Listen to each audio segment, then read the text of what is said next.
请天辉方禁用英雄。龙骑士。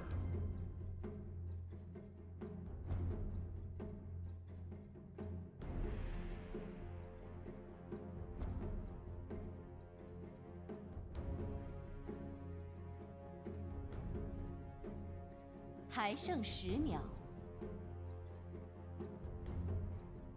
还剩5秒。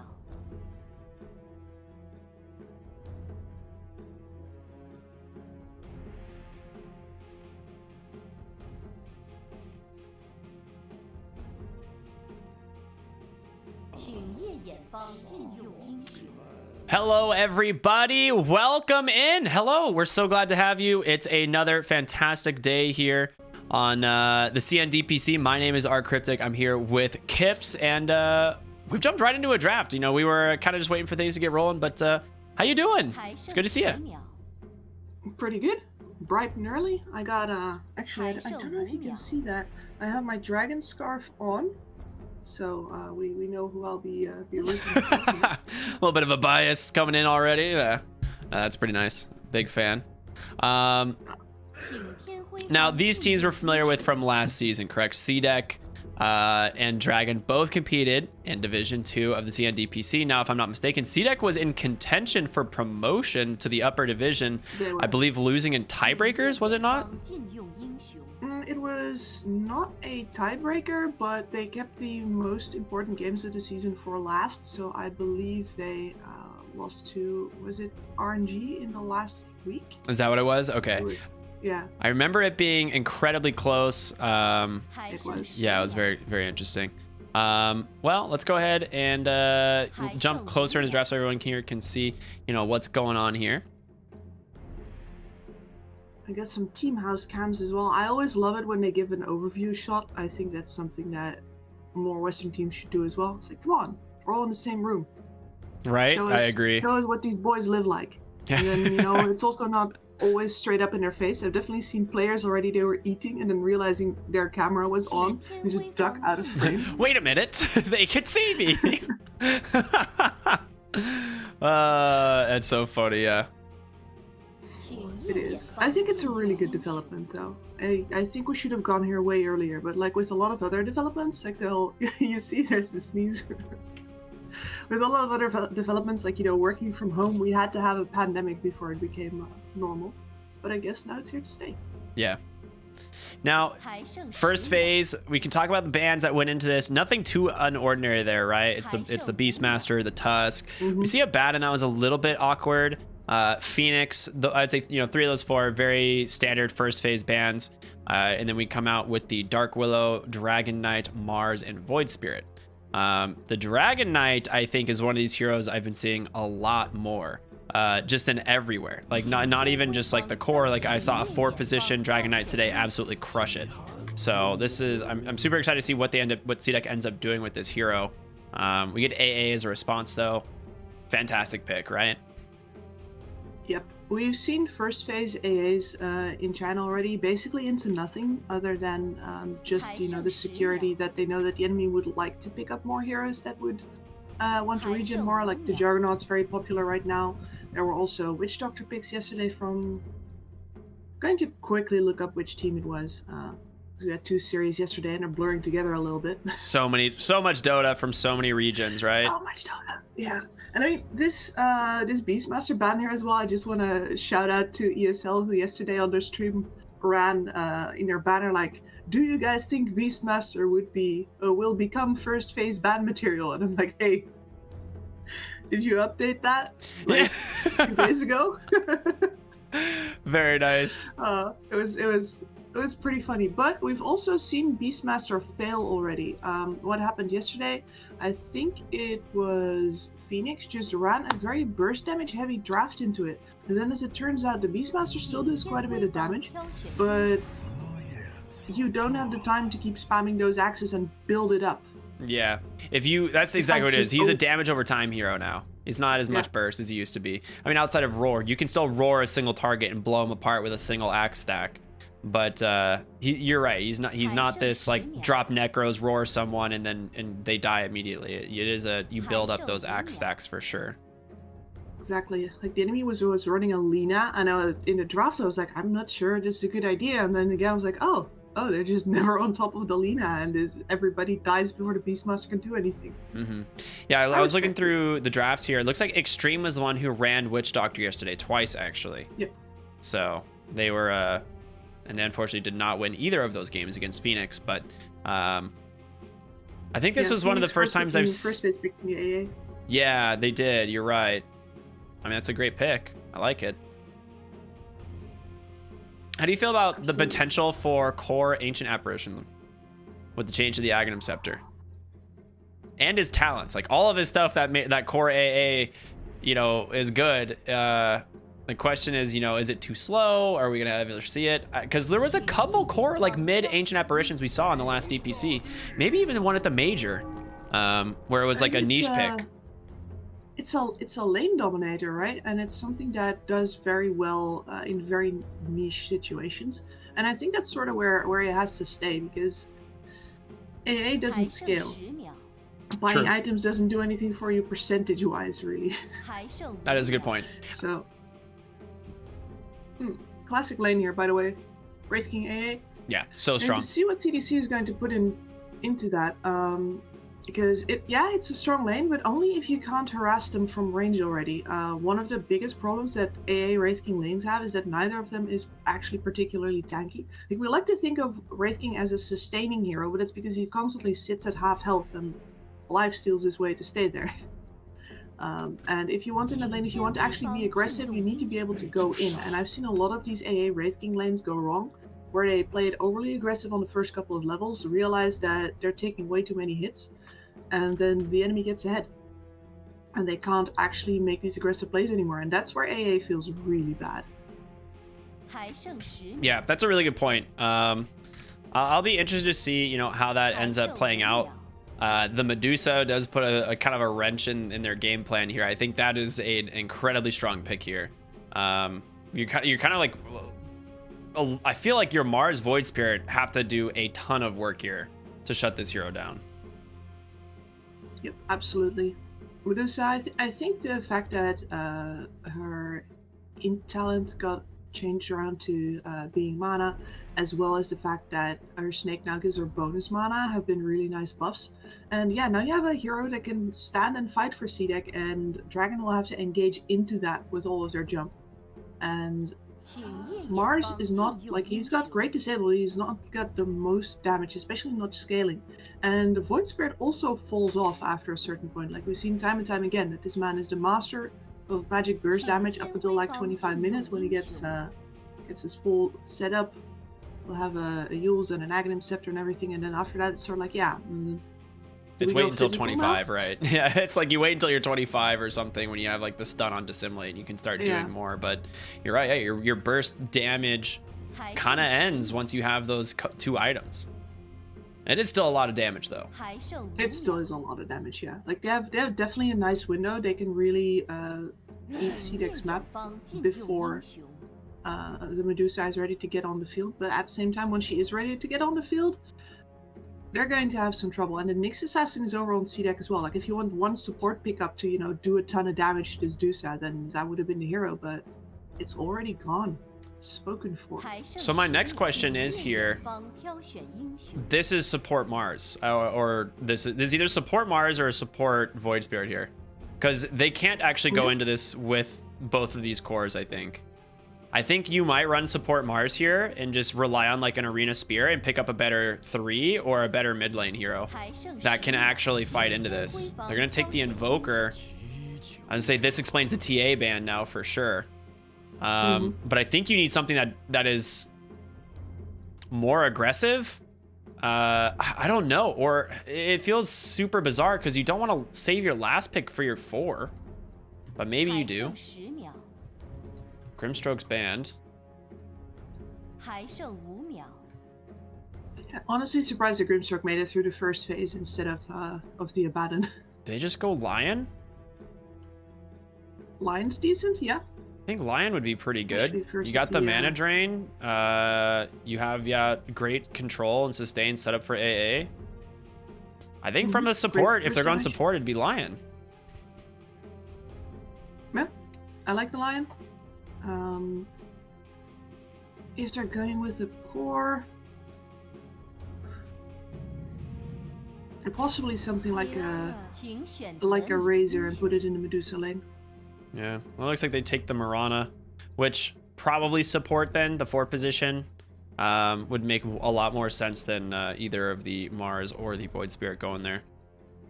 So they do have decent setup for the arrow. I'll give them that. That is something that they do definitely have. There's a lot of setup for that arrow, which is going to help them tremendously going into these fights, and especially in the mid game. Like, Mirana is a hero that definitely needs to be enabled or needs to be enabling your other cores. So I like the pick. I like the last pick. I think the draft on the Dire just maybe a little bit stronger with that Medusa. What do you think? Yeah, I'm really digging this Medusa pick here. It looks extremely hard for the Side of Dragon to actually engage into her throughout the game. They're going to have a good window to as I said before, make the map smaller, make sure that the only farm on the team is going to go to her. But at the same time, there's also a Nyx Assassin on her team. There's definitely going to be pick-off potentials from CDEC as well. So altogether, yeah, but I favor Medusa. I'm with you on that one. Let's see what Dragon can do with their personal window into this game, with all of their burst damage, all of their team fight and disables. And of course, there's always the Mirana factor. Like, you never know if you're going to have just a god of a sniper on your team. Yeah, that is true. It is one of those things you have to consider. You know, she's also a fairly greedy 4 that can find a lot of farm. And if you have Mars against the Medusa, he might be able to kind of just sustain lane solo for a little bit and give the Mirana some time to just clear up some jungle camps, or pressure even just the 5 position who is going to want to be making stacks for the Medusa. So we'll see how that kind of plays out. The Mirana is definitely a question mark. That's a good point. The wild card, I'd like to say. Yeah, that's a good point. Yeah, the wild card. Yeah. But we'll be jumping into the game here. It is the first of many here tonight, as we have 2 best of 3s. Super excited to cover these. Yeah, I'm just so glad to be back. I've only been able to cover 1 series so far in the CMDPC since season 2 started, but oh boy, we're picking it up this week because we got tonight and tomorrow. Yeah, it's gonna be a lot of fun. Yeah, it's always such a pleasure to watch this region. The games are always super hype. And we are in the first game, ready to go. Oh, yes. I definitely, the last season, I think a couple of the games were a bit more on the stompy side. And this time I've definitely seen a couple of one-sided games as well, but most of them were not actually that short. And there was always a window for the other team to come into it. So I'm pretty sure that this trend is going to continue throughout the season. China has looked so strong, and they would not be the kind of guys to, you know, when you get a repeat opponent 2 months later, to have learned nothing from the previous time around. This seems to be the play I see from the Dire teams every single time. They just, I couldn't tell if they actually smoked their way down here, but they walk all the way through their jungle. They do that exact wraparound as the line gets drawn by purple. So Void Spirit's like, hey, there's definitely an entire team sitting up on the high ground, and Ghost is just gonna face check it, get stunned up into the Dragon Tail. A lot of damage coming in, the Brambles as well, but they end up getting first blood for the Wraith King. SSS just needs to walk away. Very nice. And yeah, just gonna say, but I'm definitely too far behind right now. Oh no, are you really? Yes, I am. The Mars was not dead on my screen yet when you announced it.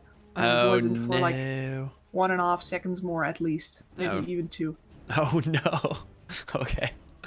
And some remote production issues here. Sorry, chat. Nah, we'll get it fixed here in game 2, I promise. All right. Well, if I'm even slower than usual, I'm blaming the tech. Yeah, not the fact that I got up at 6 just now. Nah, you're good. You're good. We are gonna be able to look at the 3 lanes here. I'd honestly say the Invoker Void Spirit lane we see a lot. It's one of these things where Invoker used to win this lane pretty heavily because of the regen difference there, but with the changes to Quas, it's a little bit more even. You still rely on Tornado to purge off that Resonant Pulse shield. But I think nowadays it might start favoring the Void Spirit a little bit more.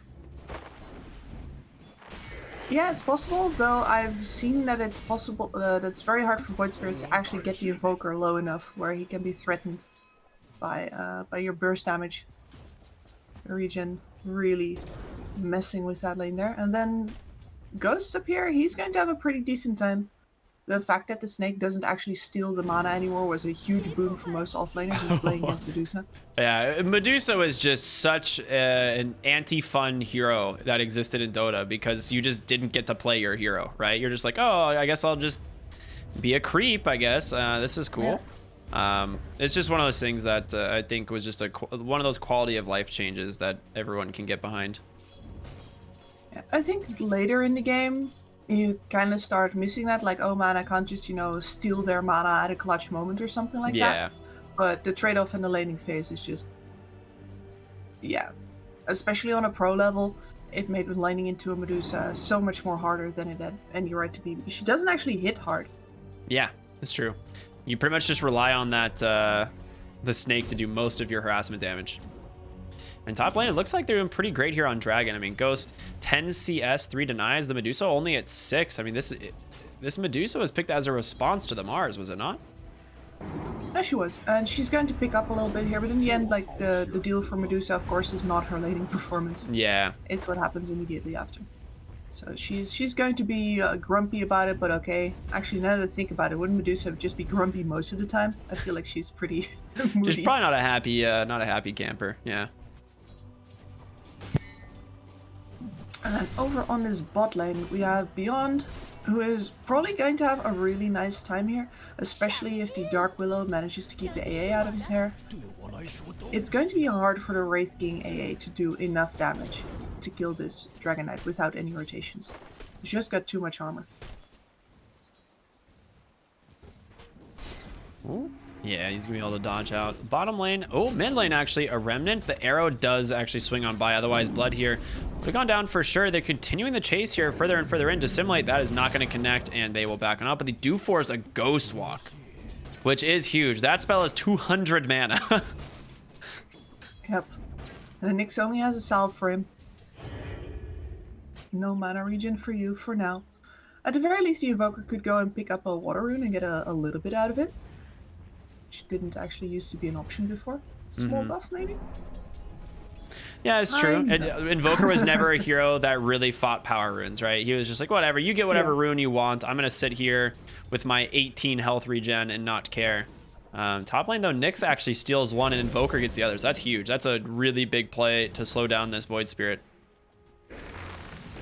Bottom lane, a nice Bramble Mace into the Dragon Tail. This should be another pick off here for CDEC. He does pop the Fairy Fire, trying to keep himself alive for the time being. A couple auto attacks and a Breathe Fire from Beyond. He's going to be able to find that kill. Beyond sitting nice with a Bracer. I think DK and Kunkka, so these tanky mid heroes that are normally or couldn't be played in the offlane for a while, are going to be back now. And you see it with the DK. This is the second DK I've seen in China now.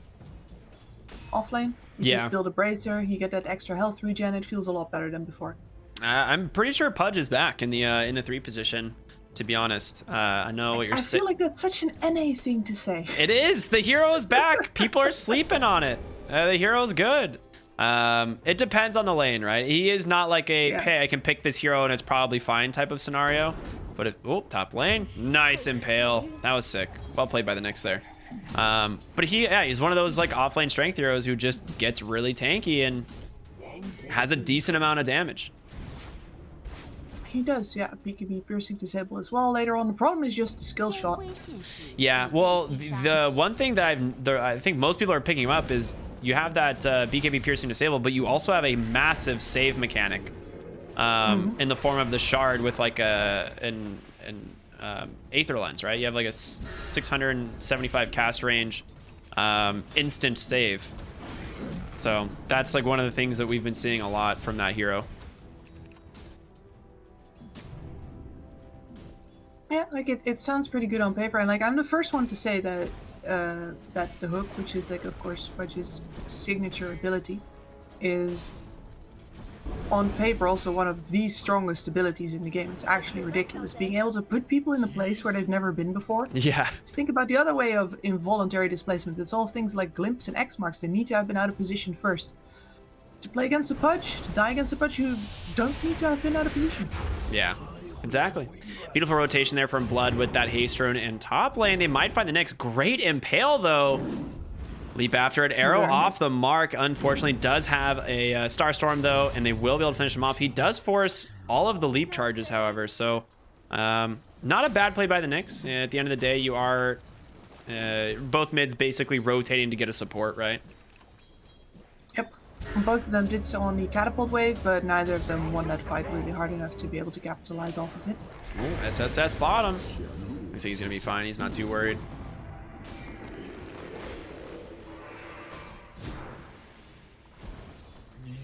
Well, this probably means that we're going to wait for like the actual tower trade until the second rotation. Sometimes if you see that first gank going really well, you can see a ton of pressure applied to the towers already, especially when you have a DK in the bottom lane. But nothing just yet. This Invoker has just absolutely pulled away in the mid lane. He has 800 gold in front of this Void Spirit. He is doing really well. Yeah. I mean, luckily for Dragon, I guess the Invoker usually has a bit of a slower impact, so they're going to have a bit more time before they really start to get punished for it.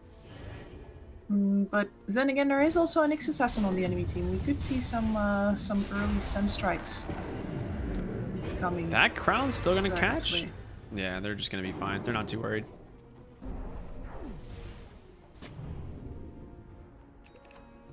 Yeah. Willow excellent at that area control, but not so much at like direct hero control. Okay. Somebody like a Void Spirit should never be in trouble. You know, if my memory serves me correctly, I remember watching Blood last season on this Invoker, having some pretty amazing games on this hero. So I'm actually really excited to watch what he does here this time. He does have Urn completed, Quas Wex, 3-4 build, pretty standard stuff. But this is such a pain to deal with as a Wraith King, right? Like you have to always have either like a fully stacked wand, or you have to go mangoes or a soul ring, just something so that you don't just get bursted and mana burned out. Oh, top lane, they're gonna find a kill onto the Nyx once again. He's sucking up a lot of resources from that Void Spirit though. Like he gets the kill every single time, sure, but that's the 5 support, and he never has the resource to actually go further because he gets all of his mana burned, needs to stick up, etc. That's a really good point. I mean, you can see it in the net worth difference too, right? Like his rotations haven't netted him a whole lot, despite having, I think, 3 kills this early in the game. Like he is the last on net worth of all of the cores. Meanwhile, bottom lane, Dragon Knight just gets the tower. As you pointed out earlier, the hero, this is what he does. He just kind of sits in a lane, and he's kind of like the Timber Saw effect almost. Yeah, I was surprised to see that there were no more rotations for that. I guess they were just simply too busy on other sides of the map. Willow now coming over to defend the Medusa, who's taken most of the small stacks that were in their jungle already. And I think over on the other side, the Wraith King is actually taking some stacks that the Mirana made earlier. Camera didn't show that, but I popped into the game real briefly to see that. Actual top tier analyst, thank you. Yeah, there we go. I mean, I have to make up for like the 2 seconds lag I have on the stream, right? And then I put in the 5 minutes ahead of the actual lobby. There you go, there you go. And then I triangulate. Yes, yes, counting down simultaneously every second. It's fine. We'll, like I said, we'll get it balanced out for next game. Shouldn't be an issue, hopefully. Ooh, a possessed mask for your Medusa. You'll love to see that. That is a great item. Well, she does. She has no issues sustaining already, but a little bit more of that primary attribute as well. Once is in for a great game here. Yeah. Keeping up with the Wraith King, about same in net worth. The Dragon Knight actually being top net worth is really surprising to me. I suppose like Beyond kind of just was able to sit bottom, do whatever he wanted. Wraith King went to jungle, I guess. Has a Blink Dagger completed, and he's ready to start ganking. That feels so good as a DK when you only need to take one tower in order to get your Blink Dagger. Ooh, Usually good games. Moonlight Shadow. Put some damper on the situation here as they set up an Arena Spirit combo onto the Invoker. A nice 3-man Terrorize. They finally do get a sentry dropped here by the Nyx. Beyond chasing after the A, but it's not going to find him. Instead, the Nyx might end up going down here first. A couple auto attacks. Breathe Fire off the mark, and Dragon Knight gonna go for the TP. Barely makes it out. Spear just off the mark. Yeah, normally you see these Chinese teams really disciplined, cutting from the side to grab a pick on that mid tower, but nobody on Dragon really put themselves in that position, and then the Invoker cut straight across the tower to get there, which is a pretty bad idea when there's a hungry Mars with a TP scroll already, and they didn't see him. Yeah, they didn't see the TP in, right? So he just was perfectly placed for an Arena Spear. You have Midas on the Wraith King. How do you feel about the Midas versus like just the casual Glove of Haste? Is it like a certain matchup situation? It's something that I see certain players do and not others, but never really understood the dynamic of that. Yeah, well, I think you've sort of got the answer already, in that you see certain players do it and not others, but you never really see players switch between the two builds. Okay. Usually, if they're really, really pressed, it's not a good idea to go for Midas, but I think the Wraith King in this game is pretty okay. He's up versus a Medusa. He knows he's going to have at least some amount of time. So you can get that Midas, make sure that you scale faster and deeper, and that there will be more creeps on the map left over for the rest of your team as well. That's a good point. Or, you know, you just take more of them. Either works. All the creeps belong to Wraith King. They sort of do. Very even game though, right?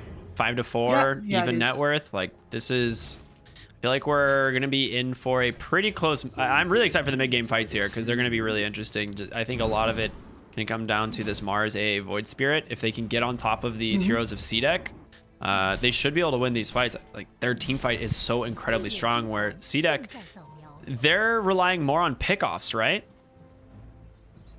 Definitely more. Yes, they have a couple of heroes that can stand in the fight when it comes to it, but that's usually you only start doing that once your right-click damage is really at the point of, alright, we can just stand here and click people, because stand here and throw spells doesn't work that great if none of those spells are big team fight ultimates.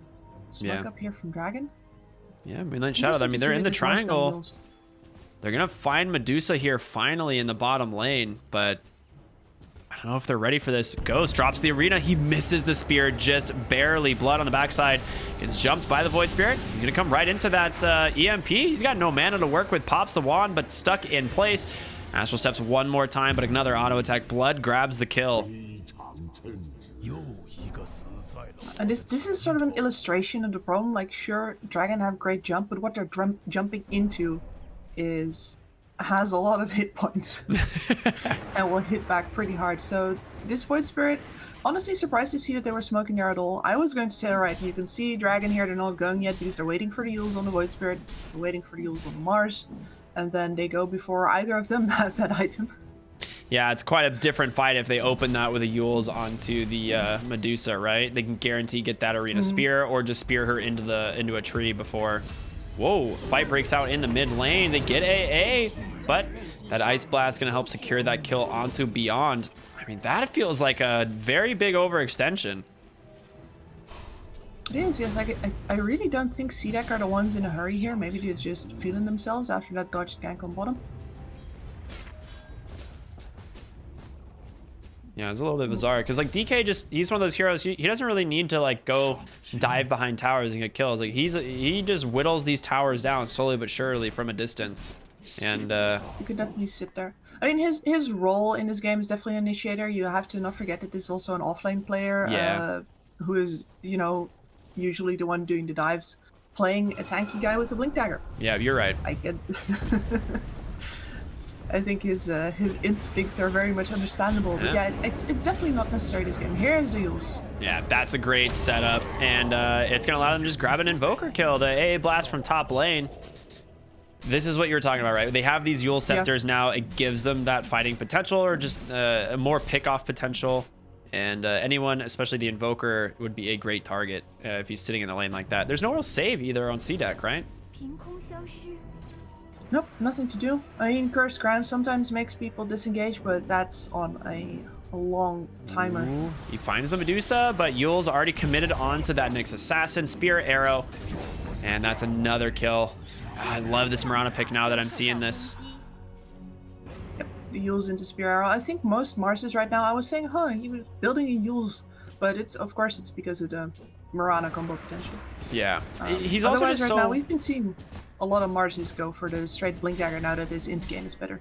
Yeah, I was gonna say they gave him better int gain. The only other thing that I ever think of is Mars is just still so mana hungry, right? Like he always just needs a lot of regen, and it's hard to justify, you know, not picking up at least one mana regen item. And Yule's this game is so value.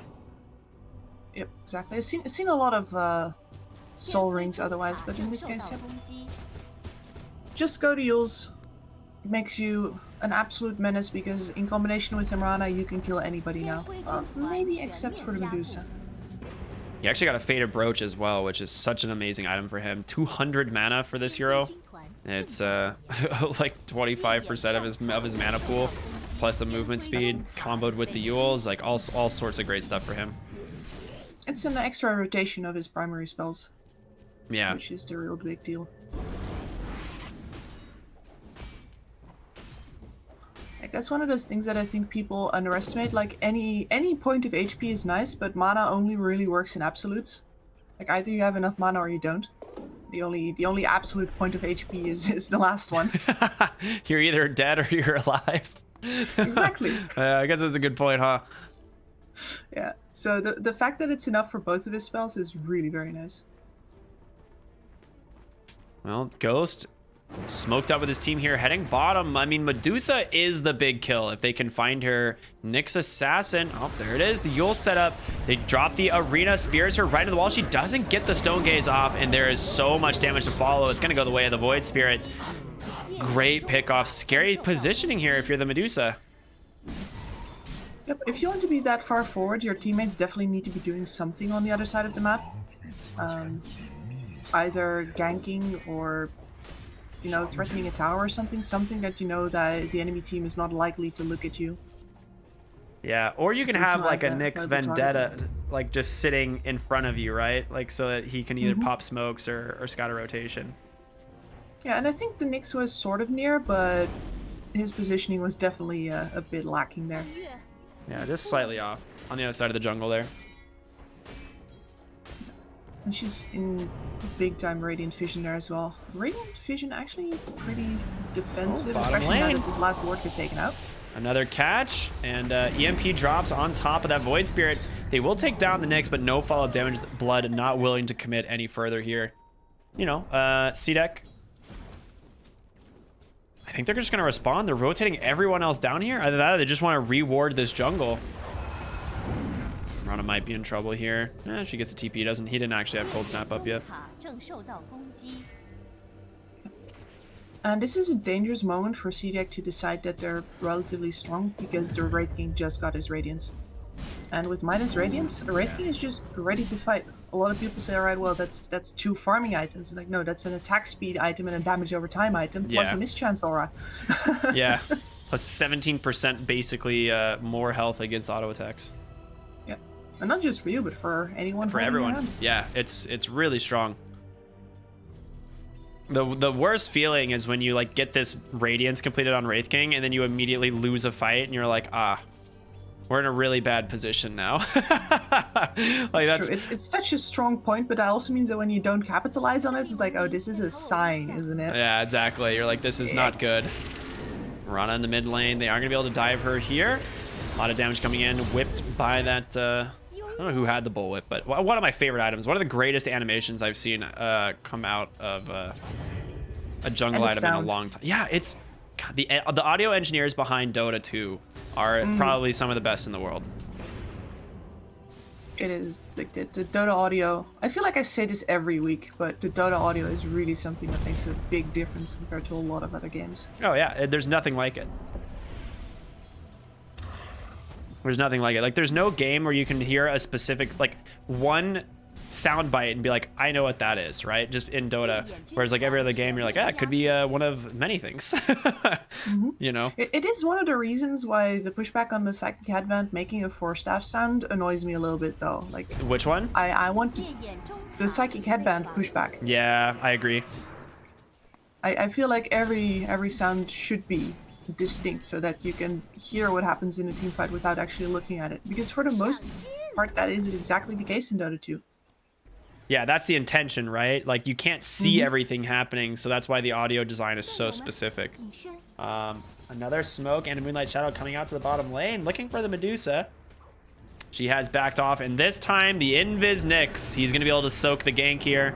But Mars, he's looking for more on the backside. Nyx just gets blown up completely, unable to capitalize onto the Medusa. And this is what we were talking about earlier. Like, this is Nyx's job, right? Exactly. It's an annoying window in the game for CDEC where they're not ready to fight yet, but they have lost several towers, so there is a lot of dark space on the map. But you know what? You have a Nyx assassin, you can put him into that. Either help him give information or... Oh, there's another one. Yule's Arena into Arrow. Rinse and repeat. Zero I mean, kind of play. yeah. So beautiful.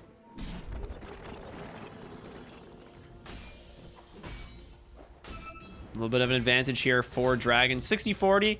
I think that's about accurate based on how things are going right now. Dragon Tail onto Mars. You don't have the damage by yourself, Beyond. You're going to need a lot more help here.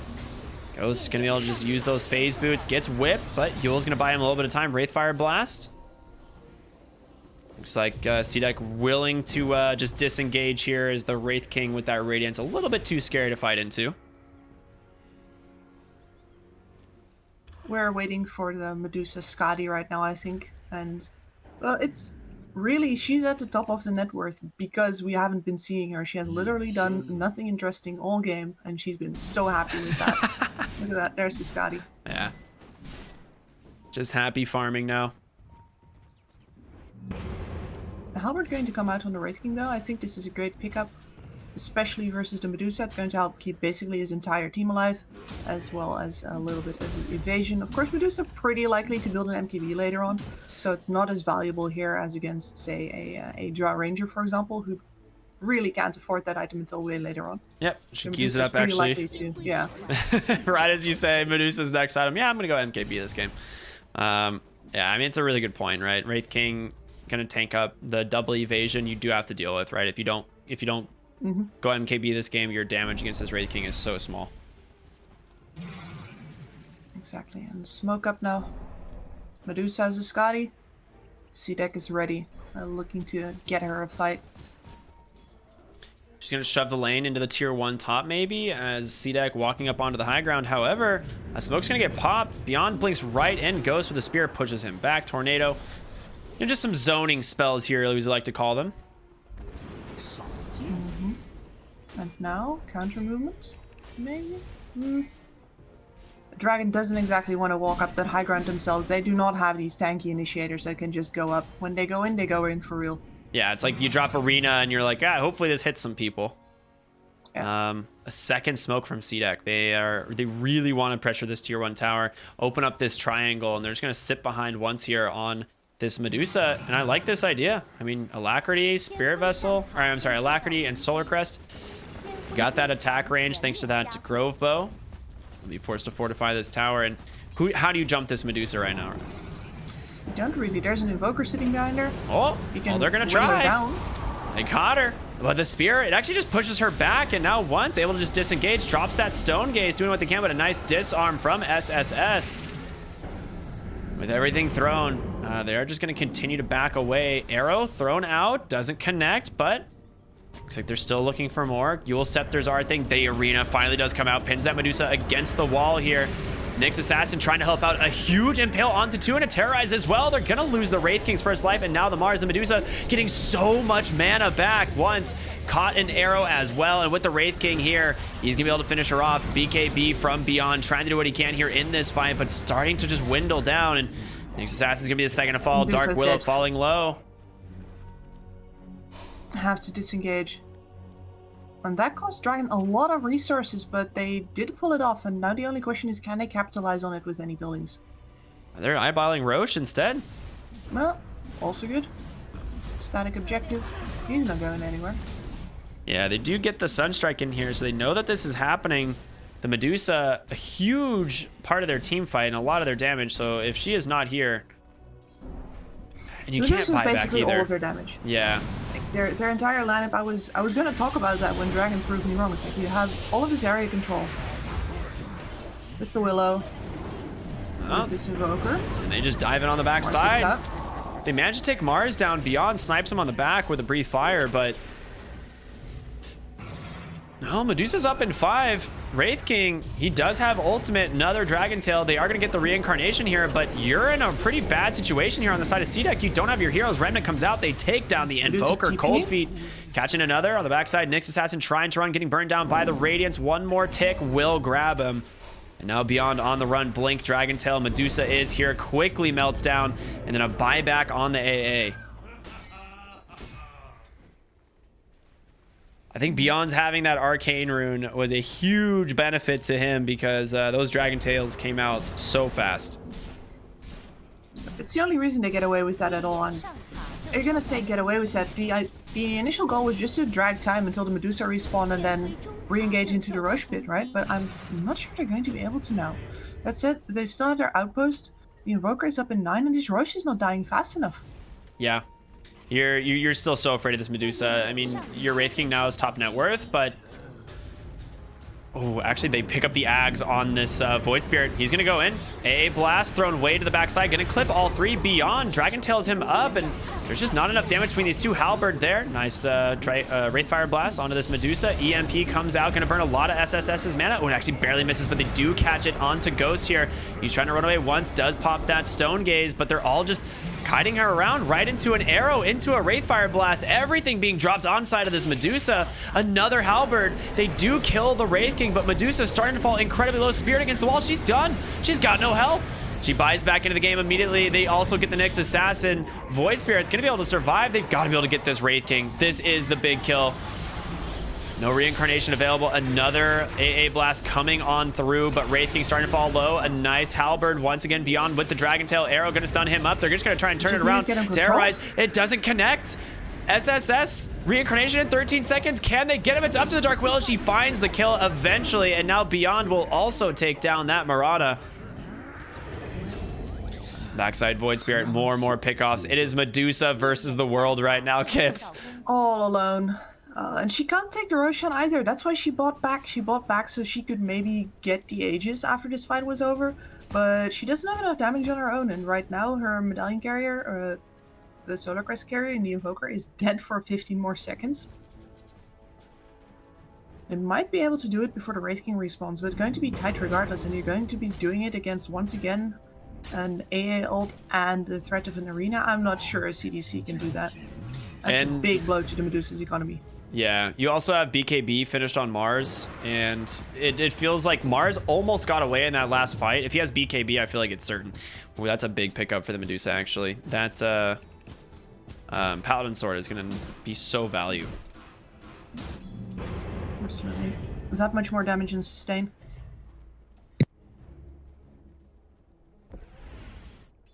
And her damage is the real issue here. She picked up the Demon Edge now. That's going to do quite a bit of good. But what we're really looking for once now, especially now that he's fallen this far behind, is he needs a full MKB. He needs his level 25 to get the Skadi on all of his split shots. They can actually control that team fight proper. Yeah. Skadi and the MKB, I mean, it's just a lot of damage that comes out of the MKB passive now that they increase the percentage chance of it proccing. Yep. I honestly think that probably before he fights, he also wants another part of... he probably wants the Chrysalis at least as well. Yeah, I was going to ask, do you go Chrysalis this game or you go the Butterfly? I think you go Chrysalis. What you really need is to not play the long fights. If you play the long fights, they're going to ignore you and they're going to kill your team around you. And we saw that happening in the end there of that Roshan fight. You need to be unignorable. You need to be dealing massive amounts of damage and forcing them to engage into you when you are the worst possible target. It's a good point. I like that. Well, it's now 24-12. Dragon up 6k gold and 11,000 experience. And they've got to be feeling pretty happy with the state of the game. The Halberd has been incredibly value here. I mean, every single one of these fights, this Wraith King gets 1 or 2 Halberds off onto the Medusa, and like you said, just reducing the amount of damage that she's doing. It's huge. DK, nice stun onto the Mirana, but again, there's no follow-up. He's kind of by himself, pops the BKB, and now what? Now he doesn't have for the Roche fight. Yeah. I mean, at least there will be a Roche fight now, but... Oh, Arcane Rune on the Void Spirit. So many remnants being dropped on the side there.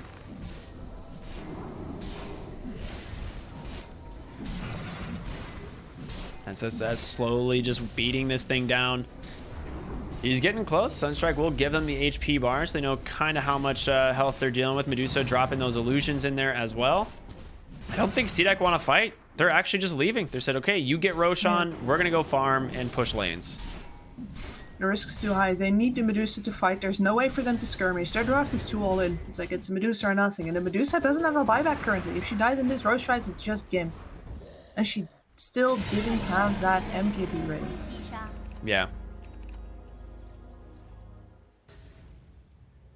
Blood just going to TP out from the trees there. He just sends the Forge Spirits down the lane, trying to push that out as much as possible. And Wraith King actually going for an Eye of Scotty himself. Is that what I saw there? Yeah, I did. Okay. Very surprised me. Yeah, you did. It is one of those things. Like Eye of Scotty is incredibly strong against ranged heroes, reducing their attack speed by 50 and movement speed by 50%, which is really strong. As opposed to melee heroes, it's a little bit less effective. But not a standard item for the Wraith King, right? Definitely not. And Medusa is already not a very fast lady, so yeah, once you're on top of her, this will definitely enable you to stay there. She has absolutely no way out. No Hurricane Pike either. It hasn't been in Medusa's builds for a while now. Yeah. So. Well, she actually queues up a BKB now. Yep, she's got the damage. Now she needs to be able to stand and fight. I mean, I say she's got the damage, but again, I'd really hope for a casual Crystallis in here at least. The amount of value that you get out of this item is absolutely surreal. Yep, bottom lane, Beyond on the tower, force the BKB and fly away. Yeah. Ice Blast off the mark, Beyond. Just gonna go for the TP, but gets Yules up. Nice chase here from the Void Spirit, and a Yules to follow. Well done here. He might have misjudged the length of his own BKB there, just because he's only used it, what, 3 times before? Yeah. So he should be. Might have been. It would have been a second longer, which. Yes. Yeah. But it is not anymore. That's your initiator gone for a full minute, and the only lane that you had pushed out being immediately dragged back in. This Mirana's pretty farmed, by the way. Yeah. That is a good point. Buffs to the Solar Crest have been really helpful for her. You don't really have to choose between your Solar Crest. Oh. Oh, they do get her on the bottom lane.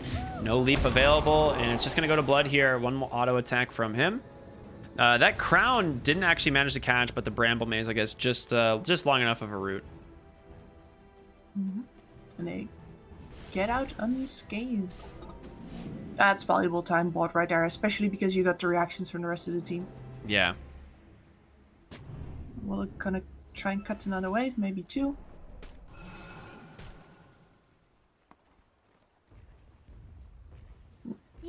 Tier 2 tower bottom? Yeah. If you want to be able to cut waves without learning where every wave is at every position, by the way, just look at the position of your own wave on the other lane and mirror that. Yeah, that's what I've done, because I have I can never remember where they are, so I'm just like, okay, look at my safe lane, and all right, they're about here. Most of the pros don't either. Yeah, it makes it easy. It's the way it works. So if you didn't know that yet, that's the way to do it. I've seen people pop out of the trees and be like, man, the wave's not here yet. Like, where's the wave? We're playing. Oh, we'll come back to this thought in a moment. As they catch Invoker here once again with an Ice Blast, and Ghost will pick him off. I mean, this has just been Blood's game. You know, it feels like over and over and over again, he's just getting sniped by these heroes. He is, yes, and Oh, arrow onto the Willow. Tried to TP out. Does have Shadow Realm, but Mirana will find the kill. So 2 more going the way of Dragon here. 本来说不定我们还被 Because this is all just dragging time. At the very least, this Willow was on the opposite side of the map, but oh, now the DK too. He's gonna have to BKB. No, he's by him. He's alone. He'll be fine. 树 That was just dominance establishing there. I thought, he's going? Are they going to kill him? There's no way, but yeah, no. Nobody near. Too busy with the Willow before. This game's starting to really favor the side of Dragon. As I say it, though, Dota Plus comes up 84%. I mean, it's 11k gold lead, 19,000 experience. I mean, Mirana's almost level 20, closing in on the Invoker and Dragon Knight net worth. It's just one of those heroes when, you know, when you're ahead and you have a Mirana, you end up getting really far ahead because she can just soak so much space and she's so agile. It's a very difficult hero to kill. Very good at pushing out those dangerous side lanes, and especially when she gets more items, when she gets more tanky, it becomes a chore to take her down too. At the very least, the Aegis gets reclaimed just as the Medusa finishes her BKB, so CDEC might be looking for a fight here again. I'm just not sure if they'll have the damage this time around. There is an Aghanim Scepter on the Invoker. That is quite nice. To work with. All right, and one thing about the Spike Carapace on Nyx, Void Spirit has to be very careful about that with the Dissimulate. Yep. It's something that we haven't really noticed because this Void Spirit has been playing an immaculate game so far, but this is not getting caught by a Spike Carapace is actually pretty hard. Nyx is considered to be a rather good counter versus the Void Spirit. Have to play very careful, and it just hasn't been caught by that a single time yet. Ags makes it a lot easier, of course. Buyback close. I mean, Dire do have 2 of them, but the Medusa is one of these heroes where it's like, can you afford to even save buyback, or are you just all in for damage at this point? Because I feel like it's just rough. If you die anyway, like on the high ground defense, well, they are going to catch a Dragon Tail onto this Wraith King. A lot of damage coming in from the Medusa, but she's not level 25 quite yet. Arena going to be able to keep them alive. Spear into an Ice Blast arrow, a Remnant as well. This Medusa, she hasn't moved in a while. Finally turns around with that BKB, Aeon Disc, and the going to come out here onto the Void Spirit. Should be able to follow this up with a very nice Impale. They do. Cataclysm even committed. SSS starting to fall very low. Beyond does have a blink in a few seconds in the Dragon Tail. The question is, do they chase? They will not. They'll just settle for the kill on the Void Spirit, but they do end up committing the BKB there on once. Yep, and that's exactly why they don't continue to run in. You could still catch a Yule's arrow combo, and the Medusa will still die without the BKB. Oh. And as in answer to your previous question, like I would advocate getting the Chrysalis still, but yeah. Well, mid lane, Dragon Tail arrow. Or I'm sorry, Dragon Tail stun into the Wraith King. He does have reincarnation. SSS will be able to come back into this one. Void Spirit actually buys back pretty much immediately, but once without any way of standing his own ground, he's just speared into the wall. Got no mana left, and they're gonna turn around, take down the Medusa. 120 seconds. She's 10 seconds off the BKB. That's exactly what I was afraid of. That's exactly why they didn't chase, but I guess like when the DK goes in like that, his team has to follow. He can't just sacrifice him and say, well, yeah, that's a nice jump you got there, bro, but stun up onto the Wraith King. She buys back. They're going to try and take him down, but his reincarnation, it's back off cooldown. Medusa still just barely off of the 25, speared him away. A lot of damage coming into the Voker. The chain stuns are there. SSS, he's just going to make it out. It seems Tornado. Can they actually do it? Another Dragon Tail, another Impale. They don't have vision. Dust finally comes out. SSS, once again, they get his first life once. Immediately, BKBs drops that Stone Gaze. They will finally take down the raid boss. That is this Wraith King, but it did cost you a lot once. The buyback, the BKB, all of your ultimates, basically. AA just going to TP out on the high ground. And that's how the BKB was supposed to be used. And it's just 10 seconds of impatience of wanting to find a really good opening that seemed to be offered to them. It's like, no, that's not an opening. You need the BKB for exactly this reason. Yep, and they've caught blood once again. Ghost with the Arena Spirit combo. Mirana gonna follow it up, and I mean, this your Invoker. I mean, he's such a big part of these fights, and he just gets sniped by the AA blast. And you do have a great rotation here. Yeah, CDEC, they are going to find potentially 2 here. Ghost trying to run away. He gets the blink. What? The Medusa was attacking, like, there were so many other units around that she was actually hitting other units briefly, and her attack particle was still in the air when the Mars got the blink off. That's, well... That was surprising. I thought there was no chance Ghost gets out of there, surrounded by 4 heroes. And that makes the Invoker death not worth it. I think if you get the Mars there, it's like, yeah, sure, you get more kills, you get experience into the Medusa. Did you see if she hit 25 yet? She just hit 25. She just hit it. Yeah, she just hit 25. I mean, you get the tier 1 tower, but yeah, if you get the 2 kills, the tower for your Invoker, not a bad trade. But yeah, I think I'm with you on that one. Losing the Invoker once again, I mean, he is really struggling on Blood this game.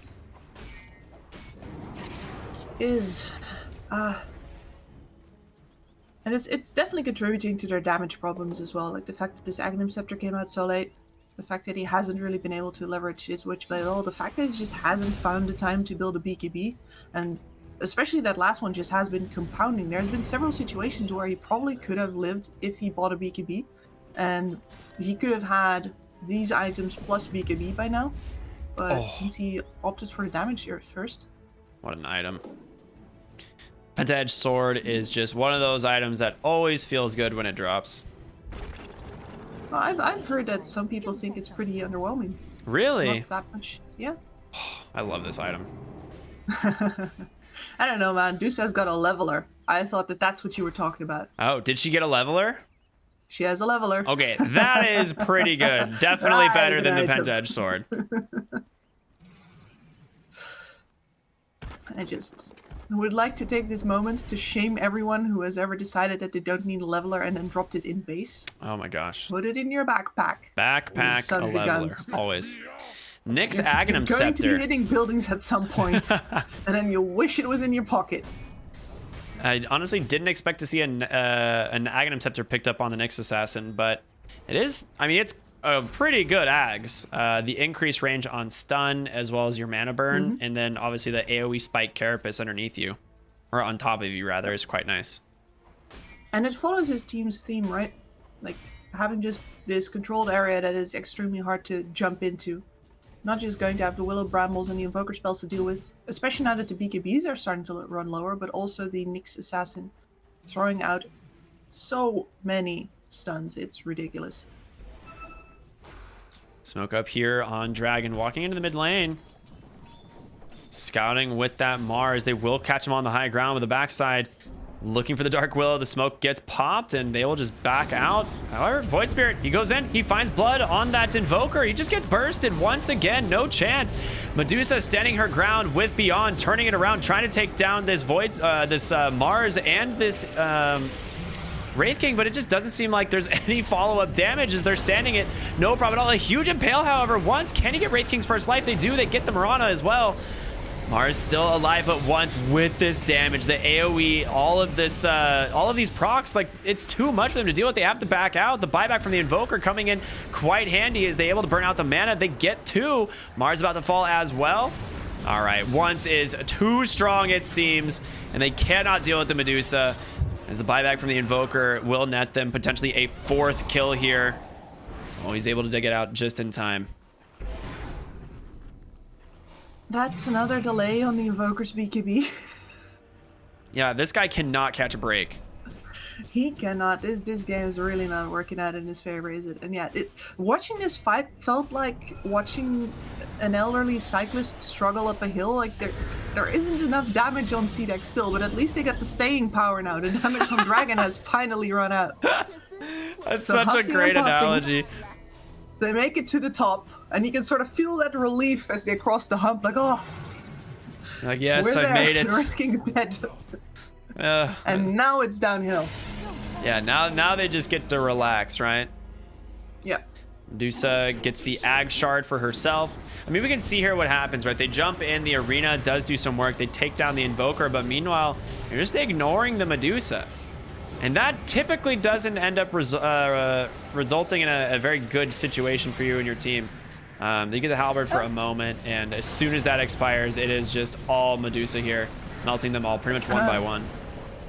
I want to point out here that this Nyx Assassin just wasn't a target whatsoever. The dragon was looking to snipe up several of the other heroes, and it's just that the Nyx Assassin sat there and was a molehill for the entirety of that fight. Did they have detection on him? Or they had a gem at one point. I don't know if they had it in that fight, though. Oh, the gem was on Void Spirit. They did have a gem. He was over on the other side of the fight, though. Yeah. Oh, and now great arena catching 4. BKBs come out. Can they take down the Nyx? They do this time. Burst him. The retarget. He's going to buy back into the game pretty much right away. Medusa pops that Stone Gaze. And a buyback from Dark Willow as well. Ghost on the backside trying to get this Medusa into the enemy base. She does have the Aegis, does have Satanic as well. And there it is. She's going to pop that, heal herself back up. Get ready to re-engage as her team is coming back in. Going to start throwing out these Mystic Snakes. Ends up hitting 3 heroes. Going to get so... I was going to say, going to get a lot of mana, but it turns out it's just all of her mana. Very cool. Supports her back, but you can see her that once again Dragon really does not want to engage with the Medusa, and she is still sort of ignorable. Yeah, she's doing great. Nyx repositioned on the backside of the fight here, just doing his things. Look at these impales. They're just trying to get that first life on this Wraith King, and they might get it. Arrow tanked actually onto the DK. In some trouble here. Arena will be able to bring him down, and she does pop that Satanic now, trying to heal up as much as he can. Has that Aegis. The first life goes down. You lose that Void Spirit. He buys back. Dragonite buys back. Medusa might go down here. Chain stun down. The magic damage, it is there. You get the first life. Nyx gonna reburrow on the backside. Silence up for the time being. There's gonna be a Yules putting him in a really weird position. The BKB finally does come out. Can they get the Nyx though? This is a dieback and they do get him. That's pretty huge. Wraith King still CC'd up. No ultimate left. SSS trying to get away the gem. It's just on the ground. Do they have the damage? They have the vision. He's gonna get a Yule Scepter to keep himself alive. A nice play from the Void Spirit, sniping once again this Dark Willow. That one's gonna be a dieback. Now Ghost on the backside, all alone. He will go down, and once, I think, yeah, you just need to leave. Buyback from the Mars. Wraith King does have Reincarnation up once again. CDEC, they are out.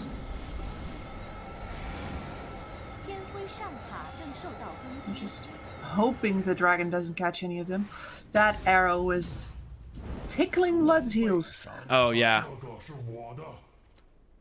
Only Medusa has buyback. Fight, they keep the Wraith King on top of that Medusa, really reducing her movement speed still, making sure that she can't go and help out her backline or reposition at all. She's just stuck too far forward almost, because their backline, like this Willow, this Nyx Assassin, they have to keep their distance, because as soon as they cross that, you can see with the Void Spirit and the Mars, they just get destroyed. And these buybacks were a good attempt in order to actually force the racks. But the problem is that Dragon's technique of ignoring the Medusa still works. And they can just bring you down a second time, no matter how much distance you take.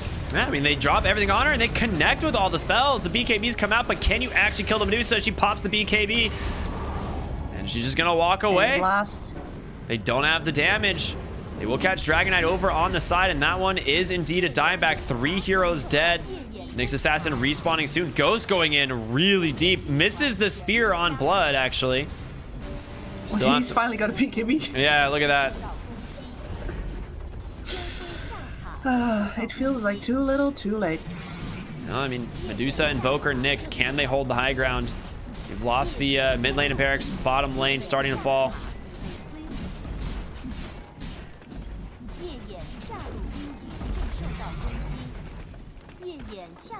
Two lanes down. It's looking pretty good for Dragon. Tornado, the EMP. They will get a decent chunk of the mana here. But SSS feeling very confident here on the Wraith King. Void Spirit as well. I mean, he's got this Aeon Disc doing a lot of work. Nice jump in on the backside. BKB ends up coming out for him. Ice Blast just gonna clip once here on the Medusa. Stuck underneath the tower. Wraith King, he might lose his first life here. Nice force step out. Still able to not turn a around. target. They still have to work around her. Yeah. Just because they've been winning doesn't mean that they get to fight her now. Moonlight Shadow. They want to reinitiate. Tornado comes through, clipping 2. His Mars is so tanky. He has a Heart of Tarrasque. Yes. Once needs this rapier. Oh, he gets caught by an arrow. This is big. Do they have the damage, though? Pulled in by the Remnant. Speared against the wall. Ice Blast. It's not here. Medusa starting to fall so low. She turns her out. She gets the BKB, but she's stunned. The Ice Blast catches. Once is dead. Has to buy back immediately. Void Spirit. He's going to go down here, it looks like. Stuck inside the Bramble Maze. That's a dieback this time. And now, CDEC trying to go on the offensive. Tornadoes swinging on by. Not going to catch. What an arrow from the Rana. Hey, not going to be as lucky. Yule's Cataclysm comes out into the Impale. Should have plenty of damage here to pick off this hero. They will get themselves a ward as well. It's so back and forth, Kips. What's going on? It's so hard. The problem is that if you're fighting a high ground into Medusa, that is the only place where you don't really get to just ignore her and jump her backlines. She is going to be sitting on top of the buildings that you want to hit. So this is one place where Dragon just has to do what they do not want to do ever in this game. And she's bought that rapier now. Yeah. Once has finally got himself some damage. He's gone all in. So did he sell something for this? Time. Don't think so. Boots? Oh, boots. Thank you. Yep. That's. I was like, yeah, she is very slow. That's a good point. I'm like looking at all these other items. In these fights anyway. With Yeah, you're a on top turret. of her. Nick's just gonna plant himself. You see what Mars did? No, what did Mars do? Mars is a rapier too. Oh, okay. That is a lot of damage. You got to be careful here once. I mean, you're all in. He drops that arena. He catches her. She's out of mana. In so much trouble here. This BKB does come off just in time once. Does have Chi still. Gonna be able to stun up this Wraith King. Chain stuns are there. He is gonna lose his first life. I think they're just baiting on once here. They catch Willow, but is that enough? SSS, he's got to get out of here. He's just stuck. Medusa just continuing, focusing on the barracks, does pop that cheese, and she's popped the Stone Gaze as well. Wraith King gonna buy back immediately. She has BKB coming back in, but it's on cooldown for 60 seconds of Mars. He gets caught by the Stone Gaze, but the Ancient's just dead. Through it all, the Medusa. Unbelievable.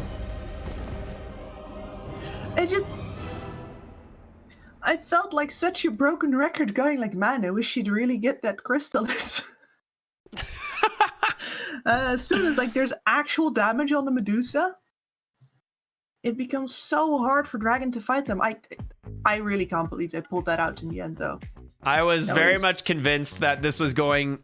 As soon as they're on the high ground there with like two lanes of barracks down, and they get the buyback on the Medusa, I was like, all right, this is their game, right? Dragon is in a really good position here, but you were right. Once you get damage on the Medusa, there was no answer at all. She just becomes this turret, and they threw everything at her twice, and they didn't even get her once. So, yeah, an incredible performance. Good patience from CDEC, obviously.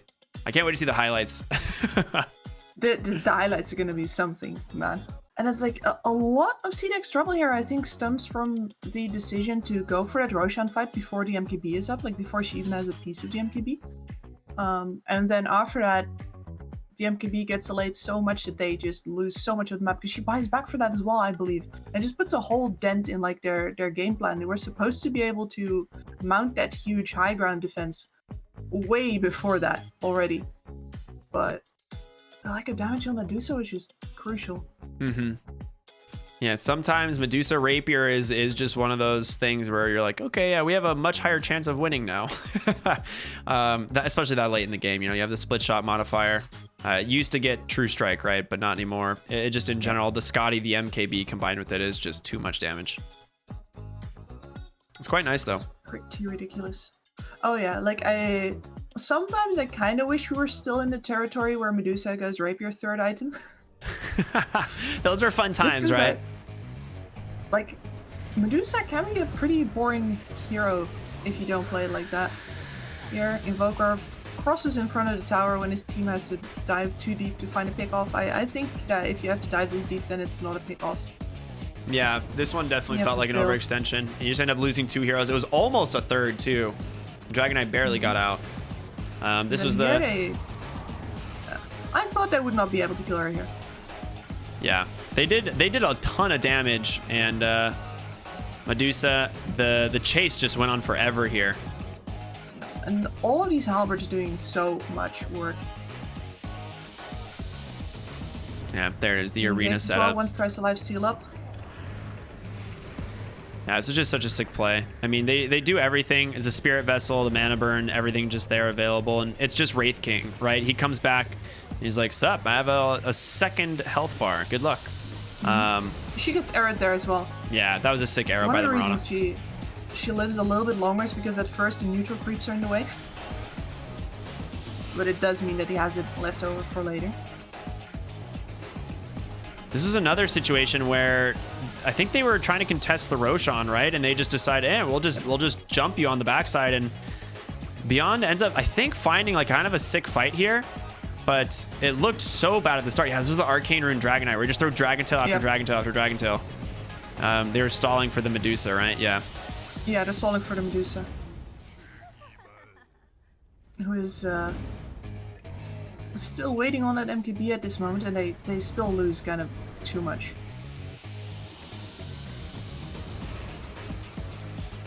Yeah, I loved the Mirana last pick. I was a little skeptical at first, worried that, last picking your 4 is never really a good feeling in the draft, but that arena was actually so well timed with the BKB expiration. I didn't see that the first time, but yeah, it's like having a Mirana in this game where you have so many different ways of enabling that arrow just felt so strong. And again, it's the halberds over and over and over again that this Medusa just could not deal with. There's like 8 seconds in this fight where she just isn't attacking. They just start cleaning up the entire side. They force buyback once again. This is when they can still fight her face to face once the BKB comes out. That is not an option anymore. Yeah. I think they end up getting the Wraith King here, right? SSS? They do, yes.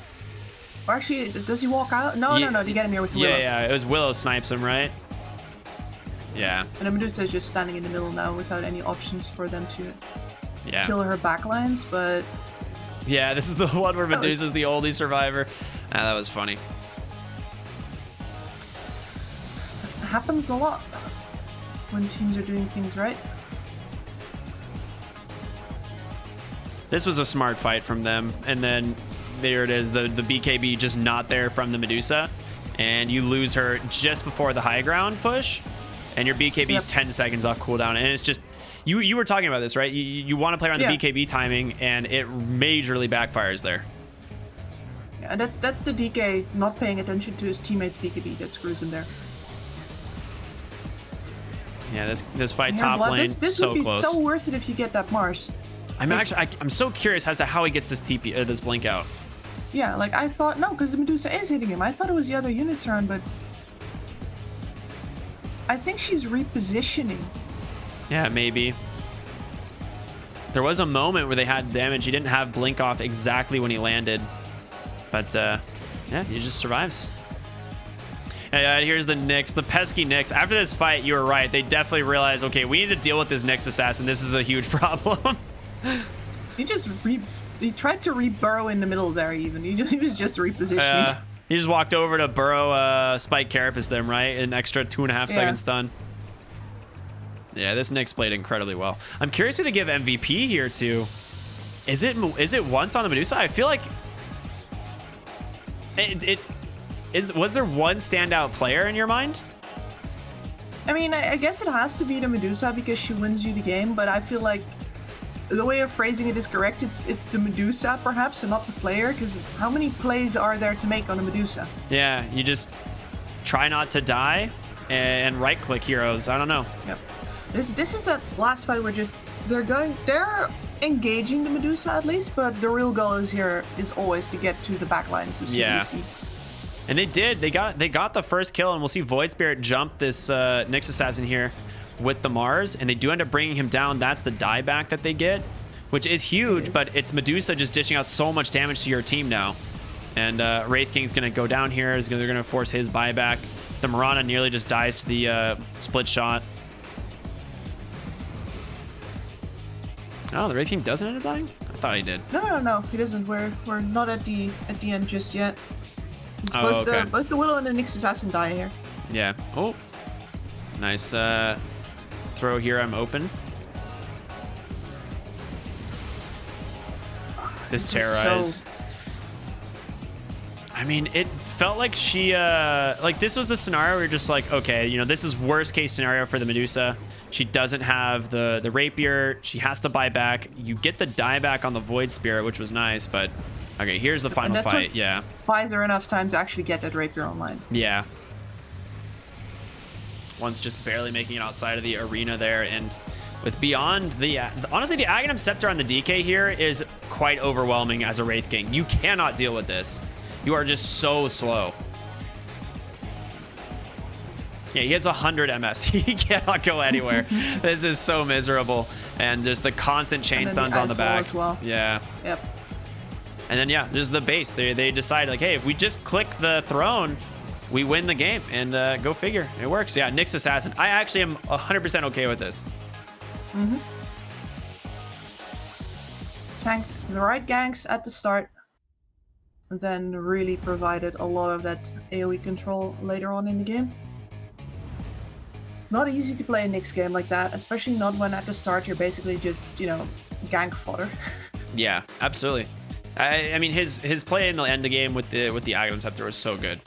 He really did enable the Medusa, or like rather keep her alive just long enough in several engagements that, you know, without those plays, the Medusa probably dies and you might actually lose the game.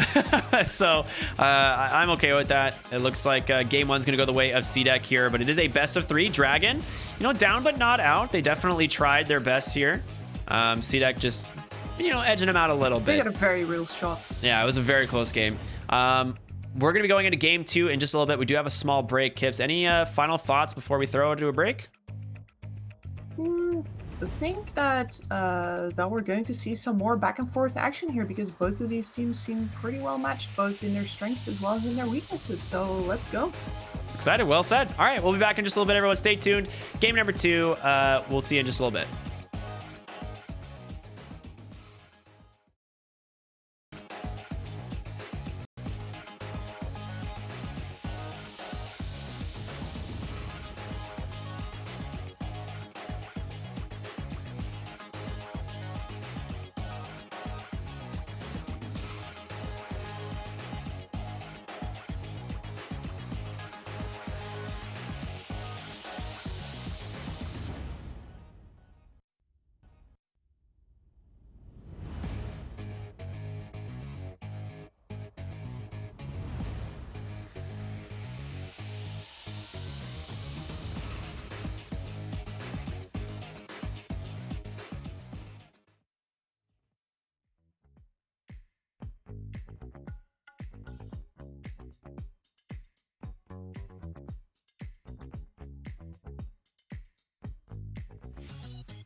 还剩10秒，请夜眼方禁用英雄。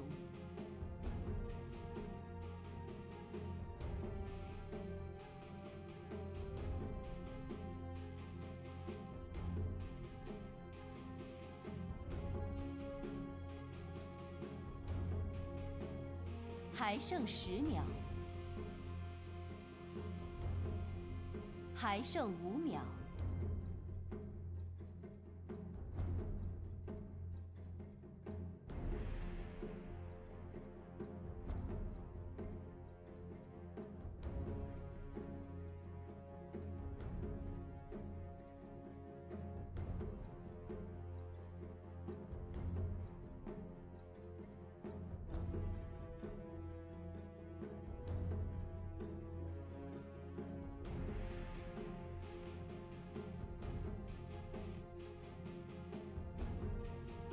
请天辉方禁用英雄，请天辉方挑选英雄。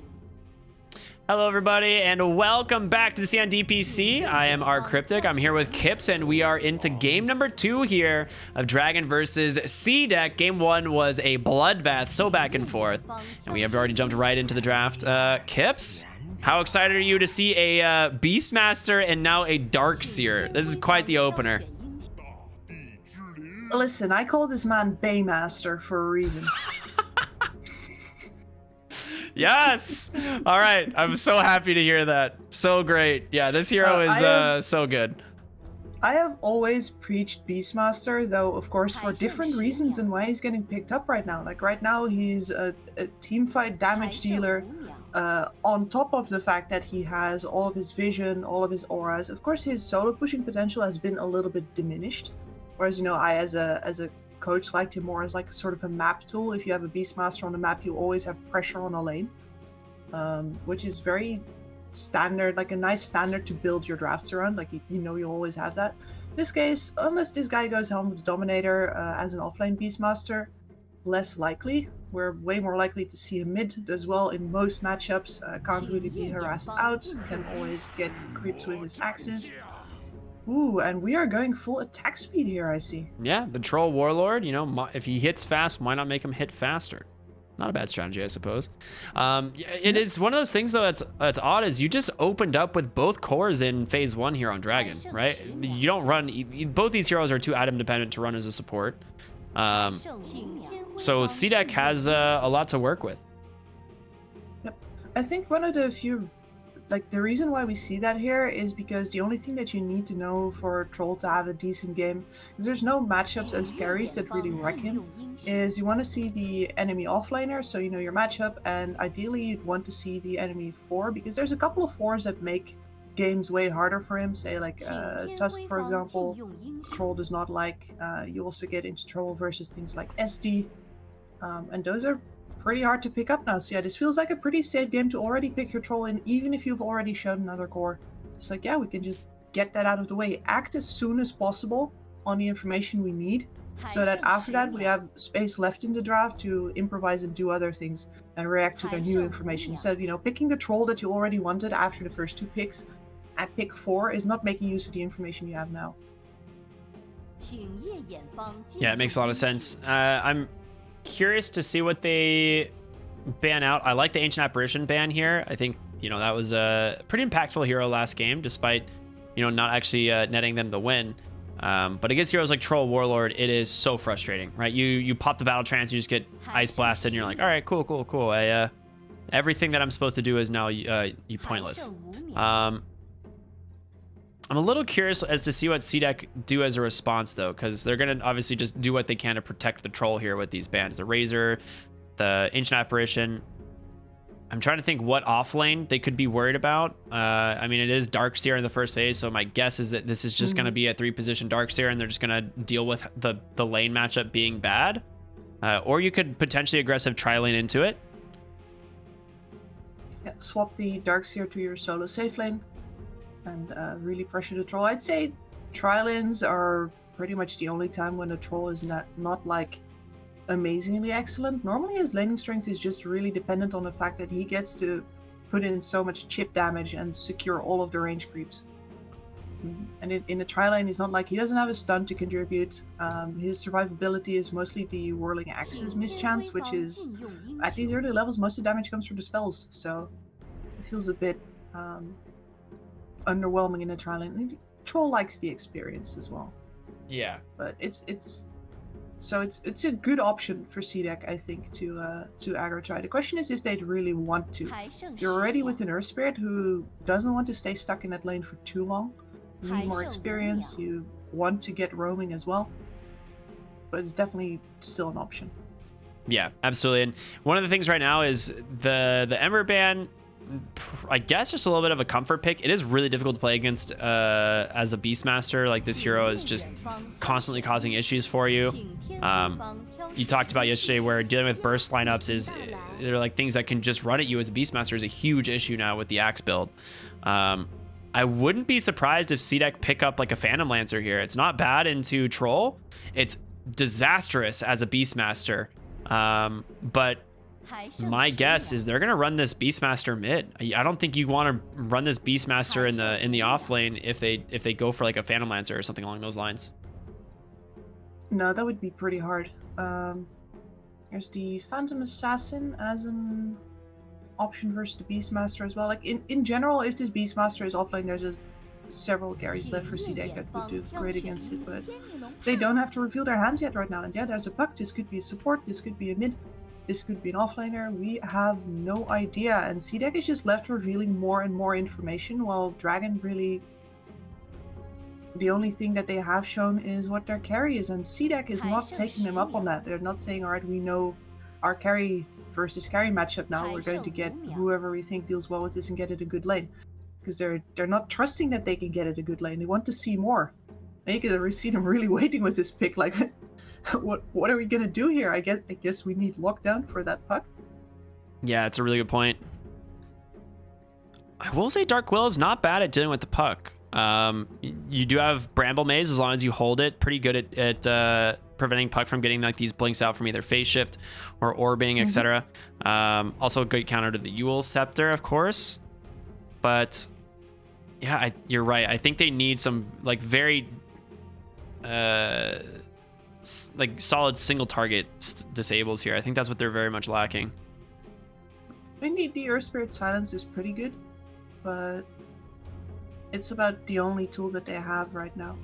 This is just such a rough point. You don't know what goes where, so you can't react to the lane matchups. Like the one lane matchup, or sorry, the one like late game matchup that you know for sure with that Troll Warlord is one that you'd rather not act on, and you know eventually they do decide to go for it, but it took a while.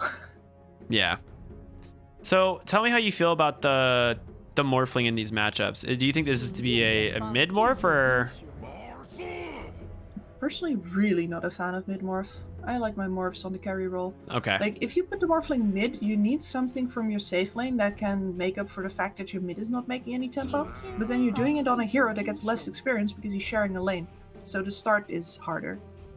And I have seen very few morphlings that can actually pull off a faster mid morphling, and they usually all involve rushing an E-Blade, which is something that morphs right now definitely don't want to do, since E-Blade doesn't provide any mana. Yeah. And you need mana to shift again. The morph has been picked up once here by CDEC, I believe, this tournament, and they did run it in the safe lane. So I think you're probably correct here. This being a safe lane morph, and they just need their last pick mid. They get rid of the Kunkka and the Timbersaw. I mean, both would have been good picks. I think it is, I mean, it's pretty clear here based on what we're saying that it's probably just this Beastmaster mid lane. Mm-hmm. And again, they're looking for their forward position. Grimstroke, the Mirana's still in the pool. And it's another pretty solid game for a Mirana if they want to go for it. Great game to pick up several Yules. That extra long disable really helping with pulling in all of the extra damage from the rest of the team. Ooh, Elder Titan. Okay, yeah, I feel like you do have to ban that when you have a Morphling. He sort of melts you. He does. Grimstroke out as well. Once again, surprised that the Grim made it even further. I think Grimstroke with Troll Warlord is an absolutely great combination right now. Agreed. The fact that the Troll is going to be running at top speed at people, and the Grimstroke provides extra healing based on the damage that the Inkswell does, means that you're always going to get extra healing out of it because the troll will be on top of people. There's barely any stopping him at all. Undying. Interesting. Okay. That was not what I was expecting here. I guess they aren't really lacking lockdown and instead are just opting for more team fight. And Undying's quite good, yeah. You're going to get your tombstone stolen though. Yeah. That is a good point. CDEC need their mid lane. I mean, what do you do? It's mid Beastmaster. Yeah, maybe you can go for like, I was gonna say maybe go Queen of Pain, but it just there's you don't have lockdown with a Queen of Pain mid. Or I'm sorry, it's no, you don't. Puck mid. I'm sorry. Wait, what's going on here? Which of these is the support? Support Mars? Either. I mean, 5 Puck? I'm expecting the Puck to be support, 4 position, and then Mars or Beastmaster mid. Like they could still switch that up. Make no mistake. But I think in this case, Mars and Beastmaster are a little bit too comparable as like durable melee laners. Yeah, I look at the draft. I'm like, oh yeah, this is the offlaner. I'm like, no, that's the offlaner. I'm like, no, that's the offlaner. Like, oh no. Yeah, now you know how CDEC feels. Yeah, exactly. Whoa, that is an old school counter to the troll. It is, yes. I really like that, and we've seen a couple of these picked up in Europe, especially because OG is back on their shenanigans. Yeah, of course, of course. So yeah, Decrepify, as you already alluded to, extremely good versus the Troll Warlord. You either decrep the Troll himself so he can't attack, or you decrep when he gets a BKB, you just decrep his target. Yeah. So the question is, does Troll go the Aghanim Scepter build this game to give himself the Dispel and the Purge, right? Getting rid of that decrep is going to be a big part of him finding kills. If you go for, that Maelstrom and Battle Fury build, you might actually suffer in a lot of these fights. So I'm curious to see which one he ends up going for. Yeah, the last pick, Pugna, it definitely throws me on a loop a little bit. We'll see how it plays out. CDEC, obviously barely held on in game number 1. I mean, we kind of were leaning towards Dragon taking that one and then managed to pull it out off the back of a Rapier. So we'll see what they can do here in game number 2. Draft-wise, are you leaning towards one or the other, Kips? That really depends on the Troll's build. If he goes for an Aghanim Scepter, which some players don't seem to be comfortable with, but I think that if you build an Ags, it is very possible to achieve extremely high farm speed still. It's not like you're missing out on like a full 100 GPM compared to a Battle Fury or something like that. You're definitely going to farm a little bit less fast, but it still amplifies your farm a lot. So if the Troll goes for the Aghanim Scepter, I think it's huge this game to deal with this Pugna. And you're going to need to be able to deal with him because he's going to be taking all of your towers ASAP. Yeah, I agree. I like that idea. Well, we'll see what ends up happening here. It's game 2 between CDEC and Dragon. It's just going to be starting in a moment. I'm super excited. I mean, we've got a whole nother series happening after this. That one's going to be pretty intense, if I'm not mistaken. It's Phoenix versus Aster Aries. Correct me if I'm wrong. It is, yes. Nice. All right, good. Both of these teams... I don't think are off to a fantastic start this season, but we'll see how it pays off because they do need to get another win under their belt. But we'll come back to that later. Aster Aries took a series off of the team that dropped down from the upper division. Yeah, that's right. LBZS, right? So I am actually very hyped for Aster Aries. Yeah, that's going to be a very good game. I'll have to wait though. Alright, now SSS was actually over on that high ground just to check, and the rest of his team is there as well. No side ganks from CDEC this time around.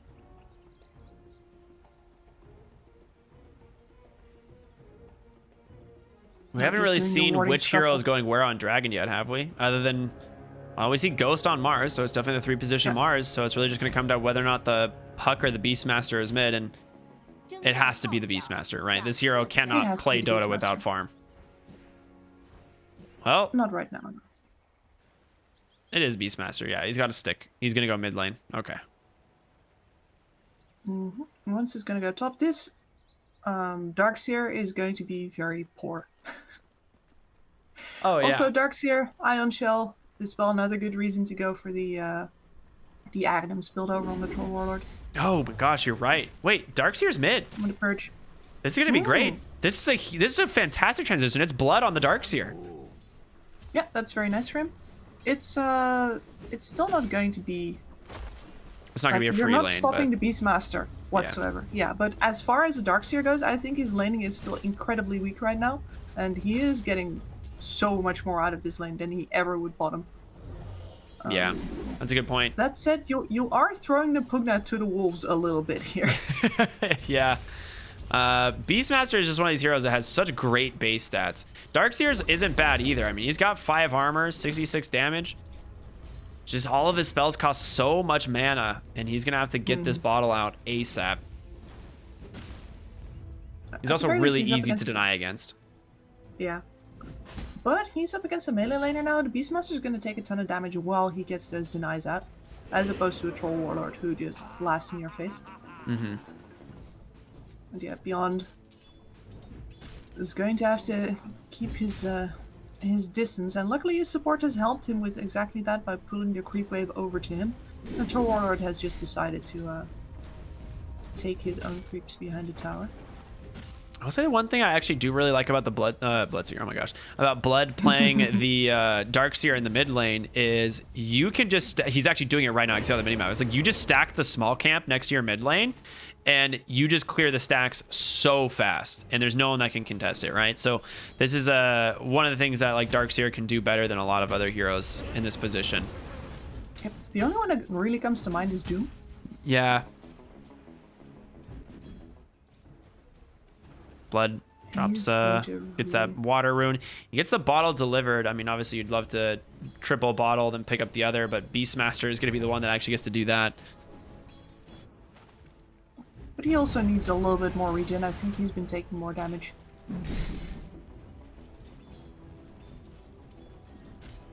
This Pugna just has to stay in the trees. Yeah, juke around little skeleton. Yeah, luckily one of the fastest base movement speed heroes in the game. So disgusting. It is so weird, right? It's because he's on that skeleton diet, I'm sure. First blood top lane goes to once. Couple auto attacks. I mean, Dark Willow. Ooh, nice play there with the stick. Jaunt on over. Puck gonna hide in the trees. Should be fine here. Salve it up. No big deal. You would have really liked to get the return kill there, but yeah, stick already up. Nothing to do about it.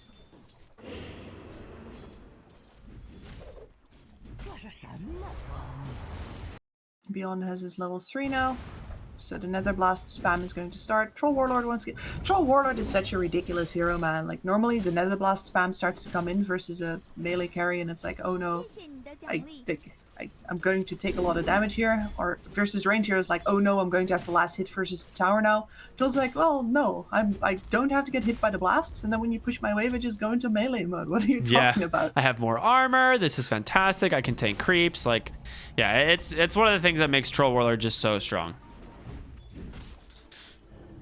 The mid lane. Oh, he did not get the bottle refill. Did he? Oh, he did. Okay, I thought he missed it for a second. The Earth Spirit just sort of hugged it for a while longer. Oh, nice rotation.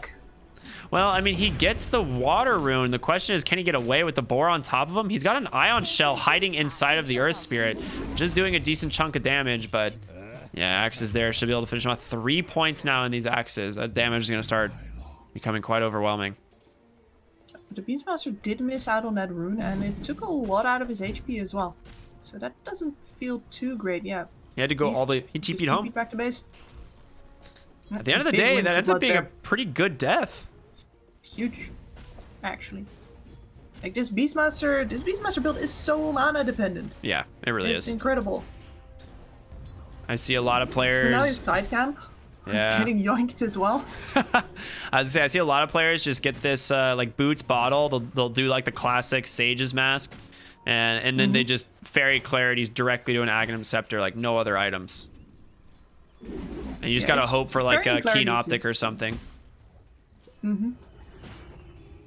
Clarities are usually the most mana efficient way of not buying a whole ass item you don't want. Yeah, exactly. Oh, Puck caught out there. Nice catch by the Willow and the Earth Spirit. But you do have, I mean, you can't chase this, can you? Earth Spirit? He's going to have another roll. Yeah, it's like he'll have another roll and you're going to lose a lot of mana for that. Blood's actually doing great in this mid lane. I mean, you just keep shoving the lane in and then farming the jungle camps. It's working out quite well for him. Darkseer does the best when he doesn't actually have to lane. This is true. And in the side lane, most often he's going to get forced to. Here in his mid wave, yeah, you just push it in. This is the way that Lina wins a lot of lanes too. Actually, Pugna wins a lot of lanes too. You just blast it and you go on your merry way.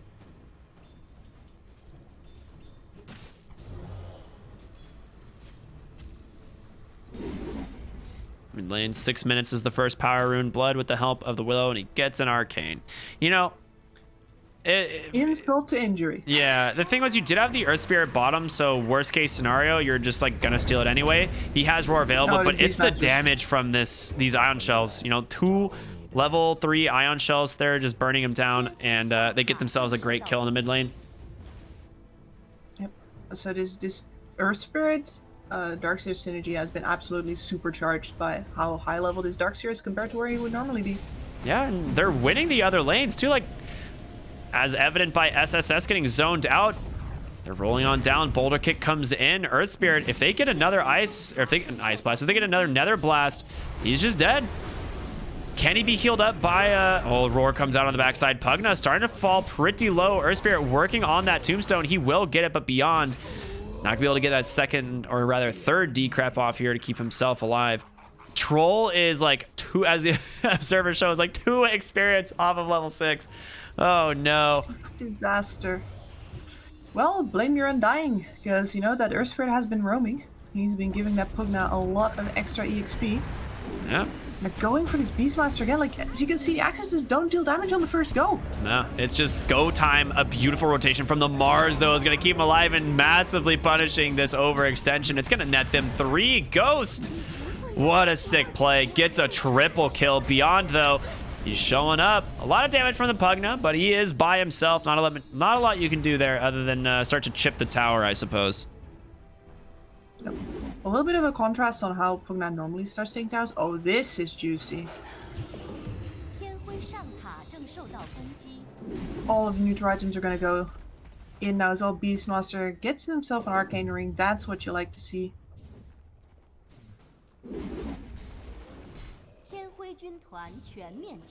Excellent.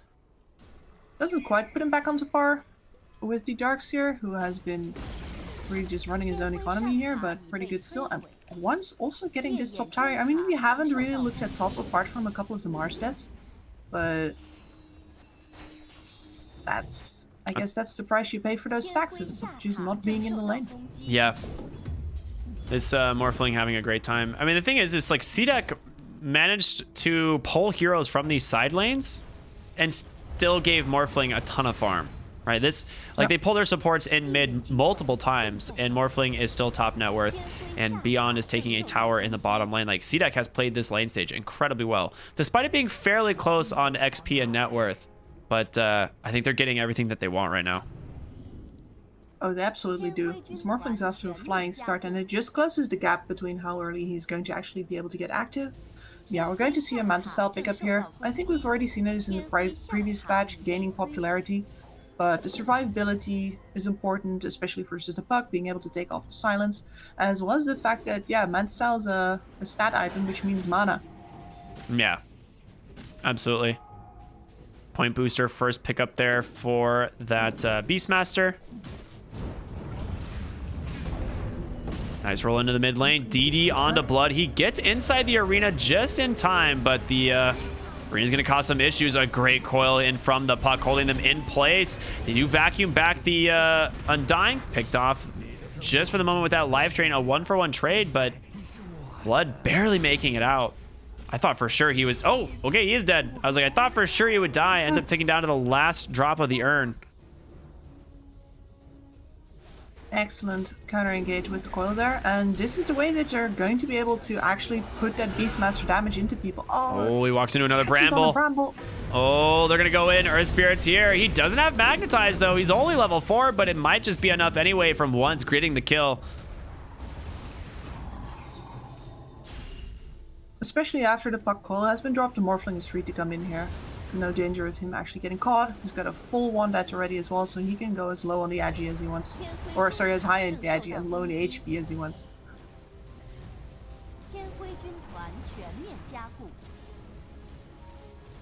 Everything the dragon can throw at him is very, very telegraphed. Now, this is actually the last tier 1 tower for dragon. Can you believe it?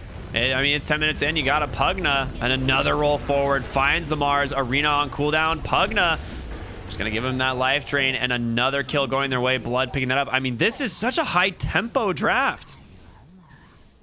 They're definitely going to temporize a little bit now, but yeah, this first ring of towers is gone in the blink of an eye. And Pugna only really did about 1.5 of those. Like, the Morphling took his top tower for free. There's nobody there to contest him while he was hitting into it with full agi, and it means that dragon here as well. If you want to farm more than 2 creep waves, you're going to be far away from your tower. The CDEC has taken over your entire jungle. Look at them wards.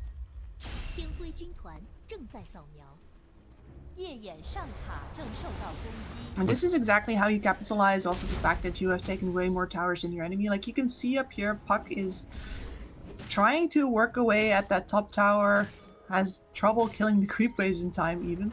At least he's got a catapult to work with now. This is going to be decent damage. But until this tower goes down, and I would think that CDEC will be I'd advise them to look to defend it, because the longer you keep that top tower alive, the more you can squeeze them into just the triangle. Yeah, they are at least gonna get a kill here onto this Undying. They drop the Magnetize even for this. Ghost will drop the Arena. If you can keep that Magnetize ticking, it's gonna do some serious work. You get 1 kill. Earth Spirit's gonna fall. Dark Willow stuck on side of this coil. Will be able to get away. A 1-for-1 trade, but you get the Arena, and that's a big cooldown, or at least rather a big spell that you are a little bit afraid of here on the side of CDEC. It is. You let go of your top tower for that, though. Never mind, Mars dies too. Okay, freebie. These are called the bonus kills. And once is just chipping tier 2 for free. Pugna gonna offer some assistance with another blast? They don't have forts. This tower's just dead. A tier 2 tower, Kips. As well. I know. It's 12 minutes and 45 seconds. What do you do? And it's not the Pugna. That's the worst part out of all of this, is not the Pugna taking all of these towers.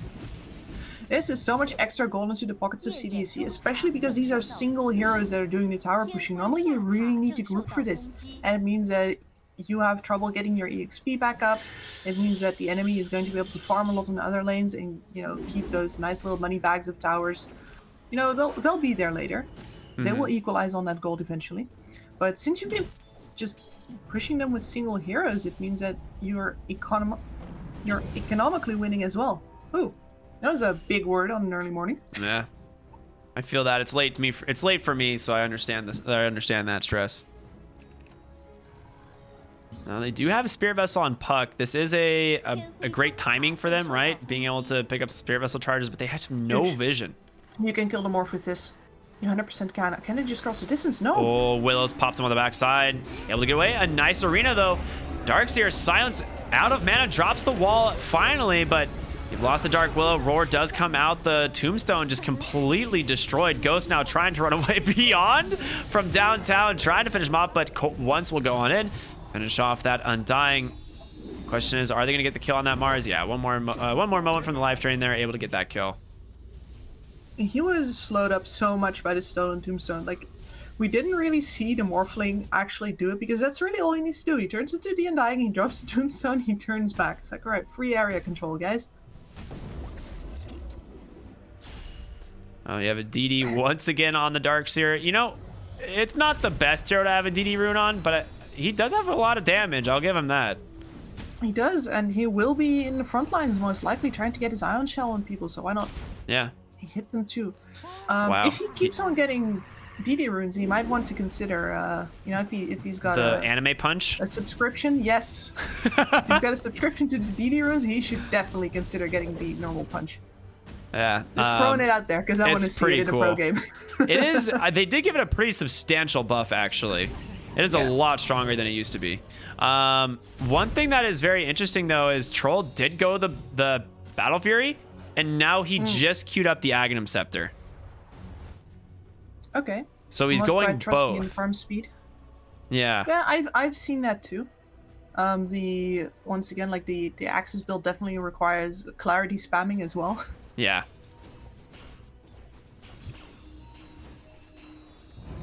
Well, bottom lane, roll in. They saw the orb come out, and it's gonna be an easy pick off there. Well played there. The chain stuns. Puck drops a coil, actually. He might be out.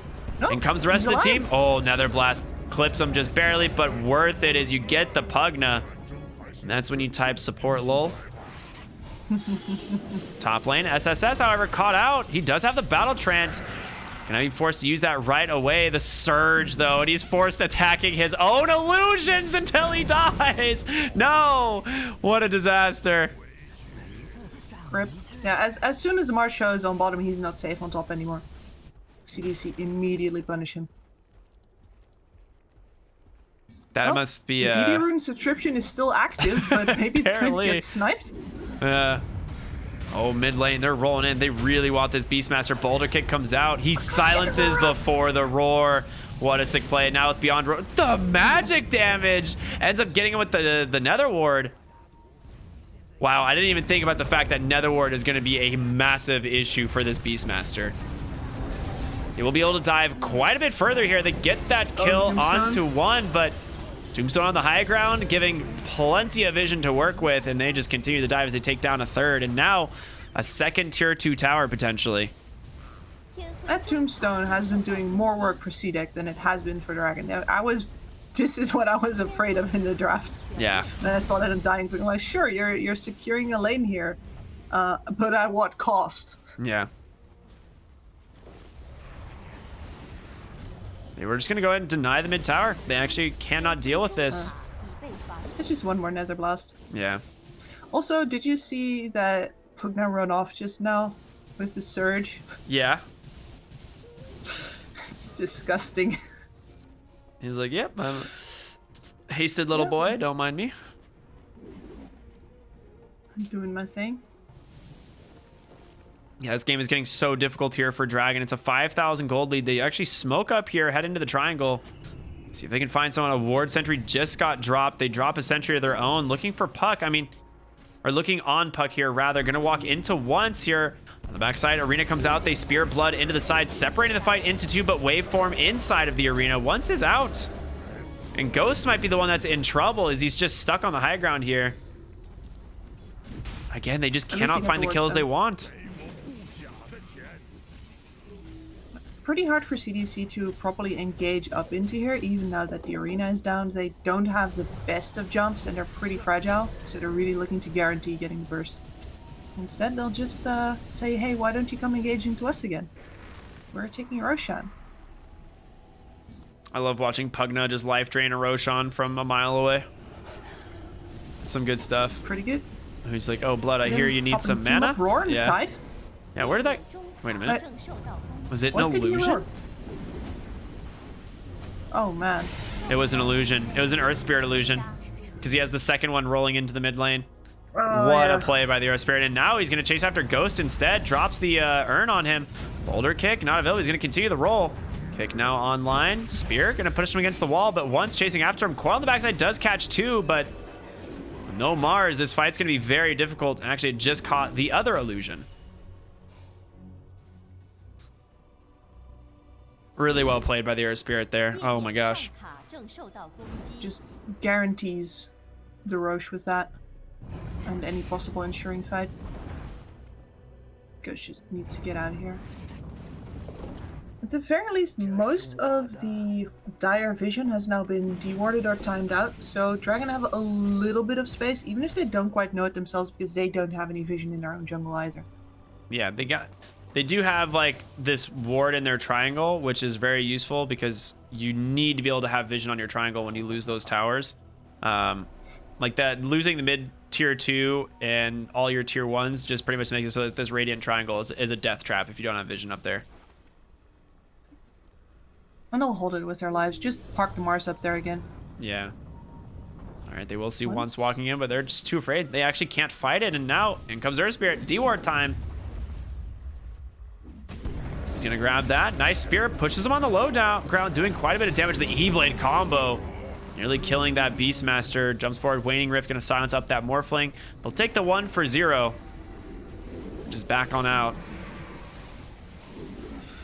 Oh, the road is so long for Dragon. Like, even if they manage to be able to fight CDC, like, they're going to need a BKB on the Troll Warlord, they're going to need a Skadi on the Troll Warlord as well. And then he still actually doesn't have that much damage. It's scary to think how much more he needs in order to fight this Morphling, and this Morphling is already ready to fight him. Yeah. And his buildings. I mean, you have 2 forms of ethereal, right, that you have to worry about as a Troll Warlord, and that is like that is such a bad feeling.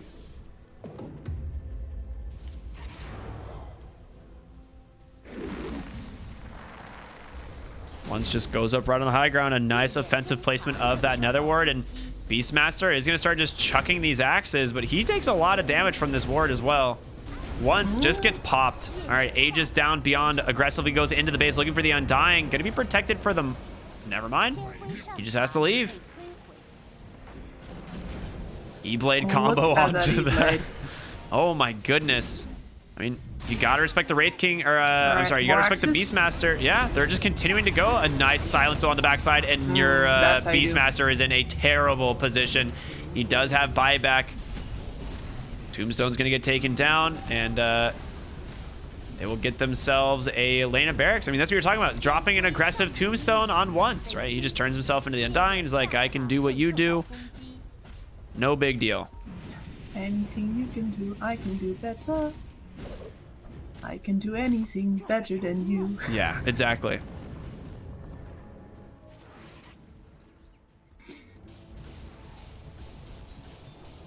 Once he's just having a game of a lifetime. There's not really anything threatening him in this game.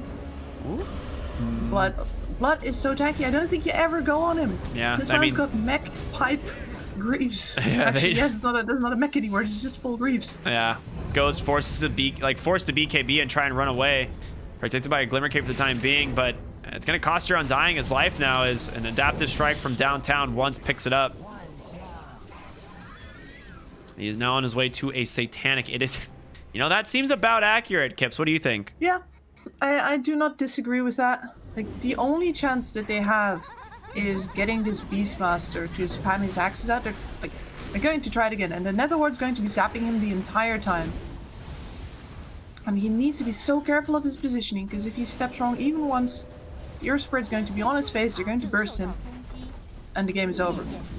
Beastmaster dies again, the game is over. It's so rough, because like on Beastmaster, you do need a lot of items to make this build work. You don't just need the Aghanim Scepter, you need, you know, like either an Aether Lens or a Kaya Sange plus your BKB. Like you do need other items with the Aghanim Scepter to really make it feel like it's worth it. And he just did not have the space to farm this game. CDEC quickly reclaiming that outpost that I believe the Puck sniped during its trip to bottom. The Puck's the only one that can push out lanes now. Blink BKB on the Mars, it is possible to get something here, especially if it's the Pugna. Oh, he ends up revealing the rest, but they just pop the BKB and turn it around. There's going to be the coil. The BKBs come out instead from Dragon here. They're going to chase down the Willow. Not really the target you want to be going and spending this BKB on. They will just roar her down. I mean, I guess you got something, but it's time to run now as they just surge them on in. The boys, they're ready to fight. Chain Stun's there, and your troll's gone. Yeah. BKB is over, and it's over for you. Yeah, they're going to continue the chase here as Once turns himself into another Undying, drops that Tombstone. You lose the Beastmaster. Undying trying to get away, but there's just too much magic damage, and he even catches Puck trying to disappear, and he ain't going to slow down. This man, he's going to continue this chase most likely. They just call the GG, and I don't blame them. Yeah. There's nothing you can do at this point. Things were looking very grim as soon as the laning stage got into full swing. Like at 5-7 minutes, you're like, oh man, this Morphling is getting way too much out of his lane. The mid lane is demanding a ton of attention from the side of Dragon. They just needed to bring in their supports there. It caused their one side lane to be too weak, and then the Undying, who has to stay in lane, instead caused his Troll Warlord to be underleveled compared to the Pugna.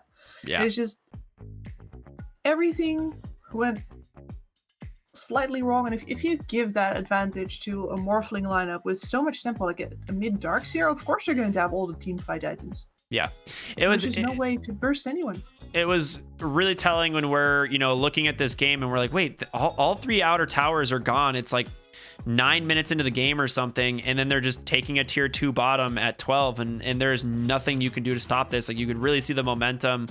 I mean, the lane change was just so smart, putting the Darkseer mid, the Pugna bottom. Like, that was you know, such an incredible decision from them, just to make sure they give themselves that lane advantage. And this was also very expensive. This is a level 2 Earth Spirit with an Ion Shell on him, causing the level 5 Beastmaster to just have to go back to base.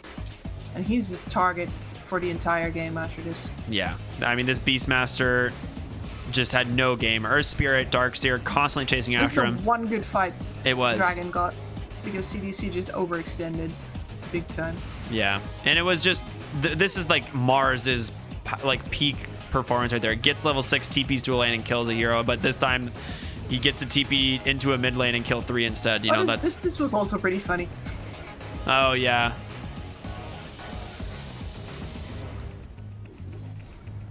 And then here is the chase. Yeah, this Earth Spirit just has his number, perfectly cancels the roar, beyond rotating on in the magic burst there from the Morphling, and then of course that Death Ward to snipe him. It's just it didn't occur to me how good Pugna is going to be against Beastmaster, and the main thing is the Death Ward, because anytime you try to you know, high ground defense or play this team fight, you're just taking like 250 damage nukes to the face every axe spam or something along those lines. This is the last fight that Dragon could have taken. They had their Beastmaster in a decent position there. The axes were coming out, but this Earth Spirit just rolls in at a very nice angle, takes him out, and after that it's smooth sailing. It was entirely reasonable for Dragon to call it there. Yeah.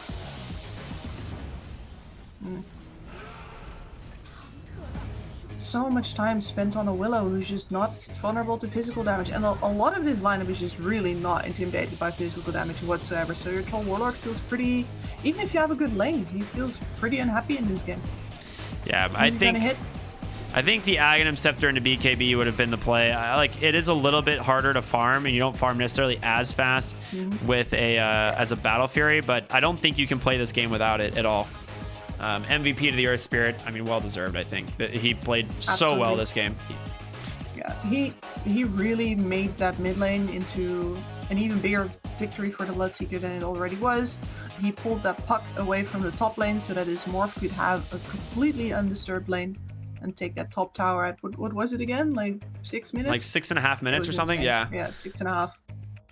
Yeah, super well played, and I mean, he got MVP 2 games in a row, and it makes sense. Like, his performance from the 4, like, incredibly impactful. It really can't. I honestly think this game was very difficult as soon as they chased that Earth Spirit like into the jungle there, and the Beastmaster has to TP home, and suddenly you're just like, all right, you can't defend your tower anymore.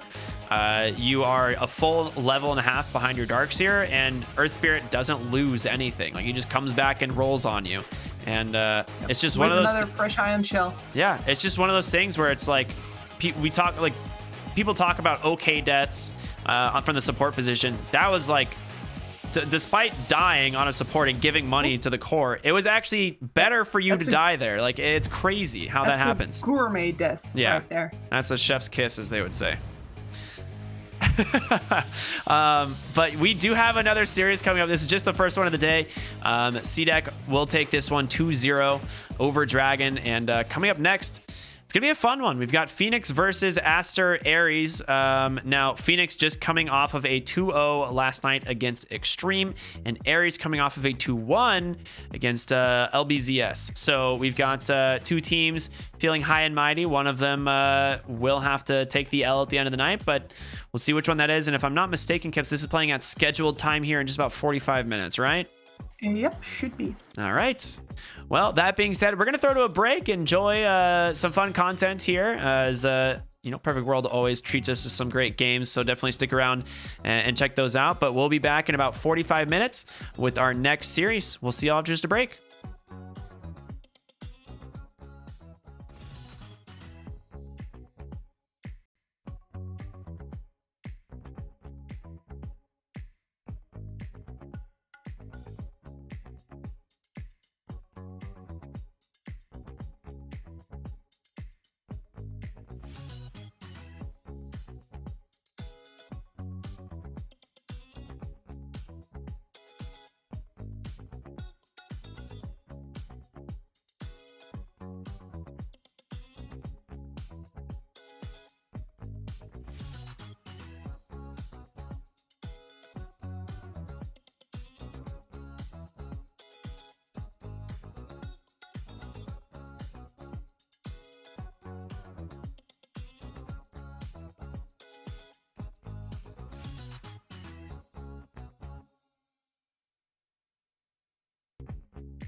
大家好，我是 Blood。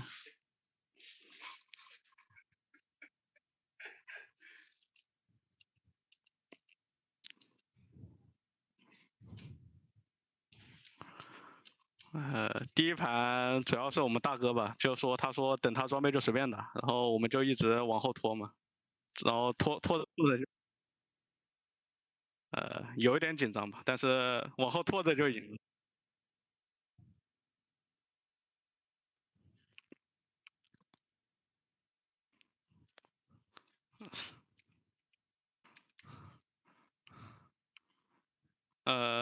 是的，菜黄一直说他有地保，那就在高地等着对面送。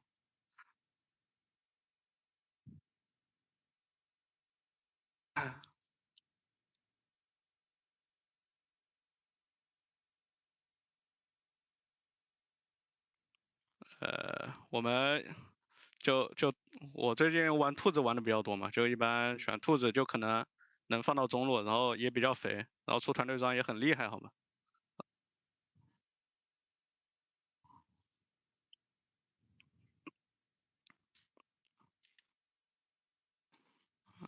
是的，就2、3都能打。好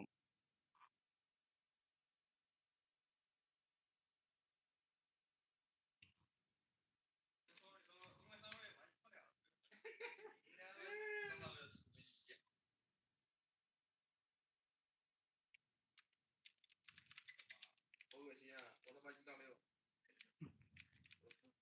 有个8杠0的不也给我个1杠6？我们打一个8杠0的，但是1杠6的。感觉肯定是被影响了吧，对吧？第一把被翻了，感觉是有点，我也人不行。是我们应该是没事啊，没事啊，没事，第二个不打。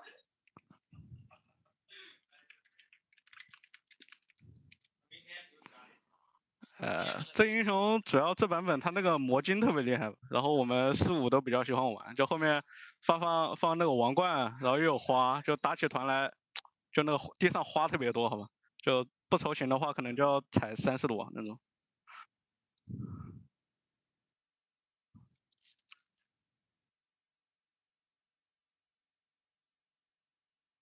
谢谢。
之星升起，云开日出，垂落全路。你也想来点吗？放马过来！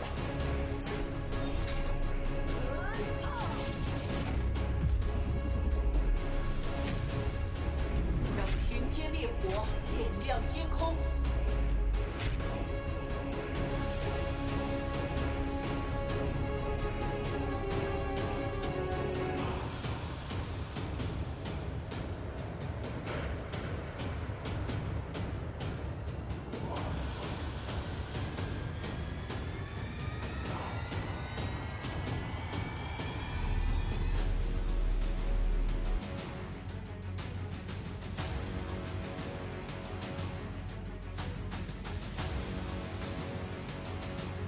蜘蛛来了，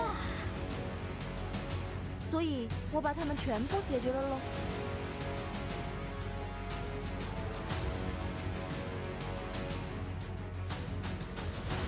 你被巨魔了！黑暗夜行。下一回穿暖和一点。孝敬我的。巫师的力量，天降炼狱。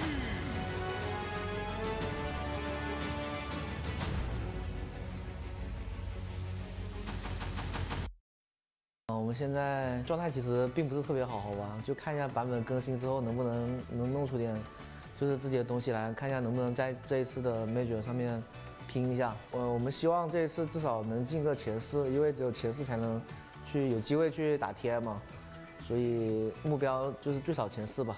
那肯定是，上 Major 第1老干爹 IG 都是特别厉害吧。反正就怎么说呢，就其实就看版本更新后能不能打出点自己的东西吧，不然小象那些也是差点机会嘛。他们这次肯定会特别认真，还有以后母什么的，所以就尽自己的努力吧。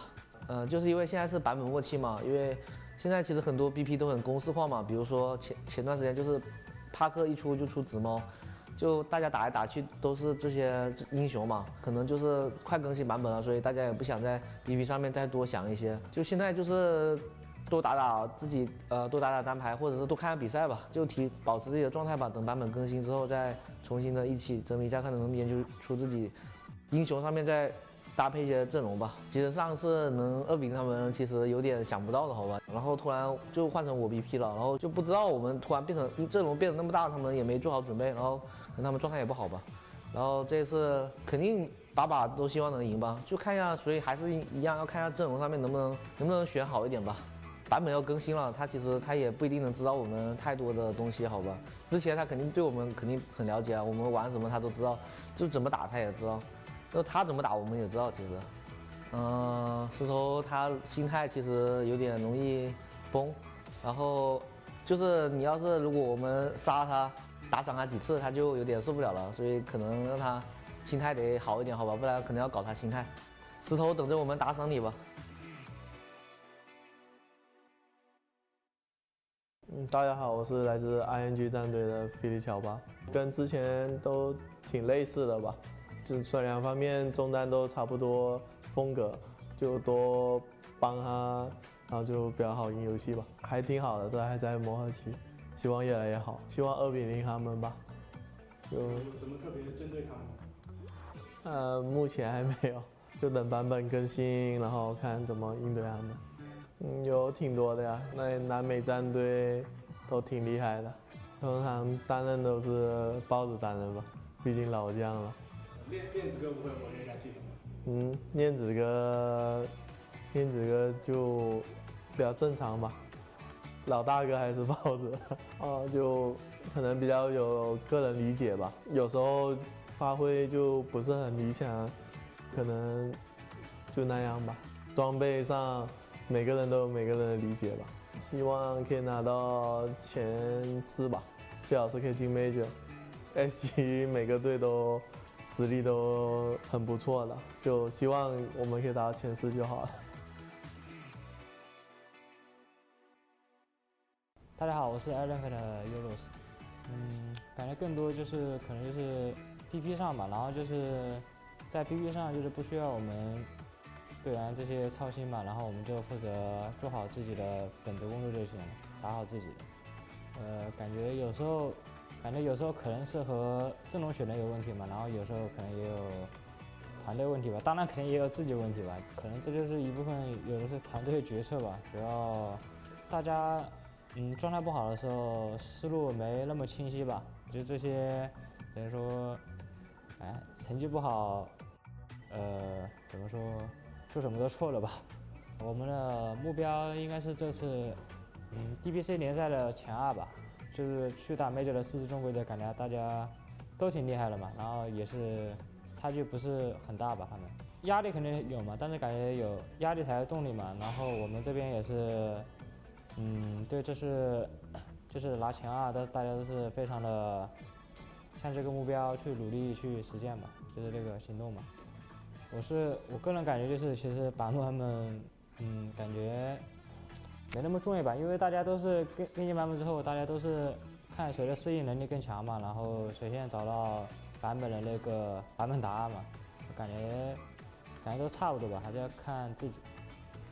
怎么说？可能一方面可能我也不知道该怎么说，反正就是我感觉我没什么可说了吧。因为我们最近状态不好嘛，然后可能就是出现失误比较多嘛，然后就是每一场打完输了，我们都会一起总结、一起讨论嘛，可能就是希望下次碰见他们的时候会失误少一点吧。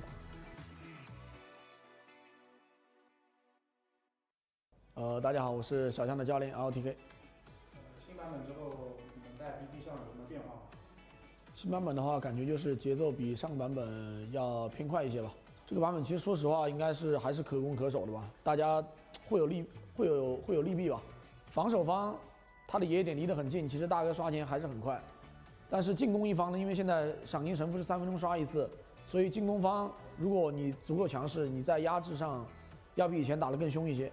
然后前期河道神符因为一些机制的改变，所以现在在河道神符的争抢要比以前更加激烈一些。近期对阵1号的比赛，小象没有赢过，你觉得问题在哪里？问题在于唯一俊宝太强了呀。今天对阵1号有什么点是要特别针对他们？干猪猪呀，干猪猪就完事儿了。干住猪猪基本上就可以拿下比赛了。那也不一定，先干了再说。最后问一下阿成啊，有没有找到皮队的使用说明书？皮队的使用说明书就是，首先最近很筹钱的，其实还可以的。大家好，我是英雄的查理斯。我觉得赛老师主要是他作为一个 carry 吧，他能在中后期的时候，就是提供我们那种需要听到的声音，就是我们知道他需要什么，他也能帮助我们给我们方向，就是我们就会中后期的节奏就会比较就是简单明了。打法风格有什么不同吗？其实你要我说的话，我还真没觉得就是他们打法风格差距有多大吧。那我现在要说的，我肯定是只能说喜欢赛老师多一点，应该是没有吧，感觉。但是我们可能打法上来说，可能比较就没有出现过他走到我脸上来收线这种情况，就没有出现过当着你的脸把你的兵都补了。也不是吧，就是说是就是我要去一条线打钱，然后他也跟着去那种情况都没有，没有吧？没有，就他们都很菜。也不是吧，一开始他们那些 BP 可能会比较那个什么。因为你打到后面也会发现，他们的比拼风格就开始往那个中国队开始转变了，都在选中国区的一些英雄。因为是版本末期吧，就能选的英雄、厉害的英雄大家都比较清楚吧。但国外队经常会选一些很奇怪的英雄吧，线上也不厉害，然后打到后面团战也不厉害，也没有那种翻盘点吧。像中国队内战，很多英雄你要抢，你要么抢要么搬，选来选去可能就是被迫之后就是说没英雄选了。会选一些奇奇怪怪的英雄上场，然后跟国外队的话，他们感觉就，有几个就是那个什么 TP 就比较像那个中国队的 BP 吧，所以我感觉他们那个 Major 打得比较厉害的原因跟这个也有点关系吧。目标年次嘛，肯定是越高越好呀，肯定是希望那个积分能够进 TI 的呀，就能赢肯定就对啊，都能赢，赢不了那没办法了。一般就是。如果有这种的话，大家都不会这么说。不会说我们要打到第几，我们只会说就是说你只要打好每一场，就是不要去想那些有的没的什么多少积分要进去。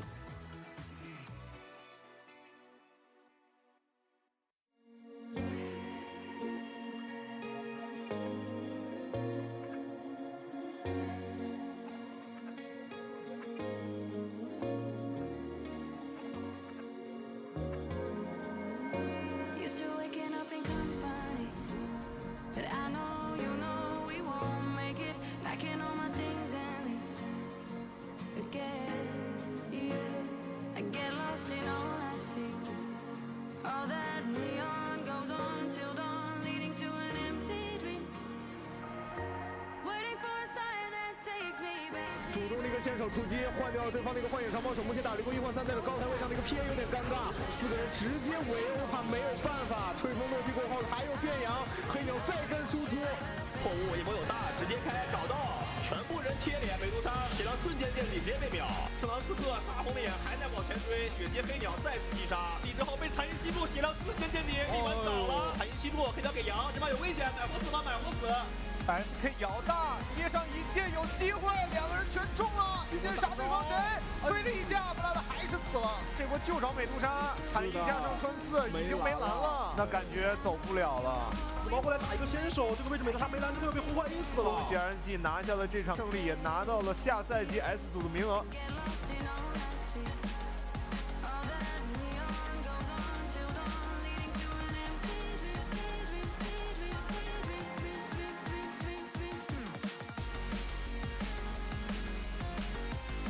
加两个对，超级跳刀过来一波突如其来的大招，先把小黑盾打出来，这里还空插了小黑，出来之后再被羊拉住小黑，连死2次，然后选择买活小强，这波是一个地保，看这波谜团大招拉住后面的一个小黑 SF 摇出大招，再找后面的一个剑圣，剑圣也被秒。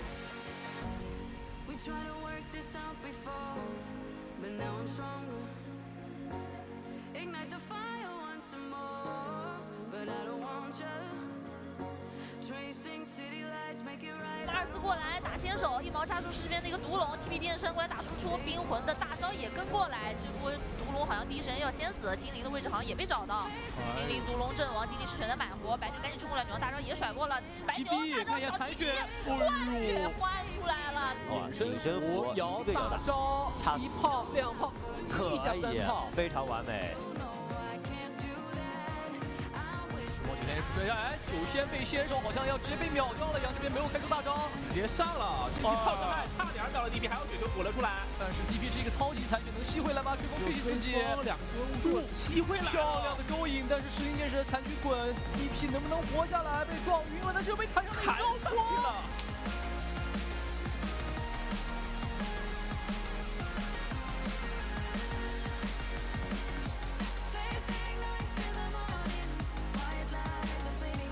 一毛水人直接拨脸上打另一轮输出，还是把这个飞机给打死了。两边好像要破雾，蓝走第一个直接破雾，跳走漂亮。然后水人这个位置切入，直接打飞机，有精灵的加持，这里飞机还是活了过来。好像正面在硬刚，双方交出大招，后这边一个电魂，这个飞机一倒，正面战场应该是否了。后面烂扬到了死亡先知，大招插起来，配合紫毛切入，死亡先知被残银吸，紫毛伤害全部打满，死亡先知又是被秒，买不活。然后这样的话，海明也是接连倒下，兔王交第一条命，起来应该被5个人围殴。对，小白又是在外面只能看进不去。这样 Aster 也是打出了GG，我们恭喜 IG 战队击败了 Aster， 还是保住了自己中国区第1的这个位置。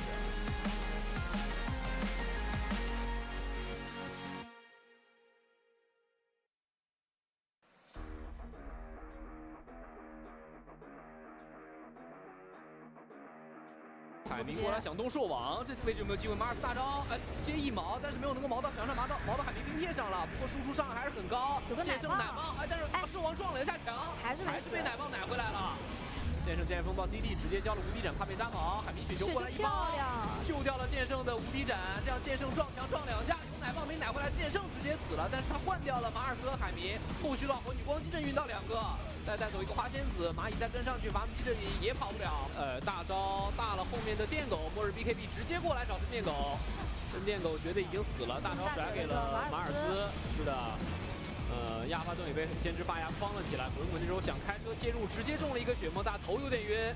车是停了，但是人应该也要没了吧？能换掉一个吗？换不掉。帕个大招过来，大到2个。这个滚滚和马尔斯都动不了。后排，这末日和先知是已经把后排人没杀掉，但是都赶走了。凤凰过来变个蛋，激光弹滚滚车结束，应该是要被凤凰弹砸晕了吧？没砸到。是，然后杜姆在高地上连杀了这个电狗，太强了，这把陈来神。麻痹药剂，龙骑接端，这波默克给自己梦游想救，但是诅咒的伤害已经很高了，吃了仙火应该还是要被 BOSS， 能换掉吗？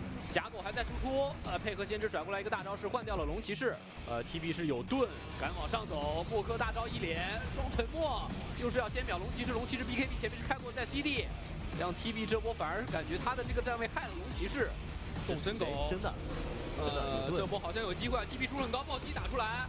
真狗死的位置还是有点僵硬，这位置起身之后，能跳出来跳走，然后默克大招再一给，暗灰再一连，这波风行者以强力击收走了一个龙骑士，死亡先知也被带走了。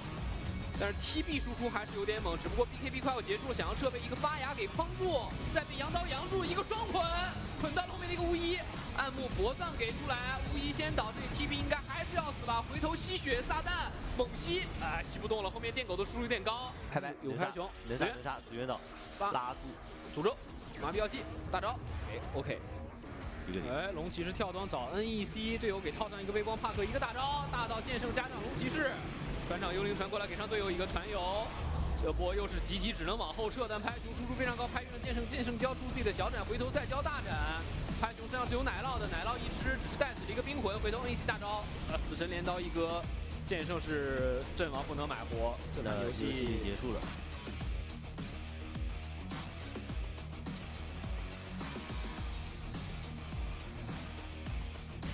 蓝猫配过勇，直接动手。陷阱炸下来也得死，因为这个折光是直接被破了。哎，不对，第2个折光开起来之后形成了一个反杀。这边好像是立了一个竞技场，但自己是被反阳接了一个刺贴上来，想打出去一击蓝魂的一个死亡意识。复魂蓝猫双拉，这波后排效果还不错，双决斗打了一波几乎完美的一个团战。也都做好了，用一些爆汤。看蓝猫这边过来好像是拉出了一个拉希克复魂，连一下贴地先进冰玉想要打深默克，但第一时间是全部一红这边血量有点残。拉希克阵亡是选择买活正面贴，应该是拼掉了默克，但是自己怎么办？也是倒下了。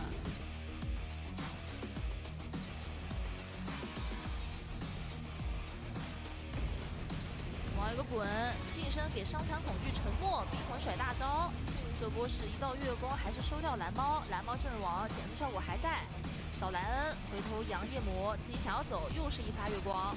蓝猫这边开 BB 直接进场，想找紫猫，蓝人甩了一发大招，看一下紫猫这边状态，紫猫直接被秒，紫猫不能买活。夜魔后排好像是冲到这边一个蓝的脸，第一时间露娜顶 BKB， 打出马尔斯，开进场战神迅猛，找到这边的一个露娜，但是好像被土猫踢了一下，救到了自己的大哥。土猫阵亡，来看一下这波动手。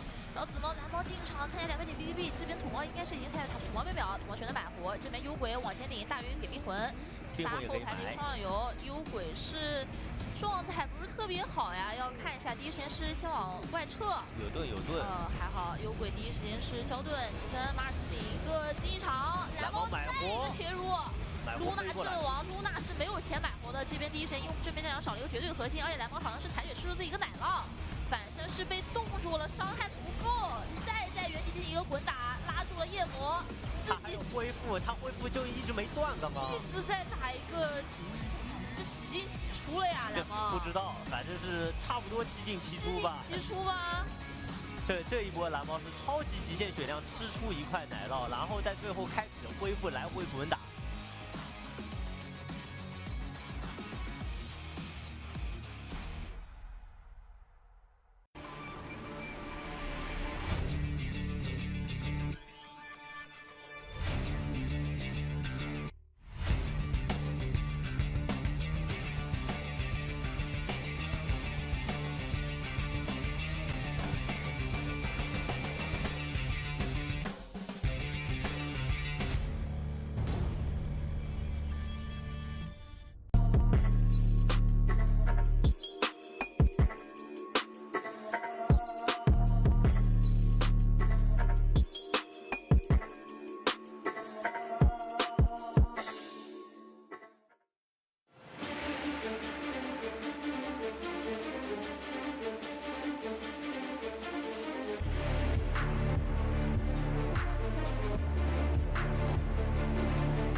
之星升起，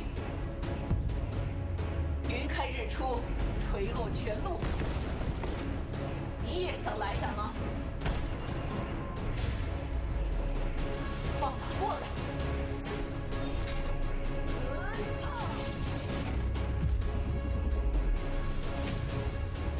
让晴天烈火点亮天空。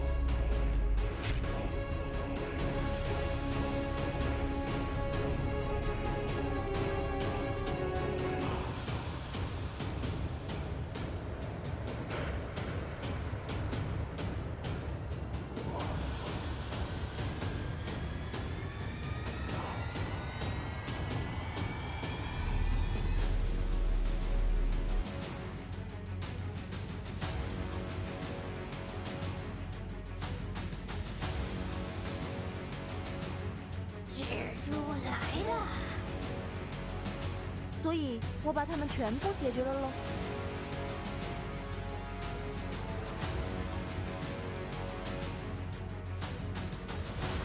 你被巨魔了！黑暗夜行。下一回穿暖和一点。孝敬我的。巫师的力量，天降炼狱。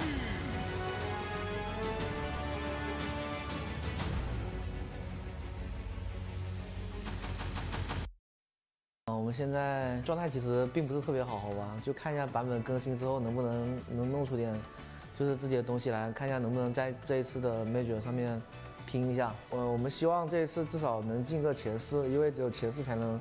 有机会去打 TI 嘛，所以目标就是最少前4吧。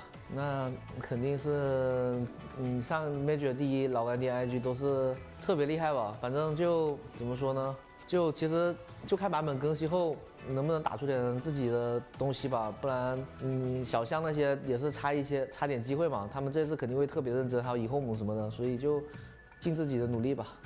就是因为现在是版本末期嘛，因为。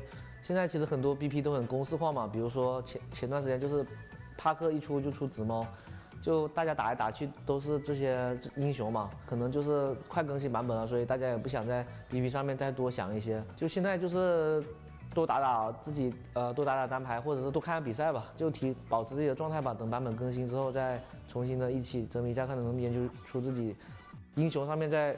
搭配一些阵容吧，其实上次能2比0他们其实有点想不到的，好吧。然后突然就换成我 BP 了，然后就不知道我们突然变成阵容变得那么大，他们也没做好准备，然后可能他们状态也不好吧。然后这次肯定把都希望能赢吧，就看一下，所以还是一样要看一下阵容上面能不能选好一点吧。版本要更新了，其实他也不一定能知道我们太多的东西，好吧。之前他肯定对我们很了解啊，我们玩什么他都知道，就怎么打他也知道。就他怎么打我们也知道，其实，石头他心态其实有点容易崩，然后就是如果我们杀他打伤他几次，他就有点受不了了，所以可能让他心态得好一点，好吧，不然可能要搞他心态。石头等着我们打赏你吧。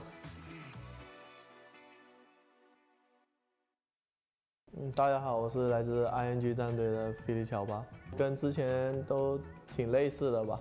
就算2方面中单都差不多风格，就多帮他，然后就比较好赢游戏吧，还挺好的，都还在磨合期，希望越来越好，希望2比0他们吧。有什么特别针对他们？目前还没有，就等版本更新，然后看怎么应对他们。有挺多的呀，那南美战队都挺厉害的，通常单人都是包子单人吧，毕竟老将了。链子哥不会磨练一下气氛吗？链子哥就比较正常吧，老大哥还是包子，就可能比较有个人理解吧，有时候发挥就不是很理想，可能就那样吧。装备上每个人都有每个人的理解吧，希望可以拿到前4吧，最好是可以进 Major。S1每个队都。实力都很不错的，就希望我们可以打到前4就好了。大家好，我是 Aries 的 Euros。感觉更多就是可能就是 PP 上吧，然后就是在 PP 上就是不需要我们队员这些操心嘛，然后我们就负责做好自己的本职工作就行，打好自己的。感觉有时候可能是和阵容选的有问题嘛，然后有时候可能也有团队问题吧，当然肯定也有自己问题吧，可能这就是一部分，有的是团队决策吧，主要大家状态不好的时候思路没那么清晰吧，就这些等于说，成绩不好，怎么说，做什么都错了吧。我们的目标应该是这次DPC 联赛的前2吧，就是去打Major的4支中规的，感觉大家都挺厉害的嘛，然后也是差距不是很大吧，他们压力肯定有嘛，但是感觉有压力才有动力嘛，然后我们这边也是，对，就是拿前2的，大家都是非常的向这个目标去努力去实现嘛，就是这个行动嘛。我个人感觉就是其实版本他们感觉没那么重要吧，因为大家都是跟进版本之后，大家都是看谁的适应能力更强嘛，然后谁先找到版本的那个版本答案嘛，感觉都差不多吧，还是要看自己。怎么说？可能一方面可能我也不知道该怎么说，反正就是我感觉我没什么可说了吧。因为我们最近状态不好嘛，然后可能就是出现失误比较多嘛，然后就是每一场打完输了，我们都会一起总结、一起讨论嘛，可能就是希望下次碰见他们的时候会失误少一点吧。大家好，我是英雄的查理斯。我觉得塞老师主要是他作为一个 carry 吧，他能在中后期的时候，就是提供我们那种需要听到的声音，就是我们知道他需要什么，他也能帮助我们给我们方向，就是我们就会中后期的节奏就会比较就是简单明了。打法风格有什么不同吗？其实你要我说的话，我还真没觉得就是他们打法风格差距有多大吧。那我现在要说的，我肯定是只能说喜欢塞老师多一点，应该是没有吧，感觉。但是我们可能打法上来说，可能比较就没有出现过他走到我脸上来收线这种情况，就没有出现过当着你的脸把你的兵都补了。也不是吧，就是说是就是我要去一条线打劫，然后他也跟着去那种情况都没有，没有吧？没有，就他们都很菜。也不是吧，一开始他们那些 BP 可能会比较那个什么。因为你打到后面也会发现，他们的比拼风格就开始往那个中国队开始转变了，都在选中国区的一些英雄。因为是版本末期吧，就能选的英雄、厉害的英雄大家都比较清楚吧。但国外队经常会选一些很奇怪的英雄吧，线上也不厉害，然后打到后面团战也不厉害，也有没有那种翻盘点吧。像中国队内战，很多英雄你要抢，你要么抢要么搬，选来选去可能就是被迫之后就是说没英雄选了。会选一些奇奇怪怪的英雄上场，然后跟国外队的话，他们感觉就，有几个就是那个什么 TP 就比较像那个中国队的BP吧，所以他们我感觉他们那个 Major 打得比较厉害的原因跟这个也有点关系吧。目标年次嘛，肯定是越高越好呀，肯定是希望那个积分能够进 TI 的呀，就能赢肯定就对啊，都能赢，赢不了那没办法了。一般就是。如果有这种的话，大家都不会这么说，不会说我们要打到第几级，我们只会说就是说你只要打好每一场，就是不要去想那些有的没的什么多少积分要进去。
请夜眼方挑选一。兽王。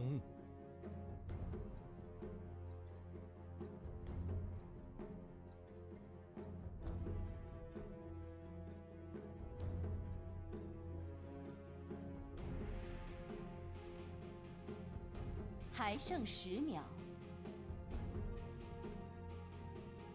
还剩5秒。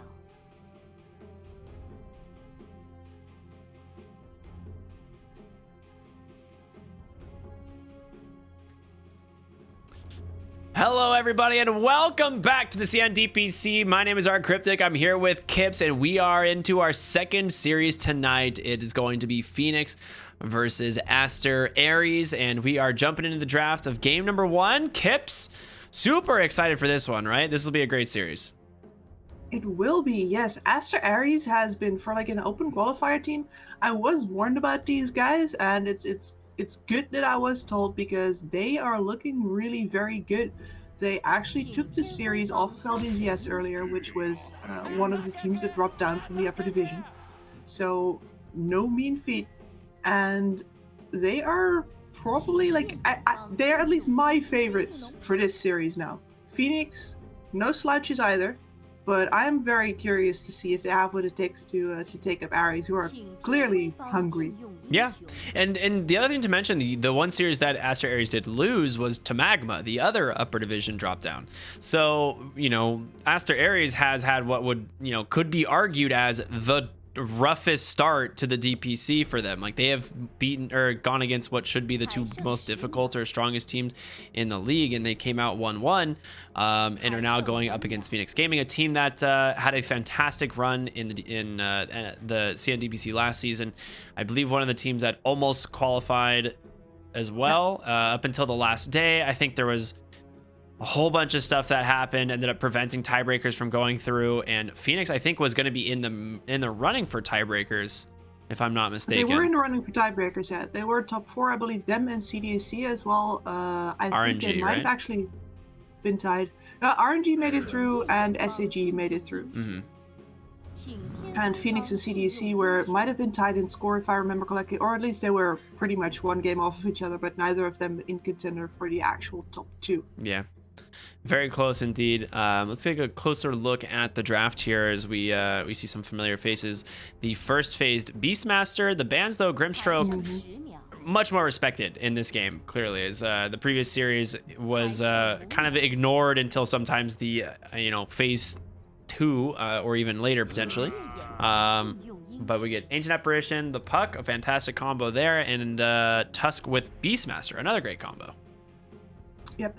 And this Beastmaster pick in the first phase right now, normally when you see a breakthrough hero like that, you know, you see the mid build with the axes, people start trying it. It takes a while for people to counter it. But I've seen now, first with Alina mid, now with a Pugna over on the side lane. He could have also easily done it mid. That Beastmaster does in fact get out-tempoed, and that he needs a lot of items in order to get online. And his build-up right now is very much greedy. Like, you don't do anything until you have your Aghanim Scepter. How many other mid laners are there where you think that that's like a valid build-up to just do nothing until you have the Ags? It's not a lot of them. So I definitely think that it's being figured out extremely fast, and right now Phoenix Gaming have already started out this draft with a ton of magical burst damage, especially if this Puck is a core. We saw in the previous game, if it's a support, you know, the enemy Morphling might not be so intimidated, but this is a core Puck, then yeah, these are a lot of pickoff tools already for Phoenix Gaming. Yeah, absolutely. I love how there's the I think you pointed out the whiteboard in the background with a bunch of stuff right now. I'm like, what's the chance those are some strategies this team's running, and you know, other teams and managers are watching like, oh yes, take the notes, we see exactly what you're doing. Wind Ranger, okay, that's interesting. As someone who has made those notes from time to time, they often don't actually make a lot of sense after the talk is over. You just look back in the board and you're like, wow, okay. Yeah, I remember vaguely this conversation. They get Kunkka, Shadow Demon, Lifestealer Band, Doom, Mars, and Darkseer. Darkseer had a fantastic showing in the last game. And they just threw it in the mid lane against the Beastmaster, and it was remarkably a great combo. Like, I loved that. It was really smart. It was, yeah. Beastmaster, one of the few lanes where I because we were theory crafting, right? Maybe try versus try in the bot lane, and then you get a Beastmaster or something versus Darkseer lane in top lane. But this is another great way for the DS to have a 1v1 matchup versus a melee laner, and boy did that work out. Classic Wyvern. I mean, this was a lot better against old Beastmaster, but it feels very underwhelming based on the lineup I'm seeing right now from Aries. I guess you see tag team in Focus Fire, but I don't know if that's enough to really warrant a Wyvern. Maybe Phoenix just feeling the icy blue theme here. Could be. Possible. I mean, I was literally scratching my head just now. Winter Wyvern, of course, is doing great in pubs right now, high win rate, but we have just established that if this is indeed a mid Beastmaster, then you're going to be looking for these longer fights. And where Winter Wyvern excels is in turning around shorter ones. Yeah, or setting up a quick fight, right? Like the Winter's Curse into, you know, a big gank. You do have Coil AA Blast to follow. The Night Stalker is actually a huge issue, though. I mean, as soon as you pop Dark Ascension, this Wyvern has no, like, this hero only plays from Fog. And you just don't have that against the Night Stalker. Anytime Dark Ascension comes out, you're like, well, I guess we just we have to leave. And there's your leaving mechanics. There's your leave. They pick up the Centaur. I've seen several Centaur picks right now where I'm like, well, all right, fine, you got a beefy boy because Mars and Doom aren't available, I guess. But in this case, I'm like, okay, you know what? Fine. This is exactly the kind of scenario where a Centaur is not just justifiable, but a great pick. This is going to enable your backline to actually stay safe versus DNS, survive the initial engagement, reposition, and hopefully kill him before he gets on top of them again. I really like that Medusa ban. It makes a lot of sense. Like, there's right now they do not have an answer for the Medusa. Like, there's just not enough damage coming out from either of these heroes. You have like Ice Blast, which is kind of nice, but you know, Wyvern feels so useless against that hero. Rid of Spectre. All right, jump on the back line, something that they're a little bit worried about. Now, the Windrunner here. This is the one question mark for me in the draft, right? Yeah, it's fairly strange to me as well. We have seen Tusks run as 5 before, but right now he's extremely popular in the 4 position, I think for good reason. You just want that Blink Dagger save to be up in time. Like the early game efficacy, of course, between like the two roles 5 and 4 is pretty much the same, but then what really differs is the amount of farm that you get allocated afterwards and the kind of items you're supposed to buy for your team. Blink Dagger plus 5 is just such a stretch usually. But yeah, Wind Ranger plus 5 is definitely not a thing. So right, that's what my thought was. Yeah. And normally you'd say, all right, fine, you know what, you do a normal offline Beastmaster, right? You put the Wind Ranger mid, but now there's also a Night Stalker. The only way that I can see this working out is if this is actually a Night Stalker safe lane, and you indeed have either the Windrunner or the Beastmaster offlane or mid. For Wind Ranger, mid over offlane definitely, because she's such a volatile hero. Yeah. Like if she has a bad game, she just doesn't come back. I like that idea. I mean, I'm wondering if that's their goal here. I mean, it's a really good game for a farmed Night Stalker. It is one of those things that it is. If this Night Stalker gets ahead, yeah. And he can kill everybody except for the Centaur. Yeah. And at that point, you just rely on the Windy or the Beastmaster just to roar him up or shackle, right? Like you let everyone else deal with that, and you just jump the backline. AA Wyvern, I mean, they just melt. They don't have anything. Mm-hmm. And I want to say here as well that one of the games that Aster Aries took over LBCS earlier was a game where Ulu ran, in fact, a carry Razor. So they're not unfamiliar with just picking 3 tempo heroes and running with all 3 cores as opposed to having one of them hang back. I like that. I mean, they like the puck. They play the puck all the time. Ooh. Okay, that's a pretty solid pick. It's really strong against the Beastmaster. It makes this offlane Night Stalker really weak as well. So I'm with you on this, where I kind of think you just tech the Night Stalker to safe lane and pick something that could shut down the Phantom Lancer, but I don't know what it is, because you don't have late game then. You're on a really big timer. I think you're on a timer here as Aster no matter what you do. Like, if you go late game versus the Phantom Lancer, your entire lineup just sort of slides off the balance board towards like, oh lord, we all need items. Yeah. But if you don't, then yeah, you're definitely going to have to win before some point. You could go Leshrac. Normally, if you want like a tempo Lesh is pretty good. Yeah, as a tempo answer. I was going to say DK can also deal with the PL up until a certain point. But the problem is that in the scenario we had in mind, Aries already has all 3 of their cores. Yeah. And I don't see a support that's left in the pool, especially not with, for example, SD already being out, that can really bother the Phantom Lancer. Phantom Assassin. Okay, so we slide in. I'm not sold on the PA pick. That one worries me. It's not a good PA game already. Like, there's so much magic burst. It's not a great matchup into the PL, I don't think. Like, he just ignores you and kills your team. Oh, yeah? You do have a fairly tanky team, I'll give you that. Like the Night Stalker, the Beastmaster, some of these other heroes. You know, they're not easy targets necessarily for the Phantom Lancer, but I think if you just like picked up a Leshrac there, or yeah. What was the other one? I literally thought of like Leshrac +1. What was the other one? I don't know what you wanted to mention. I said DK. Yeah, the DK was one. There was another hero in my mind, but yeah, if you have a Leshrac here, you just walk at the towers, and this PL is not as much of an issue. And you run that safe lane Night Stalk. Oh, Death Prophet was my other one. It was gonna be Death Prophet. Yeah. It was, you just needed an objective taker, and I think Death Prophet and Leshrac were like your 2 options where you do have that, and you have heroes that can play aggressively with them. And now I think the idea is like, okay, we have this late game PA, but it I don't know. I think the timings are gonna not match up correctly here on Aster Aries.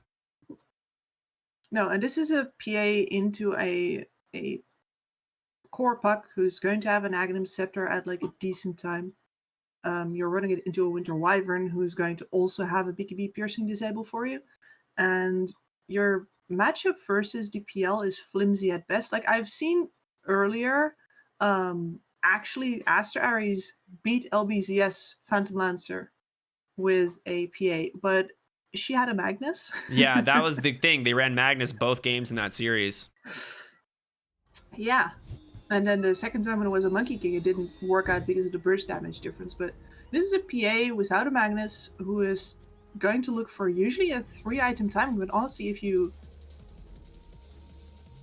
one of the things that I can see is that if Ulu is prepared to just buy Battle Fury, BKB, and go in, he's going to die in fights. But his team can probably...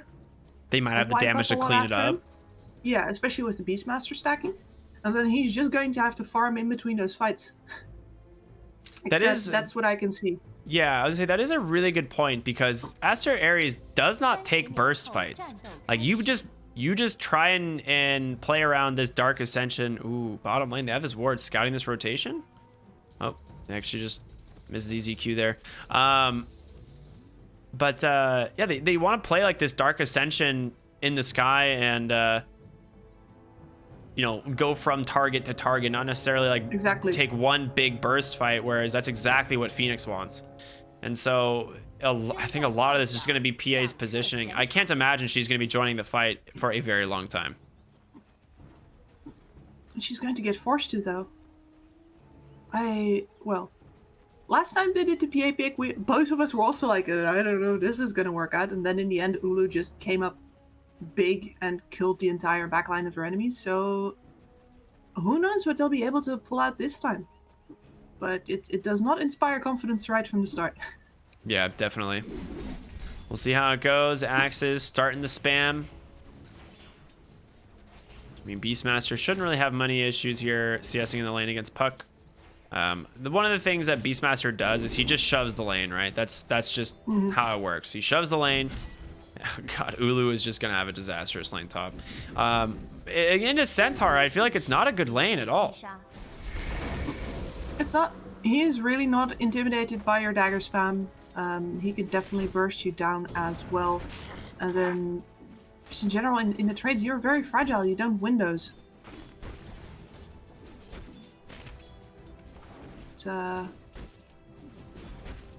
he still has 0 CS. I'm just watching that. There's the first one. Okay. Yeah. The thing is like Centaur just has like 10 to like, at least 10 more damage, I think, than you. Mm-hmm. And on top of it, double edge is a massive problem. Like, you just have this huge magic damage burst that comes out. Yep, there it is. He actually misses the splinter blast, but he's gonna have to rely on this stick regen so heavily. Normally you have kill threat with the Tusk PA, but the problem is that if you go into a Winter Wyvern with a Centaur next to him, the Centaur is just going to stomp the both of you, and then the fun is over. Tag team runs out. Well, as you were talking, great call from an expert analyst here. As the that exact scenario plays out before our eyes, Ulu on the run will at least find, or I'm sorry, Ulu chasing rather. Planet there does find the kill, and now looking for the Centaur. Stomp in one. All right, he's actually going so aggressive here. There is going to be the stomp, and those stick charges really paying off. A 1-for-1. I mean, that is definitely benefiting Ulu here as he gets a little bit of solo experience. This lane really going to push in, though. Salve gets dropped on over. This Tusk better be bringing a whole lot of regen as well. Yeah. His PA is getting a lot of usage out of that stick already, but that's not going to be enough to keep him up there. At the very least, this skill puts her on a decent pace towards a possible ring of health, and then staying becomes, if not feasible, at least less painful. Yeah. This is the second time Yuna has killed A's career before it got to him. Oh my gosh, that's so many items. Oh. Yuna is just destroying ZZQ's life right now.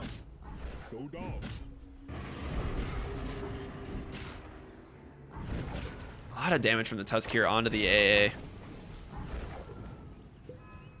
But he is. A lot of ice-themed supports running around. Yeah. Here, by the way, you can see that the Puck is taking so much damage from the Beastmaster axe spam. And one of the big problems with the Puck is that if you actually use your orb to push the lane back out, you expose yourself to possible rotations or to a ton of, like, even diving potential from the Beastmaster. Yeah, so you gotta be very sparse with that usage. And it means that he'll always have the wave under your tower because he can just press axes whenever he wants. Yeah, exactly.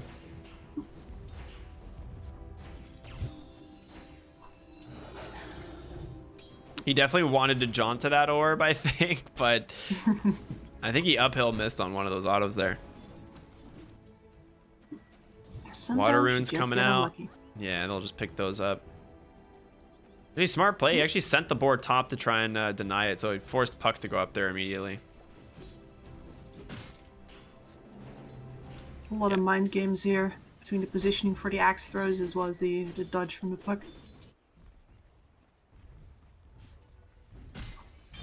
And, nothing much is happening bot except the PL farming. Yeah. He's completely unthreatened there. Like, the NS is getting some hits in as well. But nice, should never really be a threat to the PL. Yeah. Nice blur there from Ulu to dodge that Arctic Burn attack. The thing is this PA has 15 CS. Like, it is just no good. Like, the Night Stalker sitting at 23. You just have to worry, you know, like is this PA going to be able to do anything this game? CZQ got his courier. Did he actually again? Oh no, ZZQ got the other. He has the items now. Oh, okay, great. Okay. I was very worried. Oh, another kill onto the Wyvern. Yeah, if they get separated, the Wyvern is definitely food.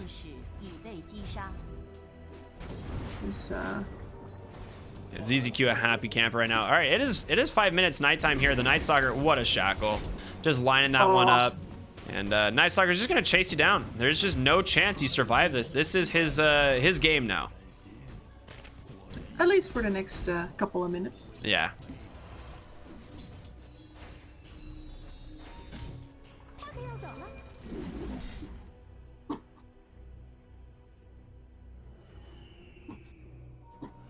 Tusk looking to snipe another rune. Not this time. Yeah, not this time. Nice D-ward there as well.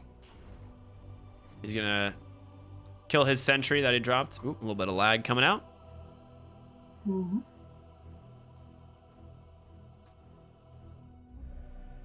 A bit of a risky situation for the puck here as well. Yeah, you probably have to back. If you get roared into a tag team, you probably just die. You definitely die. I mean, you can try to dodge the roar, but the problem is that when it doesn't go off at the moment you appear again, you're just gonna press it again. Yeah, great point. You're like, yeah, I'll just phase shift this, and he's like, all right, I'll just stare at my watch for a quarter second, and oh, okay, you're back. Yeah. G's being dropped here. Different G's than the regular G's. Yep. Just a single G. I foresee a lot of PL in Aries' future. Just like oodles of PL, if you will. That is a good point. It doesn't make me feel very confident for their future. That is a very good point, yeah. Oh yeah, he gets a regen. You love that rune. Oh, X-Spam Beastmaster. With regen, yeah, Ulu quickly grabs a Ring of Health, gets a bonus courier. That feels good.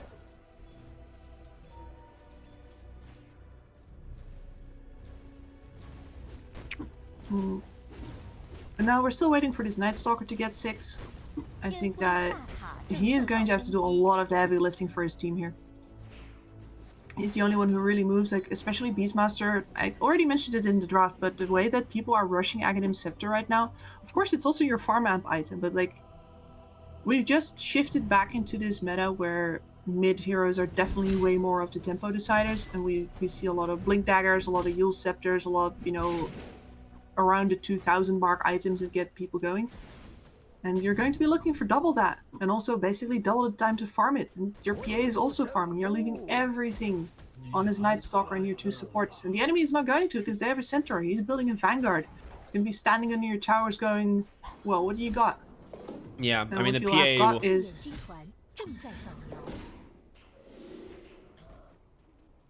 I worry, right? Like, you know, this PA is going to not be able to join the fights for a while. And... it's just, yeah, I don't know. Actually keeping on par with the PL. How is that even happening? PL somehow was really underfarmed after the lane stage. When they switched over to Net Worth right away, PL was actually quite a bit behind the Phantom Assassin, but here's the difference is PA is now has to jungle. She doesn't have a choice, whereas PL can still contest the lane. It's more dangerous for him once the Dark Ascension is up. It should still be possible. Ooh, that's what you like as a Wyvern. Yeah, you're a big fan of that item, for sure. Well, top tower, first one in the game, does go down.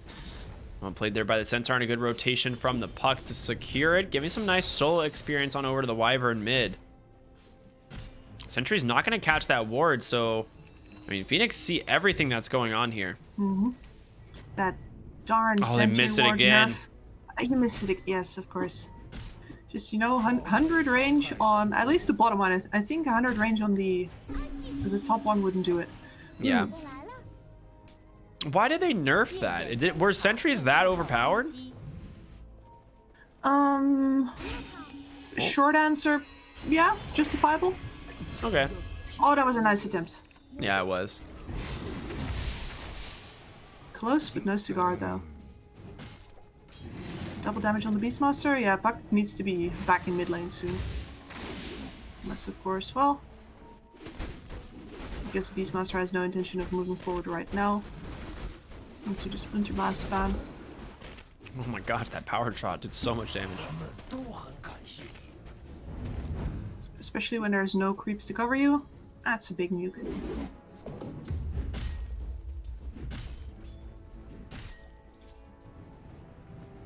And it feels like this slow slide. At least they're going to rotate on Aurora now. Max axis, nearly max on the boards as well.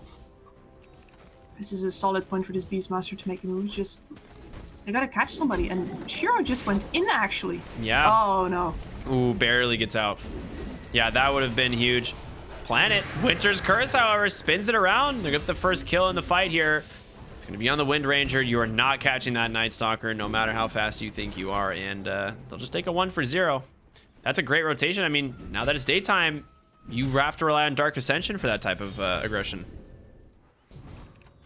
That was the worst case scenario for Aster. Like a good enough start to the fight that they commit, but just off enough that they lose heroes instead. That's a 4-man rotation to the bottom lane. Yeah. That's your Beastmaster who is just saving up for a single Aghanim Scepter, not doing anything for over half a minute. Big net worth loss there. So, once again, we park the Centaur under the tower and we say, hey, what you got? So, Aries, what you got this time? Because on top it was nothing. And let's face it, that tower, normally don't really want to def it. But this one.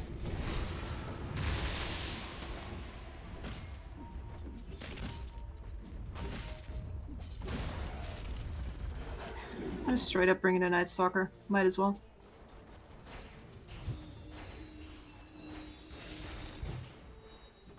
So, Fuck, buying a Force Staff. Yeah, I was about to ask if you saw that. Do you have any idea as to where that's coming from? Snap your own coil? I guess. Yeah, I didn't think about that. Yeah, you just Force Staff someone out of your coil. I was thinking more in a defensive route, but yeah. I forgot, you know, I mean, that works. The defensive route is also very good just because you have a Night Stalker in this game, and what you really need to avoid is the AoE of the silence. Ooh. Just because it's an area effect means Puck is very unhappy. Yeah, this is that's a great rotation in the mid lane. They do commit the Stampede and Coil, but you take down the Night Stalker. Slowing down his game is really important. We talked early in the draft about how much work this Night Stalker is going to have to do on these nighttime cycles, and yeah, that's a great pickoff for sure. It is. Beastmaster is inching closer to his Aghanim Scepter right now. He's going to have it in the next couple of minutes, yeah. That gets sniped. I'm moving into a Blink Dagger after, I believe, and that's when he's going to be ready to start making some tempo. And I think everything being what it is, Aster Aries is getting through this phase pretty well. Yeah, they've been playing very conservative. It's been hard for, especially this Puck, to get any pickoffs. You haven't been able to get this mid tower yet either, which would have really enabled the map to get squeezed in. Nice shackle. I mean, if you initiate this, you have to go on a planet, right? You just have to jump the Phoenix, or I'm sorry, the Winter Wyvern on the backside. But no connection coming through. They get themselves another tower. And now they really have free access to that top jungle.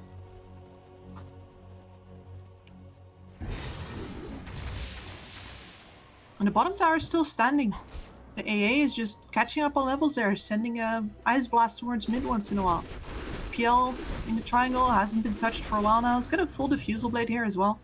So he's technically already ready to get involved into fights when it's safe. And he's going to deal a ton of damage.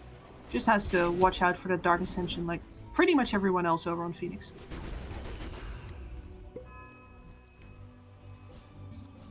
So, oh, Coil mid lane. Ice Blast comes through. All right, easy pick off there onto Yuna. Is the 4 position, but you'll definitely take that. More space for the Phantom Lancers. She's gonna walk into the dire jungle there and continue the farm. Ancient Apparition. Look at CZQ. He's level 7, almost level 8, just chilling down here. Having the time of his life, honestly, and he just hasn't had to get involved.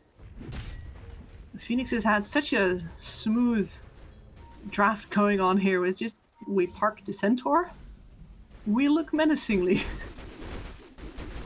It always feels nice to play lineups that sort of play themselves. Yeah. Smoke for the Beastmaster Ags now. This is a possible turnaround moment, but they have to find either a good roar or a good shackle to start it off. He's they need really low on mana. time to output the damage. Oh, you got a Fairy Trinket. Of course. Yeah. Of course. Probably the best tier 1 neutral item in the game. I was very surprised. I was very surprised it wasn't removed. I out of all the jungle items that I thought was gonna get replaced, I was sure it was gonna be Fairy's Trinket. That thing is absurd. I mean, the problem with neutral items is something that I've said from the start. It's like if they're good enough to make a difference, and they're free, then it's too much. Yeah.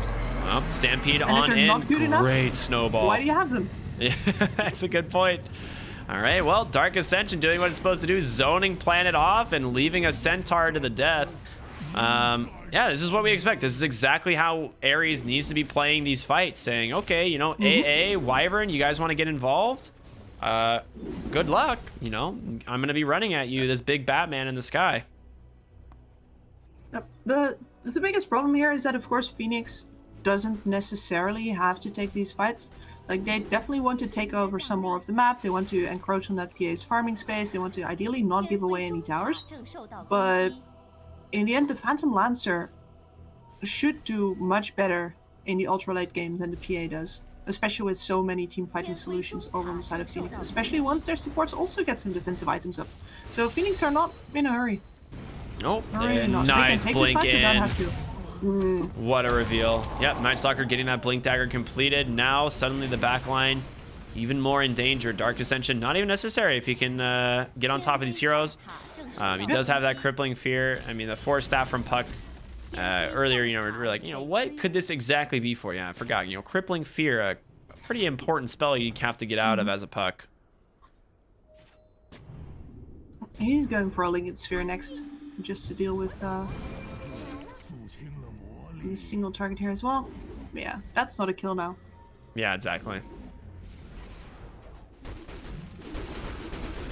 DD on the Puck. So this is Aster Aries' window. I think by all means they shouldn't have come to this point in the game while losing so few assets. Like the fact that they held on to that mid tower for so long and that the PL didn't really farm up in the enemy jungle meant that no farm was taken off the map for Aries really, and they're sitting pretty comfortably now.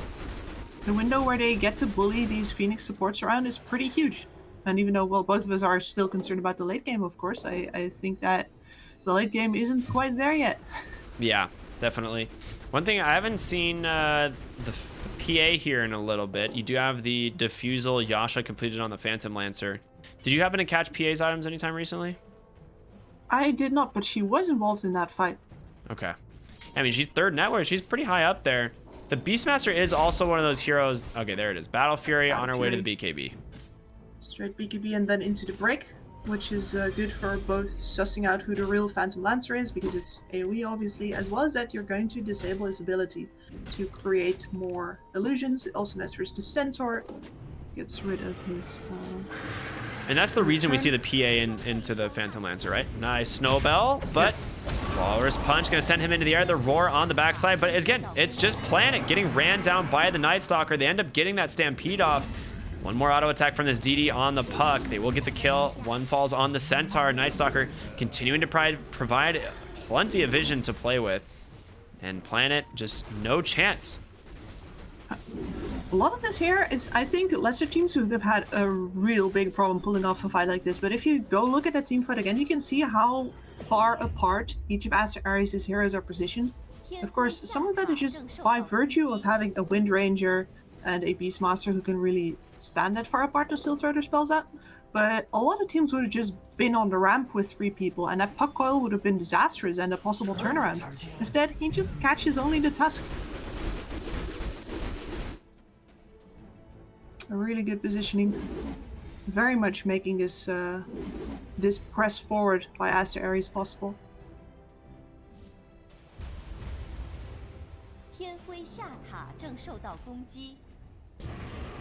Yeah, really good jump here in the top lane. They're gonna find the Tusk as well. Ice Blast coming through. Not actually gonna connect, but Puck's illusions are what end up finding the kill. Very nice play from him. He nearly killed himself by stepping back to defend there. Yeah, almost actually. It was incredibly close.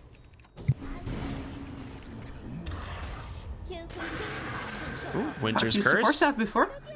And the new change to the Winter Wyvern will actually seen right there, where it expires after 2.5 seconds.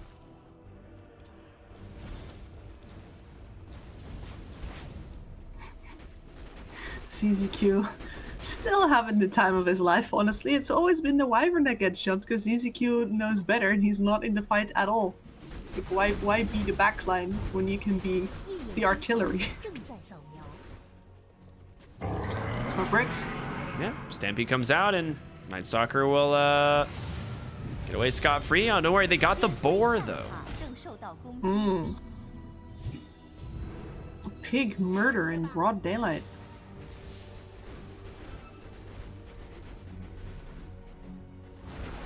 Shard is up for the AA. We're never gonna see ZZQ again.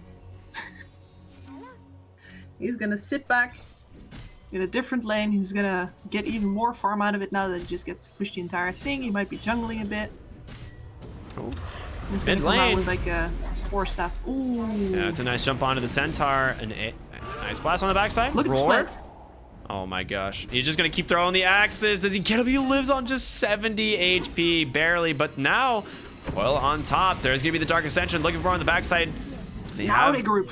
Oh my gosh, yeah. You're so right. You see that? You see the split? It's like opening a fan, and then the 2 teamfight spells come out, both the Puck ult as well as the AA ult, and they just Oh, snapshot the again. shackle. What a shackle. That was so sick. And it's just set up from the vision here from the Night Stalker. And he's just doing a drive-by, right? He doesn't even go down. Phantom Lancer can't get the kill. They get 2 buybacks out of this. Oh, Aries snap. is just gonna leave. They got what they wanted. Just run. Oh, the blink from Tusk. Yeah, and that right there is, by the way, why Centaur is not that great of a hero after you pass that window where you're basically unkillable with the Vanguard. Your spells are so telegraphed. And it's very clear what you're going to do. So, for Phoenix now, really, it's all about if they can get their support some defensive items. And if they have any choice at all, they should try and see if they can give maybe a little bit easier farm to them. The PL is going to come online eventually. Yeah. You just have to get this Ghost Scepter up on Poor Planet. You have to maybe even let that Puck have something so he can get the Lincoln Sphere ready. Yeah, the Sitting Duck. PA is coming online. Mid lane. Nice blast. We'll take down that Tusk, but I'm starting to worry here for the side of Phoenix. I mean, this PA is getting quite farmed, and once she has that... Does she have the shard? Did she pick that up? I know she has the BKB, but I haven't seen it yet. If she gets the shard, that's the moment when, you know, this becomes very difficult for Phantom Lancer. Especially this early in the game. It does, yes, and his... It feels weird to say because we both were so enthusiastic about this Centaur pick when it came out. It's like, okay, that's a solution for the NS. But it backed off from their original premise. Like, all right, we're just going to burst heroes down. Like, we might lose some soldiers in the process, but, you know, that's the sacrifice we're willing to make. So they were like, all right, fine, you know, we save our backline, right, guys? And now they're at this point where they've let Aries farm. Yeah, they have. Shiro, I mean, going for a Satanic next? I'm not... Yeah. I mean, is Satanic the solution here? I feel like you're just going to not have damage. Like, you can't kill the Windrunner. You're not going to be able to kill the PA. I mean, killing the PA is like the afterthought of this game. But you remember the matchup we saw before, right? The PA kills his backline. He should be killing the PA's backline. Where's the shard? Like, has been nerfed. I still think you should get it. And then probably the heart and actually do the in-out-in thing. Yeah, I don't know how Instead of the Satanic, which is a one-off, because we've already seen that this is an in-out-in kind of game now. You sort of made it that. Yeah. You throw one of your ults, hits only on one. So the other one of your ults, it only hits on one. Then you fight. Yeah. I don't know how you poke on the PL here against like a Beastmaster. Like he has much farther range with these axes, and you need to be able to harass. So if you can just like throw a spear, or rather a lance, at like a creep wave on the Beastmaster and start harassing him that way. I mean, burning his mana is his game plan, right? Like you can't let this Beastmaster just continue to throw axes and get these stacks. He actually has the shard now, giving him the ability for dive bomb. Doesn't it also reduce the cooldown? It does, yes. Okay. I was like, I think it reduced the cooldown of the birds. You just can't move the hawk now anymore. Yeah, you just can't move the hawk. Like, what, 15 seconds? It's pretty stupid. Yeah. I mean, what Beastmaster is incredibly strong right now, even without the axes change, because of how many more trees there are in this game. And the fact that Hawks still provide flying vision and their invis, super low cooldown. Like, just imagine having free wards. I mean, they're already free, but, like, you know, not a limit of 10. More of them. Just more Fast wards. fingers over on dash. Yeah, that was very good.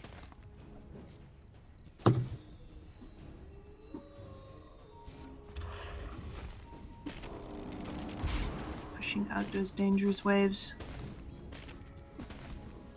There's going to be an Aeon disc. Man, did you see that? That was the same amount of gold left as when I said maybe give this Winter Wyvern some space to actually farm the Ghost Scepter. He is still at 704, exactly. Yeah, you know, he's just, he's doing his thing. He's just been buying sentries with his money. Yep. It hurts me because if you can actually force Aster Aries to go on you and you still have that ultimate, then you're in good. But so far, he's just either died or had to throw a very ineffective ult tab.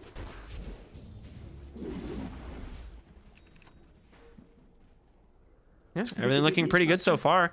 They've got the Deso completed on PA. What? I mean, I feel like it has to be Shard now, right? It should be Shard. And if Phoenix are not gonna fight straight up, then I guess the PA can skip it for a while, but you know. I guess that's a good point, right? Lincoln's at least up on the puck. Going into the Acceptor, like, if Phoenix get to stand and fight, they can deliver a lot of damage, but the question is just how do they get Aries to group up? Their positioning has been so good throughout this game, they just don't really have any way to force it. I think go top They'd have immediately to with beat the somebody. smoke. Actually, TPPA in as well. Puck. Oh, if he jumps to this orb, they got the vision. Oh, the blink. All right. Foils another smoke here.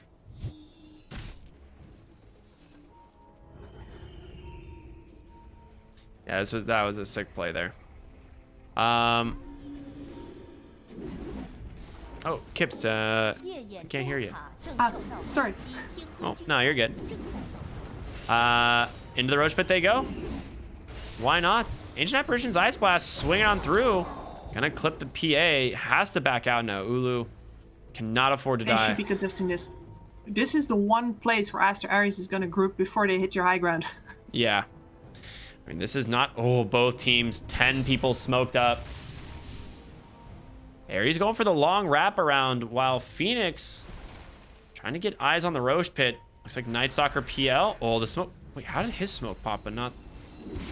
That was very bizarre. Dark Ascension comes out. Gonna be able to jump the back line, finds ZZQ, and there's the Stampede like we talked about, giving him the space that they need. BKB committed on the Night Stalker, but the Blink Stomp does catch two. Ice Blast come through, not gonna connect. Winter Wyvern doesn't do anything with that Winter's Curse, and now it's just Hero. He's gotta do all of the damage here, but he's all alone. BKB comes out, and there's the break. Goodbye. Ulu just shredding right through him. Planet caught out as well. Nice snowball, the big crippling fear, and they'll just stare menacingly at this Winter Wyvern as he dies. Fight secured, and at this point I'm like, man, how did I ever doubt Ulu's PA? I've seen this before. I've doubted his PA before. It's one of those things where I where so skeptical. It's one of those things where it just looked like there was, like, on draft, Phoenix's lineup is so good, but they just have not hit these spells, and it really is the Night Stalker, I think. He is absolutely carrying these fights. Like, the Winter Wyvern, unable to get a real Winter's Curse off this game. Ancient Apparition, as soon as the fight started, completely zoned out, could not compete. The team spent like half the fight chasing this Night Stalker around, and finally they're like, okay, we just have to ignore him and go for other heroes. And then at that point, PA's already killed one person, your PL's at like half HP. You know, it's... There's just not much you can do.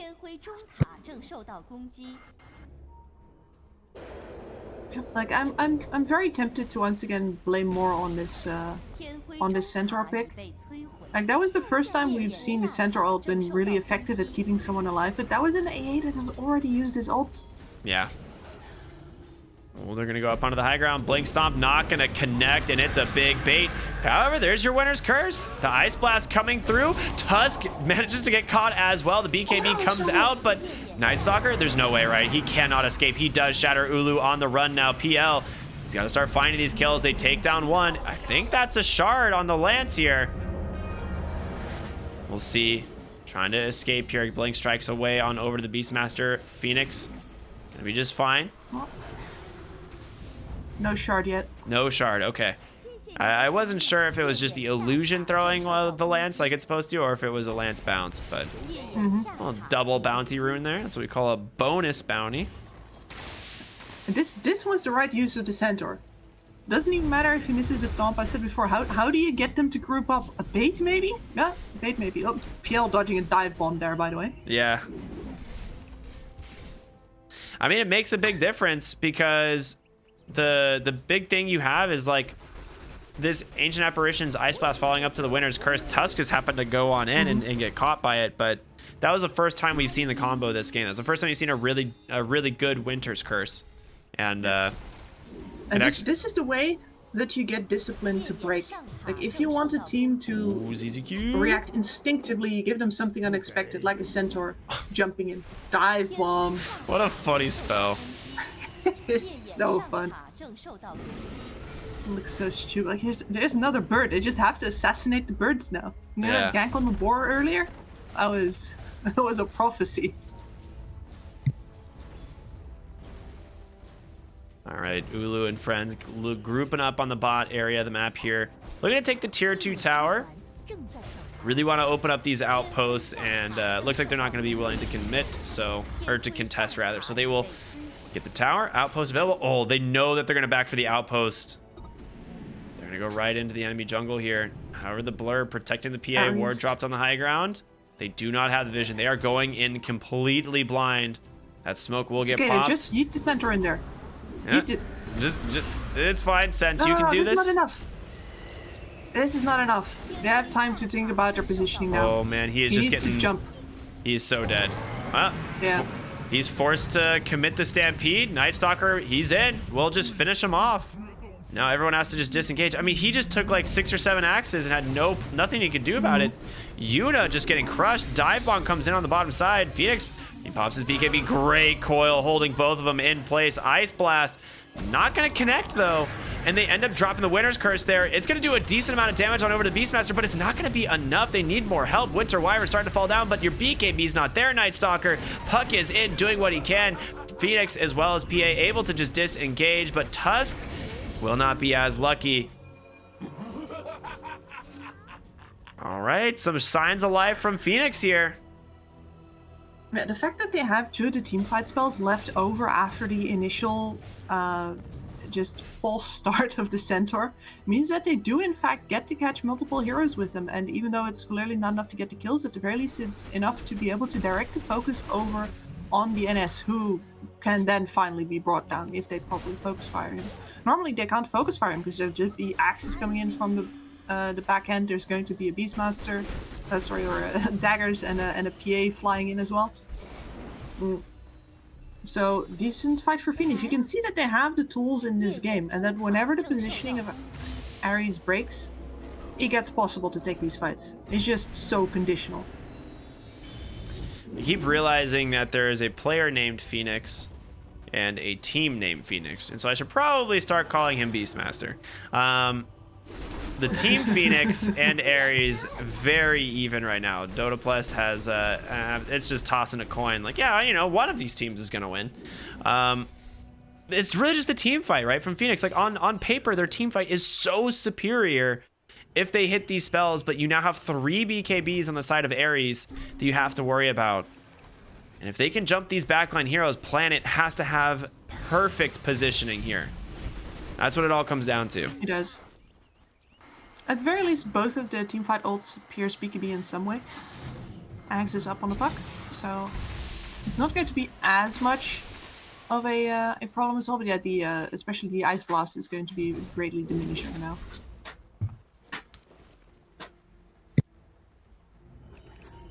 Alright, Ulu finishes that Satanic, going back for the SNY, get himself a little bit of status resistance there. as well as the healing amplification. Might as well. Another smoke up. Oh, Centaur gets found on the side. He's gonna get immediately jumped. Centaur, he pops that stampede. You gotta be careful now. And it's on the back lines on the side. Yeah, he is. He is just jumping these heroes. He finally finds the Winter Wyvern protected for the moment by a Ghost Scepter, but Oo's afraid to go in. He snaps the coil at the very end, and a PL is gonna jump right on in. Can they actually finish off this PA? She pops the BKB, able to just disengage. It's PL. He can't stick on these targets. He will finally find the Night Stalker as that BKB expires, but he makes it over the cliff again. We'll finally trade 1-for-1 offlane for offlane, but you get the buyback. PA, she dropped everything. BKB, the Satanic, all committed early on in this fight, but they did. I mean, she just barely mistimed that coil. Mm-hmm. Centaur really much more tanky this time around. I think that casual plate mail is doing wonders for him. Then, of course, the defensive items over on the supports mean that Night Stalker now needs to spend a lot more time trying to bring them down, and the rest of Phoenix doesn't actually have to come over and help them. And it means that Phoenix can now also split instead of all be subjected to this axe spam from the Beastmaster. Yeah, that's a really good point. Like, Night Stalker's, you know, time, like in the past when he was getting on top of these heroes, he was killing them. Now he's just stalling them, and Phoenix is like, yeah, we'll stall out this fight for 5-6 seconds until this crippling fear goes away, and then we have our spells, right? Like, that's giving them a lot more presence in these fights. ZZQ here in a lot of trouble. Great shard blocks. Yeah, I mean, there's not much you can do. He just has to stare. Puck? No. Puck's like, yeah, Puck's like, sorry, I'm gonna keep force out for myself. Sometimes you're just up too far. Yeah, sometimes. Your teammates are gonna stand there and be like, you know, sucks, bro, that you had to go there. Yeah, looks like a problem. Sorry about that. I love this shard, by the way. Back when it was PL's Aghanim's effect as well. I thought it was underrated, but never really did catch traction. Yeah, I will say I used to really like it as well. The Aghanim Scepter, is it still the Aghanim Scepter where like he just instantly spawns all his illusions, or do they get rid of that one again? I think it still does that.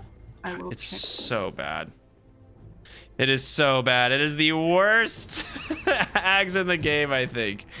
PA does find a Penta Edge Sword, which is so sick.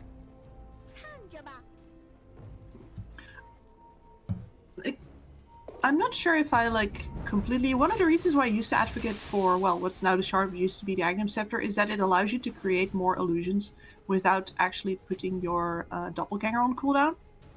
And the Juxtapose still does that. The problem is just that Aghanim Scepter, Phantom Lancer needs a lot of other items, and for the 4k gold that he spends on that, he could easily have a damage item or something like that. Yeah. Well, and you just much rather have it. One thing I've also noticed is it creates max illusions at instantaneously, all of them at the same time rather than staggering them, which means all of your illusions die simultaneously. So you can't create illusions during that time frame unless one of them's killed, which means when they all die at the same time, you have to start from scratch. Yeah, 0. And it's just like, ooh, that's a good point. I saw it happen in a game and I was like, this makes your hero worse. It was crazy. It does. I was I like, never thought about it like that, but yeah, you're completely correct. It's instead of this cascade of illusions that spawn new illusions, you just have that set, and when they die, they it's all just die. You again. Yeah, you were, and then everyone's like, oh well, we found him. You know, Got him. It was so weird. Yeah, I saw it happen, and I was like, He's here, oh, this officer. is. Yeah, I was like, this sucks. I was like, dang, like this PL just killed himself with a Wow. 4,200 gold item. I mean, that's so bad that I didn't even think about how bad it was. Winter's Curse save, and there's the Ancient Apparition Ice Blast, clipping to a huge stomp. In comes the PL. A fantastic fight from Phoenix. They don't have anything here on the side of Aries, but they do buy back onto 2. PL just trying to disengage, but here comes the shard damage, baby. You cannot take these fights. We're just going to keep bouncing him around. And it looks like Aries going to have to just disengage completely. 3 buybacks committed overall. Oh, yeah. 1 over on CDEC as well. That's a little bit of a... If they can get him out of the fight now, that's pretty big because we are posturing for Roshan here, and the AA is so important for the Roche control. Free shard on that one as well. But yeah, there again, you can see the effect that a disciplined team, like discipline and comms can only take you so far. In the end, it should be instinct to hold your position, even when somebody jumps in that might look like a tasty snack.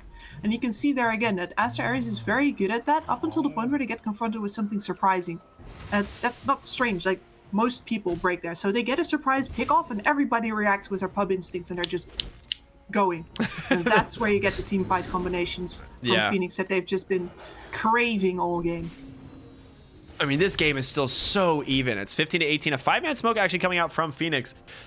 They want to keep going. Wyvern ult on cooldown for 1 more second. All right, Blink Dagger online. Planet. He's ready to go. Yeah. Even got the cape there, giving you an extra invis. So it makes it so much more difficult for the Night Stalker to assassinate this hero.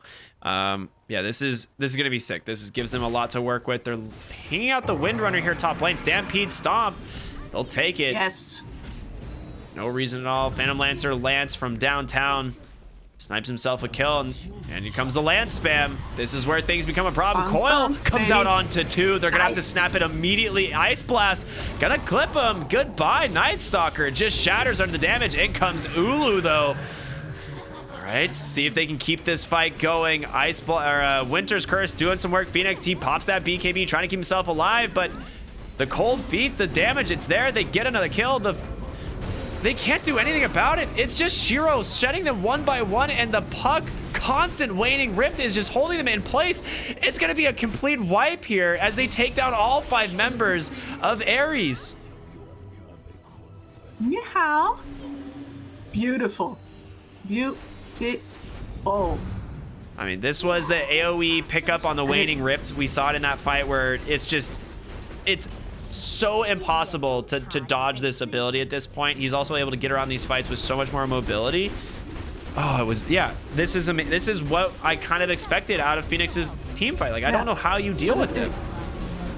But they really needed to get over that hump where they didn't have any defensive items on their supports. Yeah, it was really hard. And then, of course, the pickoff here is also ideal. And I think it's going to be ideal even if you don't necessarily find wind range them, because they finally at least just yeeted the Centaur in. Yeah, Ice Blast doing its job, right? Just getting this one hero, and Shiro there's nothing they can do against him. The Winter's Curse just stalling it out while Shiro gets the break off of him, and then he just re-engages, waiting for Ulu to use these cooldowns, but it's just this Phantom Lancer illusions. Going back and forth, Puck constantly getting these waning rifts off on multiple targets. I didn't even realize he roared nothing there, and then, you know, what does Ulu do? He pops Satanic, and there's just no chance. There is none. No. It feels weird to say that they missed their window with the Night Stalker where they could kill all of the supports, because they pressed that advantage really hard. They took a lot of fights, but ultimately they didn't actually manage to stop the item progression over from the side of Phoenix or take any buildings to make it harder for them to get the right fights on the map. Oh, that's sick. They get a free Puck shard. That shows in the end there. Yeah. So this increases, it increases damage and then knockback? Is that what it is? Or I know there's 2 parts to it. It's knockback and something else. Yep. It's knockback and it's damage. Okay, that's what I thought. I was like, I thought it was a pretty... It also reveals invisible, by the way. So you can actually get units with it and deward. Yeah, I was gonna say that was like one of the most underrated part of this that I totally forgot about. I was getting constantly dewarded by a Puck one time. It was a support Puck, and all he had was shard, and I was like, what is happening? I was like, why is this a thing? Yeah, it's really funny actually. Yeah, I mean, in games where you don't get to play, it's very underwhelming. But in games where you're already at an advantage, this is one of those things that really can seal the deal on a game. Yeah, and I think Aster is looking to regain the initiative now. I don't think they get another good fight if they don't get the first jump. I mean, you got DD on Ulu. This is your chance if you're gonna have one. This has to be it, more likely. Planet, just invis on the backside. There's gonna be your Dark Ascension. They're hunting. Phoenix being very smart. They smoke up their back line. Ulu, he goes in, drops the Fan of Knives, but There's no follow-up. Winter's Curse holding this Night Stalker in place for the moment. There's going to be a Stampede Roar onto ZZQ, but he gets saved by the Winter Wyvern. They finally get the kill. E-Blade coming out, trying to do what they can, and he pops a Satanic Ulu. Can he get the real Shiro? There's going to be the Nullifier. He's able to get that the Doppelganger off, and there it is, looking for the Winter Wyvern planet, protected by the Aeon Disc, now by that Ghost Scepter, and oh my goodness, they are trying so hard to kill him, but they finally do it. Ulu, he's got to be able to carry this fight. 3 crits in a row, takes down the Centaur. The buyback's coming in, though. They're going to be able to get at the Beastmaster. Shiro's still very difficult for them to deal with. Oh. I've been wanting to say this for the past 2 or 3 fights that Phoenix has won, which is that I think the Satanic pickup was really nice in the small window where Shiro got it, where the fights needed to probably be short. But right now it means that he needs to be hitting people in order to regen, instead of doing the normal thing with the heart, where you just go out, you chill a bit, you come back with half health. Shiro really had to weigh his options there and make sure that by the time that he got back in onto the Beastmaster, was like, alright, fine, I'm pretty sure this guy can't kill me. Yeah, he also picked up the Octarine, which I love. This is the Octarine Shard build is just so nasty. It's an amazing cast range. Not to mention just the constant spam. You get the cooldown reduction on your Doppelganger even more, which I'm pretty sure he took the talent based on how fast he's using that thing. So, yeah, this is... I believe right talent is the Doppelganger, left talent is crit. So, I think he took Doppelganger cooldown. I'll have to double check though. I can do that for you. Oh. Something along those lines. So we got an Alice for. It's a Doppelganger CD on the right hand side. Okay, yeah. Very nice. So you have incredibly low cooldowns on all of your spells now. All 2 of your spells, wow. As a Phantom Lancer. Both of which are very spammable though. Yeah. I mean, you were right. I mean, in this last fight, you saw how hard it was for them to kill the Winter Wyvern, just Ghost Scepter, Aeon Disc, like all these things. And it allowed... The fact that they had to spend a second engage on the Winter Wyvern, that already thwarted their first engage. That's all damage and effort and time that you're not spending into Shiro, who was even pretty vulnerable in that fight. The positioning over on Phoenix didn't look great. The coil wasn't that amazing. The Beastmaster was alive for a very long time. That fight could have gone way worse for Phoenix if they didn't have so much farm on the supports by this point. Shiro now going... AA. Oh, he actually just bought out a Butterfly instead. He's like, I want damage over the E-Blade. Let's go, baby. And of course, able to jump in. Ooh, nice Stampede, though, giving Planet the space to Nullifier, unable to help find the kill. And now you just coiled up the PA. He's all alone. He pops the BKB, though, but still stuck in place by the coil. Needs to be able to continue the chase. Night Stalker is still looking for Planet. He is keeping him out of the fight completely, but you don't have your Night Stalker at all. Ulu trying to do what he can against Shiro. Phoenix stacking up these axe spam. Can they actually take him down? Nice snowball save. They're going to turn it on over. Finally, Night Stalker rejoining the fight. It's a hero advantage here. 3 dead, and it's just PL versus everyone else. And oh my goodness, this Beastmaster. Nice save here, potentially. He's going to turn it around. Nice E-Blade as well. Can they actually kill this Phantom Lancer a second time, though? Ulu pops the Satanic, doing what he can. No Satanic available. And there's going to be the Walrus Punch. The Shackle is there. PL finally goes down. The raid boss, as Aster Aries managed to keep themselves alive in this game. These team fights are something else. I haven't seen team fights of this level that are so conditioned on who gets the jumps and who gets it then reset in the right way for a very, very long time. And you better believe I'm going to be watching this replay several times. Yeah. Yeah, it's so close. It really is. And you can see throughout the game as well that the advantage of who gets a jump actually shifted. At some points in the game, this one lineup wants to be jumped more than it wants to do the jumping, and the other way around. The benefit of a short fight versus a long fight changes over the course of this game when different items are getting picked up. I am riveted right now. And once again, items making a difference where this Beastmaster getting focused down by the PL. The PL may not be dying to him, but he is focusing all of his time on his Beastmaster while his backline takes a long time to die. Yeah. But still, it does die at some point, and he hasn't gotten anything with the time that they bought him. Because that's in the end what they're doing. They're buying him time. They're hopefully buying themselves some opportunities to throw some nice spells out. Here, by the way, again, this is a choke point, and they don't have a good siege hero. How are you going to do it? Yuna? Okay. I want to see this Beastmaster's items. You know, that I'm actually really curious. Oh, tier 4 just dying in base casually to the 2 lanes that you don't have. There he is. Oh, it's a Shiva's guard. I was like, he has to have an armor item for sure, and he picked up a Shiva's. Okay, so he has the Blink BKB Ags Shiva's. Now going for a Hex, and he's actually very close to it. That's a big pickup for sure. It is. Definitely is. Much like that previous plate mail on the center, where the enemy carry goes in on a tanky hero that previously you could just get out of the way. It's like, oh, I've wasted all my time this time around because they got armor. Welp. Yep. Well, level 25's picked up on most of these heroes here. Beastmaster, I mean, he's so dang farmed. He's got pretty much everything that he needs. Hawk, did it scout that smoke? I think it caught the edge of it. It did indeed, and... Well, they accidentally killed it just there. Yeah, they accidentally killed the Hawk, right? Yeah. They're gonna go ahead and take the outpost in the top half of the map, the Radiant. I mean, now Aries knows exactly what's going on. They know where everybody is.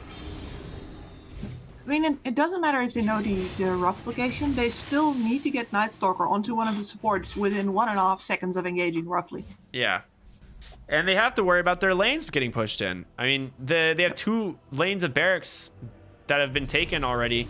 And if they leave the base for a while unattended, they're going to lose that last tier 4. And then it's just a matter of time before, you know, PL decides to just walk or send some illusions into the base.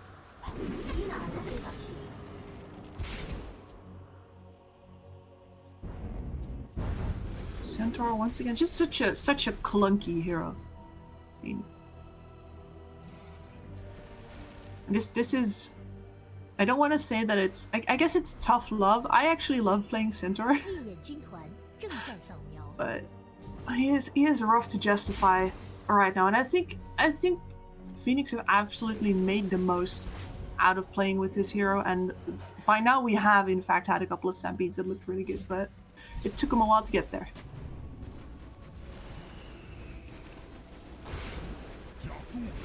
Well, I mean, it's still a decent advantage here for Phoenix. Ulu, he finds the Wyvern. The Nullifier comes out, but again, the Stampede, the damage reduction. This isn't. Is it the Ag Scepter it is not. He almost has it with the coil. Huge. Oh, what a great spot. He finds that Night Stalker once again. He's just flying around in circles, trying to do what he can. They did commit the big stuns. Dive bomb stun on the PL, I think. Yeah, I was like, did you see what that was? It wasn't Roar. I think it was a dive bomb. Oh my god. They had literally nothing else at that range. How do you click that? What a god. Yeah, very fast, that's how. I think he literally spawned dive bombed it is what it was. Like he spawned the Hawk and immediately used dive bomb. I mean, absolutely this Beastmaster is going to be a problem. This is one of those heroes that scales incredibly well. And I feel like if he keeps getting this farm, he might be the one doing most of the damage on his team here. Quell comes out, does hold 2 in place. Centaur, I guess, debating on coming in. Shackle Shop not on the mark, but the Ice Blast is. We'll be able to get right out to that Winter's Curse. And now, if you're Radiant, you need to leave, right? You just blew all of your spells. They catch the Nullifier onto the real PL, but Pops a Satanic. Roar is there. The team, they got to collapse. A 6 Shackle. PA coming in. Can they burst down the PL? Save for the moment thanks to that Cold Embrace. Shiro caught by another Nullifier and will go down. Buys back into the game immediately. Ulu looking for more. Nice Shackle holding that Apparition in position, but Aeon Disc might keep Yuna alive here using the Wind Run invisibility, keeping him alive for the moment. Another Waning Rift pushback. Puck is not quite done. Unsatisfied so far as he wants to find these kills, but he's just dancing on them. Yuna. Yuna assembled the Aeon Disc in that fight as well. Oh, that's so sick. I love to see that. Like the telltale sign is if you see it actually being the purchase icon in the right hand side. Oh yeah, you're right. Pretending he didn't have all the pieces in his inventory just yet. Like he just bought it, guys. Well, he's running for his life. Oh, here we go. Ags are, as well as Aegis and Cheese. I mean, if I'm Radiant, I don't know who you give the Ags to. What is Wyvern's Ags? Is it the... I mean, Centaur's building one, but maybe you still give it to him.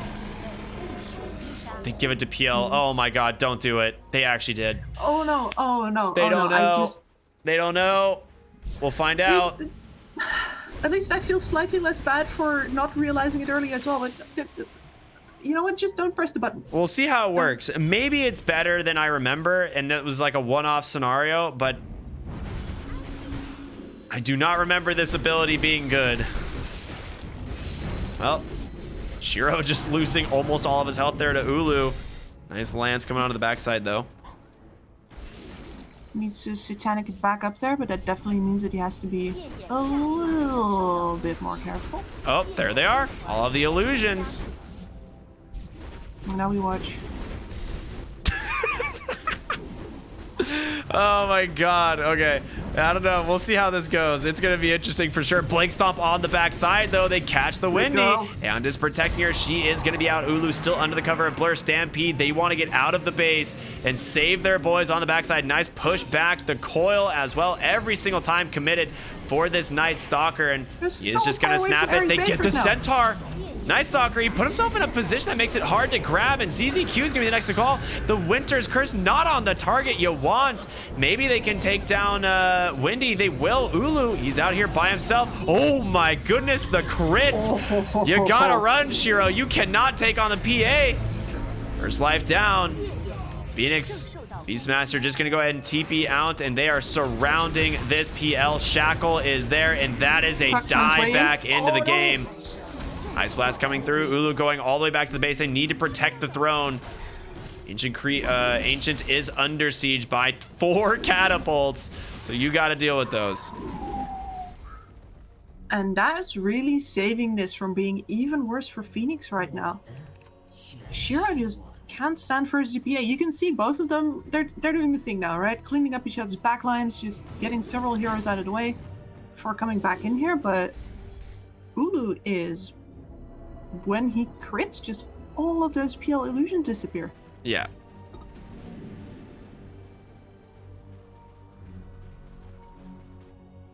And like in the back of my mind, I'm kind of like, isn't this supposed to be different? Is like ultra late game PL supposed to be able to deal with this PA? But I mean, she got an MKB. I think that was the thing. Yeah. Like, she saw him go battle butterfly and was like, okay, I raise you a Monkey King bar, and this is not an item that hinders me nearly as much as it hinders you. So yeah. I'm fine with this. Oh, nice blur dodge. Yeah, it's like going tier 4s is a little bit greedy. I think they know the PL doesn't have buyback. That was probably a buyback attempt. Like, no, I see it differently. I think that you go there and you're like, hey, he doesn't buy back. Okay, cool. Well, they have to know it's on cooldown. In the Winter's Curse just onto the Beastmaster. No one else nearby. Stampede comes out. Stomp comes in. Cheese eaten? He might be able to get the Beastmaster. No, he pops that BKB just in time before that Cold Feet snaps. And Coil comes out. Mid lane, you lose the Beastmaster. Dagon's going to be able to finish him off. And now it's disengage time. Aster Aries a little bit afraid as the Phantom Lancer coming up in just a few seconds. At the very least, equalize the mid lane now, so that's only 2 catapults in your base next time. They're just going to smoke up pretty much right away, I think. And here you can see another ways in which this game is evolving. Like, that spread positioning was really helping Aster Aries earlier on, where they need to not get caught by the big teamfight damage. But now with that Dagon 5 over on the puck, you're putting yourself at a risk of getting solo picked off, which was not a possibility until, well, basically the exact moment where he picked it up. It was just all team fight for Phoenix. That was their condition. Now the conditions have changed again. Beastmaster is going to have to make the decision. Okay, am I going to stand closer to my team now, risk getting coiled, risk getting ice blasted, or am I going to go over on the side and hope to the Lord that this puck doesn't find me again? Well, they managed to pick up an MKB on PL. They're actually... I mean, the question is, do you wait for PL's level 30? The extra critical strike talent, it borderline doubles your hero's DPS. But who knows? Like, it is crazy how good that is.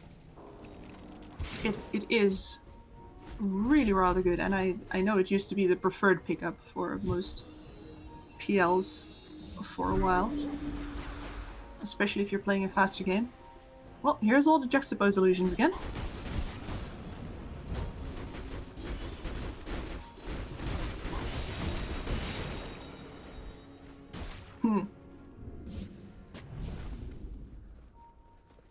Let's see what they do here. I mean, Aghanim Scepter finished on the Centaur, gives you that damage reduction, the extra second on the Stampede. They've got a 4-man smoke here. You could also see them running out of the base with multiple heroes thanks to the fact that terrain is no longer an obstacle in the previous fight. Yeah. Ooh, the level. I forgot. We're at 60 minutes. How did we get here? Party hat drop. It's a blur. Yeah. I mean, that's a pretty good item for Shiro on the PL here. Ballista. I mean, I guess you can put that on the Windy. Focus Fire Ballista sounds pretty nice. Especially the... oh, they're actually putting it on Ulu. Wait, what? Is the pure damage from that actually good? Oh, okay. Well, that is really good. Apex as well. That's probably just going to go on to the Centaur. I imagine Stygian Desolator is... oh my god, and a Mirror Shield. Okay, a Mirror Shield is really sick for the supports here. Being able to refresh those items is incredibly strong. Ex Machina. Oh, I'm sorry, Ex Machina. I wasn't. Yeah, you're correct. Yeah, I knew what the item did. I just was getting the wrong name there. Oh, a Fallen Sky and an Ex Machina? Dude, Fallen Sky is just ridiculous. Fallen Sky, I mean, I'm not sure if it's truly the best or if I consider it to be the best just because it looks the best. I mean, Fallen Sky Night Stalker sounds real good. Yeah. He's got that ready now. Ex Machina for the PA. She's going to be refreshing her BKB, her Satanic. I'm surprised no one wants that Stygian Desolator. They want the pirate hat. I almost said party hat. They want the pirate hat more on the Phantom Lancer, I guess. I mean, both teams have their items. They smoke up 5-5. Night Stalker's ult comes out. They will be able to get the vision here, but you don't want to really initiate on this Centaur. It is a bait. This man has an Apex. He has 5,300 health. Get this man the shard. Absolutely redonkulous. I mean, you gotta cut from the side now. If you're Centaur, you definitely go shard now. Every time you double edge, it's like 600 health. It's ridiculous. Once again, just the items. Several of the tier 5s not being prioritized. In favor of the Spell Prism, especially. Yeah, I mean, Spell Prism Puck. You know what? There's not many items better than that. And he really doesn't need the survivability versus this lineup. He's been able to dodge everything so well. Is that a blink in or a blink out? Oh, all right. They're going in. Jumps over onto the Windy. Puck able to survive the time being. Nullifier doesn't really catch him, but the coil holds this PA in position. He actually pops it on the Night Stalker and gets sniped. Puck's going to be able to find that kill on the backside of the fight. They're able to get this Tusk as well. The Roar was committed onto the Ancient Apparition. He pops the Ex Machina. Your Ancient, it's actually just under siege from the creeps. The Dire, you gotta get back, but it looks like it doesn't matter. Falling one by one. PA TPing in. Buyback from the Beastmaster. 3 heroes go down in the fight, and Phoenix, I mean, this has got to be it. You have a refresher on this Winter Wyvern. How do you hold? There's going to be a nice Hex coming on out into the fight. They take down Puck, buys back immediately. Winter Wyvern caught for a moment. Cold Embrace, though. Ice Blast on the money. The Dagon 5. Good night, sir. On the front side, PL really falling low here, but he's just focusing the barracks. They just want to get the base. They drop the Winter's Curse. Screw it. We'll get the building as Phoenix takes game number 1. What an absolute marathon of a game. And the amount of tempos, like unlike a marathon, you can run a marathon straight on in one go. The amount of tempo switches and adjustments you have to make during a 60-minute game like this is just incredible. And I can't believe how fast we've seen this game switch and how many times we've seen this game switch. Yeah, that was such a fun game to watch. It really was. Like, they played this so incredibly well. There was so many moments where you're just like, okay, it's definitely this team's game now, right? And they're like, okay, no. Clearly it's you know, the other team's game. And it just It was such an exciting back and forth. An incredible way to end the game. Very rarely we get to see 60-minute items drop in this game, and they didn't make the biggest splash, but for the supports, it was game-changing, right? Like having that Ex Machina on the AA. Yeah, and I think honestly that the highlights for this game, by the time we're done with them, next lobby will already have started. We'll be halfway through the drops because this game was just every single fight felt like a highlight for me, and it was from like the Night Stalker timing window to the supports finally getting their items to the extra armor on the Beastmaster and the Centaur, for both of them saving their asses at least one fight and turning that specific fight, either of those heroes on both teams.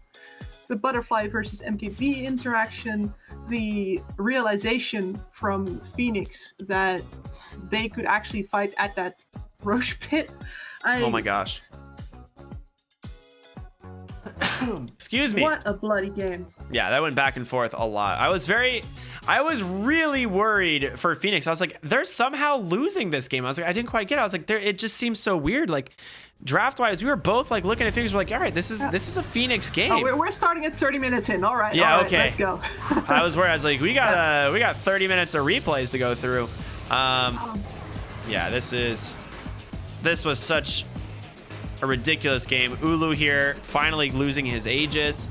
And this was kind of like where Phantom Lancer started taking over. He didn't have the shard quite yet, but a big fight. Centaur doing what he does best. We like to refer to these characters as the danglers. The heroes. The danglers. Yeah, you just tease them out in front of your team, and you're like, yes, go on this hero, please. And he did a pretty good job of it this game, honestly. He did, yes. I mean, the early tower tempo from Phoenix was all him.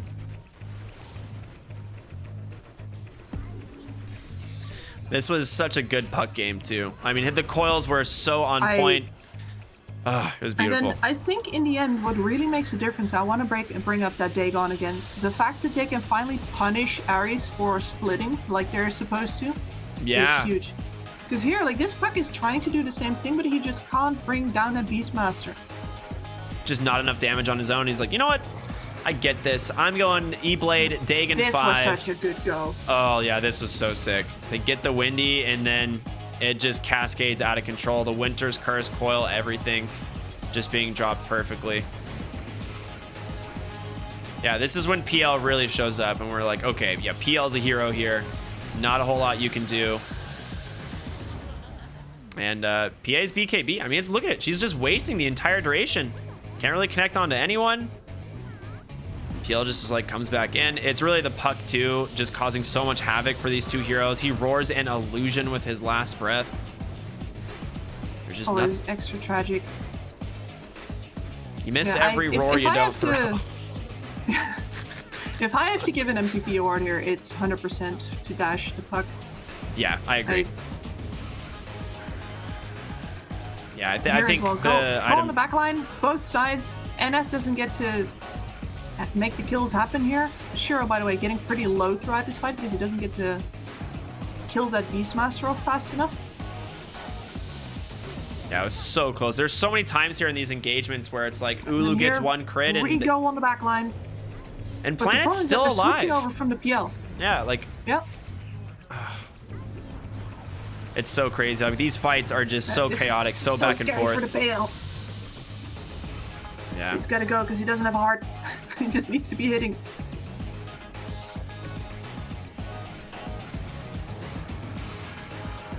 These stampedes, man. I mean, this fight actually went really well for Aries here, if I'm not mistaken. Like, you can see the Night Stalker just chasing Planet off the map. He's like, I'm gonna get you.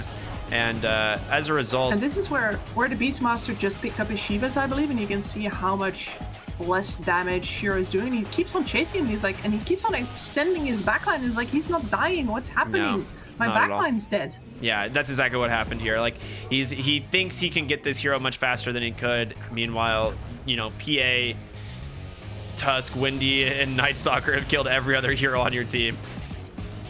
That was a nice save there to kill the Tusk at least, but he gets the roar of the BKB. That extra movement speed, too much for him to deal with. And finally, this was like raid boss status where the PL actually dies. You know, that was his second death of the game only. With the puck being that annoying minion that he summons when you clear a phase, you know? Oh, I had 2 health bars, not just 1. Exactly. Yeah, such a fun team fights over and over again. This is a great initiation by the Night Stalker as he helps find the real PL, and then the shackle set up there from Yuna. God, that shackle. Yeah, I mean, it was really nice. The Cold Embrace almost saves him, but a beautiful kill there. And then at this point, you get the buyback, and you're like, okay, we should probably leave.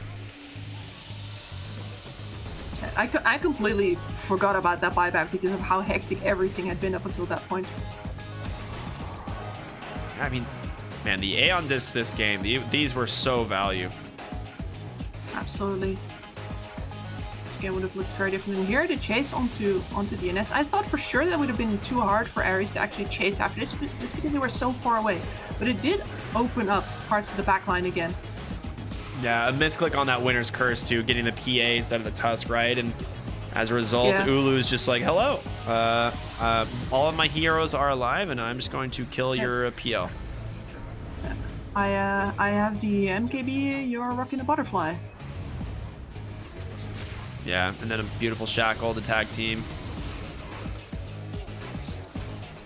The Puck just keeps trying. I mean, this is the freest Puck game. Yeah, but Puck is doing the amount so of much things work. that you need to do is also incredible. So like you gotta push it anyway. Yeah, I mean, look at the Night Stalker. Just like this is what you were talking about. This is the Dagon. Yeah. You can't split anymore. That's a huge game changer. I mean, we see it in this fight too. Like or not in this fight. On the next fight, okay, a little Dagon for fun. But it's the PA. Like he buys back into the game, and PA comes forward and just gets 100-0'd by this Dagon from Puck. Ice Blast, E-Blade Dagon, goodbye. And this is just, you know, that's the ability that you did not have before. And then at this point, it's Coil Rapid Fire, Winner's Curse, we click your building. I mean, this was just such an incredible game. MVP to Puck, you were right. Absolutely kipped. No doubt about it whatsoever. What an absolutely godlike performance. Keep that up for a full hour too. Humans don't do focusing over an hour very well. Yeah, 17-2-12, 87.9% kill participation. That's like bonkers. Like you just don't see that very often. This long of a game, 87%? Yeah, no way. No way. Really good play from him. And I mean, this game was so back and forth. I mean, we can see it just on the chart here at the bottom. Like, this is so close. Like, it is dead even almost on these stats. 33-33 in kills. Like, this was a remarkably close game. But it is just game 1 in a best of 3. So Aster, Aries going up against Phoenix here. We got game 2 coming up in a little bit. We're gonna throw ourselves to a very quick break. So everyone stay tuned. We'll see you after the break.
请天辉方禁用英雄。仙女龙 Pack。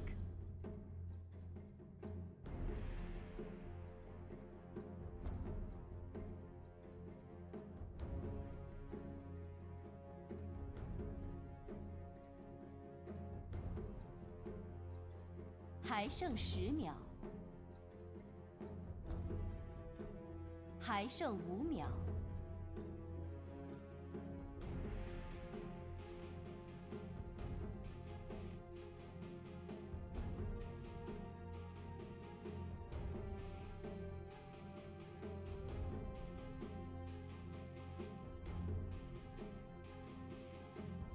请夜眼方禁用，请天辉方禁用英雄，请夜眼方禁用英雄。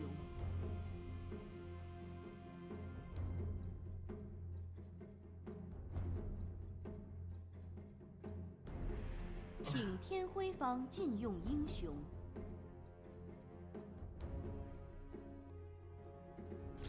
Hello, everybody, and welcome back. What a short break we have here on the CDEC. I'm our Cryptic. I'm here with Kips, and we've got Game 2 of Phoenix versus Aries coming up right now. I mean, we just had a long highlight reel after a long game, and, you know, it may have been a little bit of a break for the players, but no rest for the wicked as we are going into the draft already.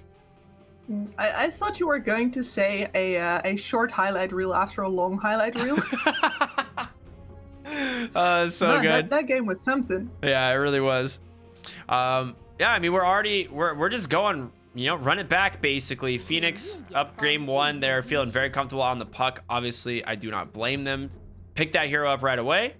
And then we now have Beastmaster Tusk, the same opening duo we saw from Aster, I believe, in game 1. I think it was Beastmaster Tusk, It is, right? yes. Beastmaster Tusk. So. And then that AA has been taken out, so a Grimstroke instead over for Phoenix Gaming, and it's been banned out so often that I don't think everybody has actually seen the power of that shard in a live pro game yet. But yeah, if you can get team fights, especially centered around these heroes that need multiple heroes hitting into them, you know, all eggs in one basket kind of strat like an Elk or a Medusa, then the amount of power that the Grimstroke shard can have is absolutely huge. So that's kind of where I'd expect Phoenix Gaming's draft to go here, but of course this is a very flexible opening. You can also just use the Inkswell as the proper engagement tool like it was used before the shard was introduced, and the puck is a pretty good vessel for that. Yeah, I like that. Pangolier here.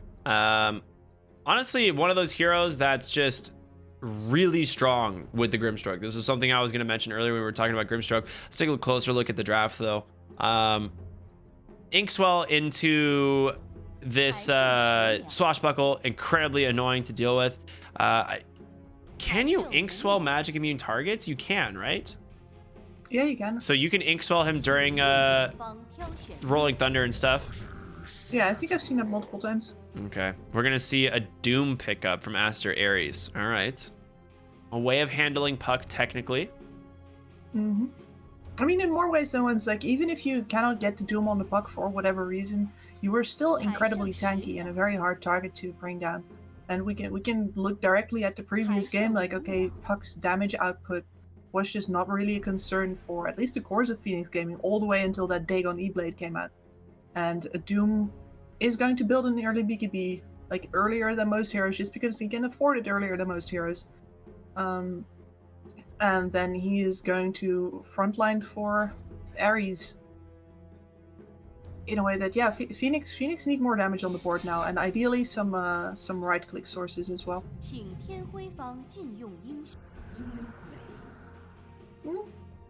It seems like we're going to trade more backlines instead.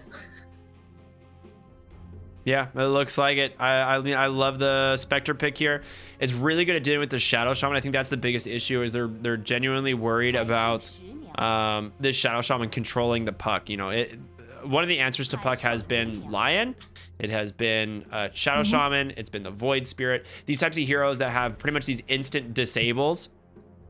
And yeah, this is a great idea. I love this pick. I think this is a big issue. Now, for the side of Aster Aries, like if the Shaman wants to channel a Shackle, it's just going to be a haunt into an immediate kill. And there's not much you can do.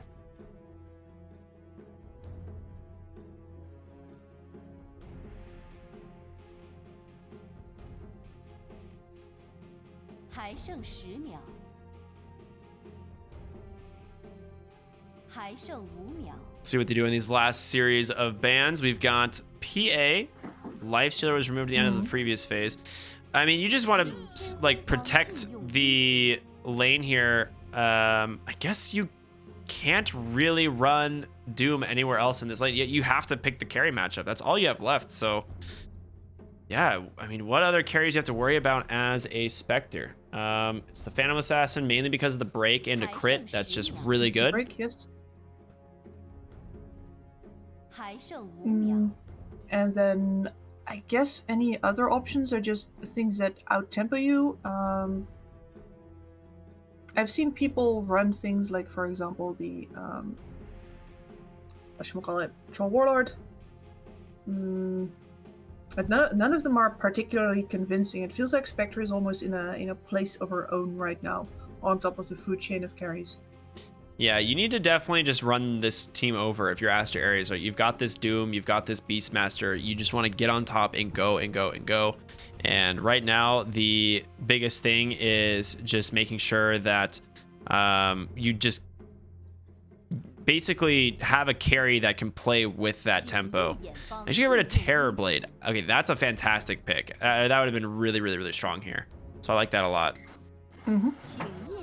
TB presenting a lot of problems for a Spectre because of, well, Scotty Builder, fact that you can keep your distance usually. His ult roughly keeps space with your ult, etc. But yeah, that one's out of the game now.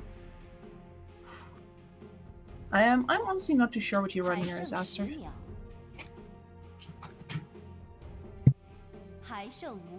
Well, by the way, we are also sorting some lighting issues here at the moment, so if I seem a little bit distracted, I think chat also saw me dive out of a frame for a bit. Oh no, you're good. They didn't. You're fine. They didn't. Okay. Yeah, you were fine. You're all solid. No worries. Well, then you missed out on a great comedy routine, chat. I'm so sorry. I'm sorry I've taken this from you. Phoenix do respond with the last pick Legion Commander, which is strong because there's not many cores left in the match, in this match where you're just like that do well against Legion. One of the safest picks is always going to be Juggernaut because he actually has a pretty quick tempo and can play with them, but you can't play Jug into Legion. It's such a miserable matchup. You like go to Blade Fury and you just get dueled. Exactly. And then also one of the heroes that I think got a better matchup versus the Legion Commander that I thought would maybe work if you really want to out-tempo the Spectres, you could go for Lifestealer. Ooh, we have Ursa instead. Okay. Okay. Still, like we've seen recently with, for example, offline DKs versus Ursa, you don't necessarily win the trades versus an LC unless you get proper tempo going in your lane. Your first stacks of Fury Swipes is to really do too little against her. But later on in the game, you're going to be able to man-fight everybody. You really don't want to duel an Ursa because you're going to lose that one. Yeah. Spectacularly. Absolutely. I mean, we'll see how they do. I think one of the things is that the Legion Commander isn't as terrible into the Ursa as some of these other like offlaners are, like Legion. Really high base move speed. Obviously, Ursa is up there too, especially with Earthshock, the slow. But you can just purge that off and pop the overwhelming odds, get yourself the distance that you need to get away from this Ursa. Building these Fury Swipe stacks. You also have a lot of just magic harassment from overwhelming odds from distance. So we'll see how the lane goes. I think that's going to be a pretty big deciding factor. If this Ursa is able to outpace, the side of the Dire here, I mean, that might be all that's necessary, but we'll see how it goes. Do you have any thoughts on the draft? Like any team that you're kind of favoring so far?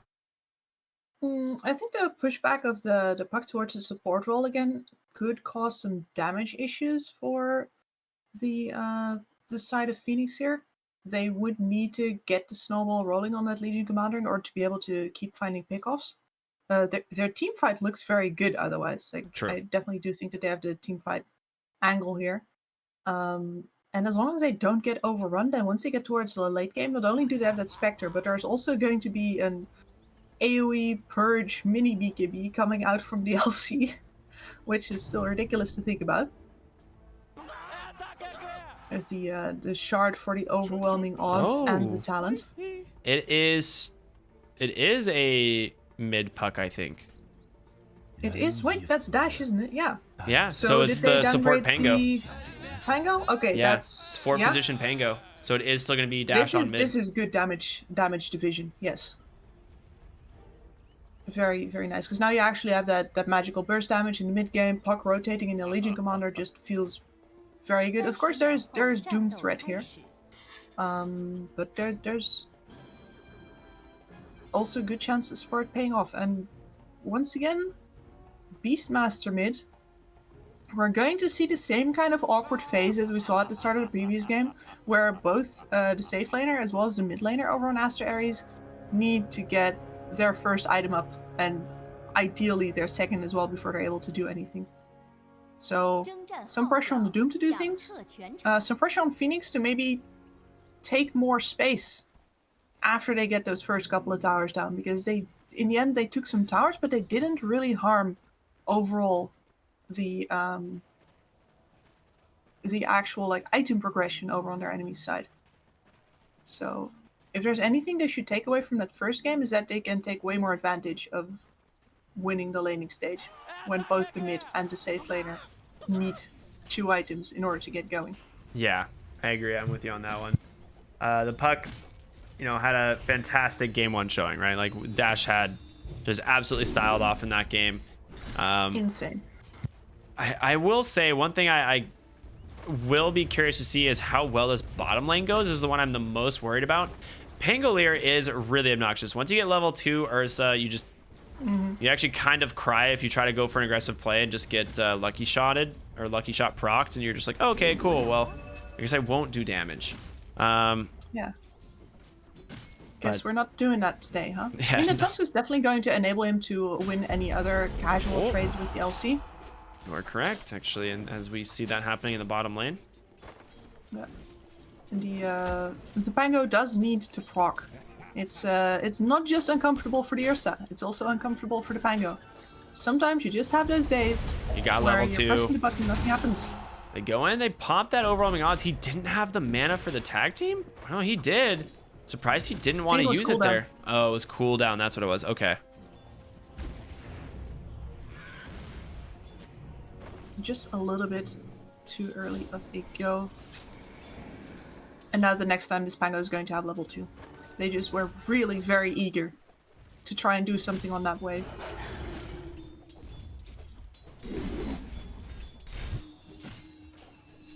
Yep, Water Rune bottom. Gonna be picked up there by the puck. Top lane, Shiro going in with that Ink Swell. Can they take down Yuna? Doesn't look like he gets the salve off. And now, yeah, a lot of damage going to come in from the Doom here. They did just buff the early levels of Scorched Earth. I mean, they buffed Scorched Earth pretty much everywhere. Feels really good right now. And yeah, this is a Doom who's going to be able to just level Devour if he feels like it, because he's not really under threat this lane. He's going to be pushing the Spectre pretty hard no matter what he does. I would really like to see a value point in the Infernal Blade though. I keep seeing 0 points in that. I'm like, man, you could be winning this lane even harder, my dude. It's percentage based damage. Yeah, it is so strong. Mid lane is very even. 17-0, 15-2. Yuna top lane. This might be first blood. Any more auto attacks? No, he's able to walk away. A second salve, however, burned.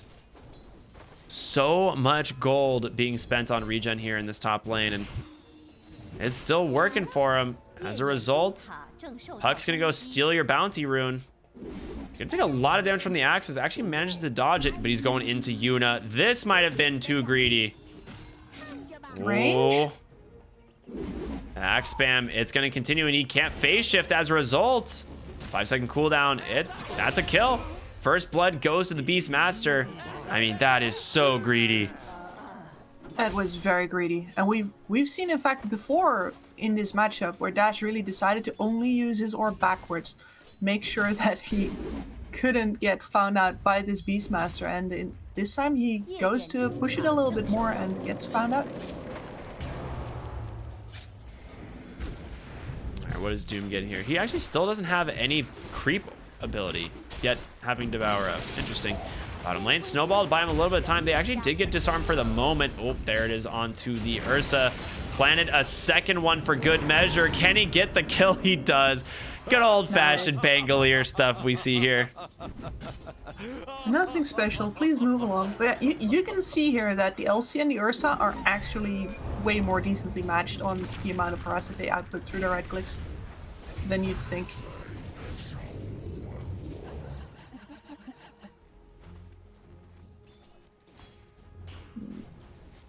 A bit of a painful death for the Doom there. A lot of the damage coming out from that that Spectre Grimstroke lane is magical, which means that that 3 armor buff that Doom got recently doesn't matter as much up there. Still a lot of HP to chew through though. I'm surprised he died.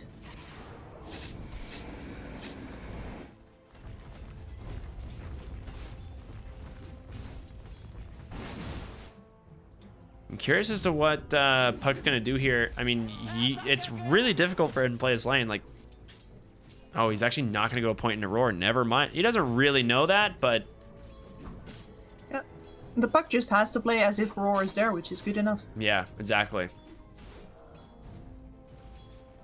But what if he no. Yeah, You can't what if play he as if did- he's mind gaming you. Yeah, exactly. You have to respect the Beastmaster. If he has roar, you just die. So. He's walking all the way back to base though to refill his mana bar as that equals farm. Once again, running into the biggest weakness of that Beastmaster in the early game. Needs so much mana to sustain.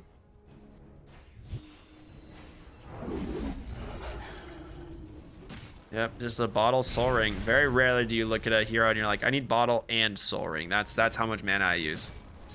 It's just not a thing usually. And then I'm gonna spam clarities on top. Yeah, and then you also buy clarities. Yeah, good point. Bottom lane, Legion Commander in a lot of trouble. Beautiful ice shards. Planet comes in, can't get there in time. They pick off the Legion Commander once again here. Roar comes out onto the Grimstroke, and this is all the damage you need. ZZQ drops out that Phantom's Embrace, but it's not going to be in time. Beastmaster picks up his second kill of the game. And the hard time for the Legion Commander has now started. She didn't exactly get to stay even during the time where she could trade with Ursa. Now he's got enough levels up. He's got his phase boots as well. Her time of lounging is over. The Pango has to be there, or she has to play back further. Yeah, I mean, you were very much correct on that, on how that lane was going to play out.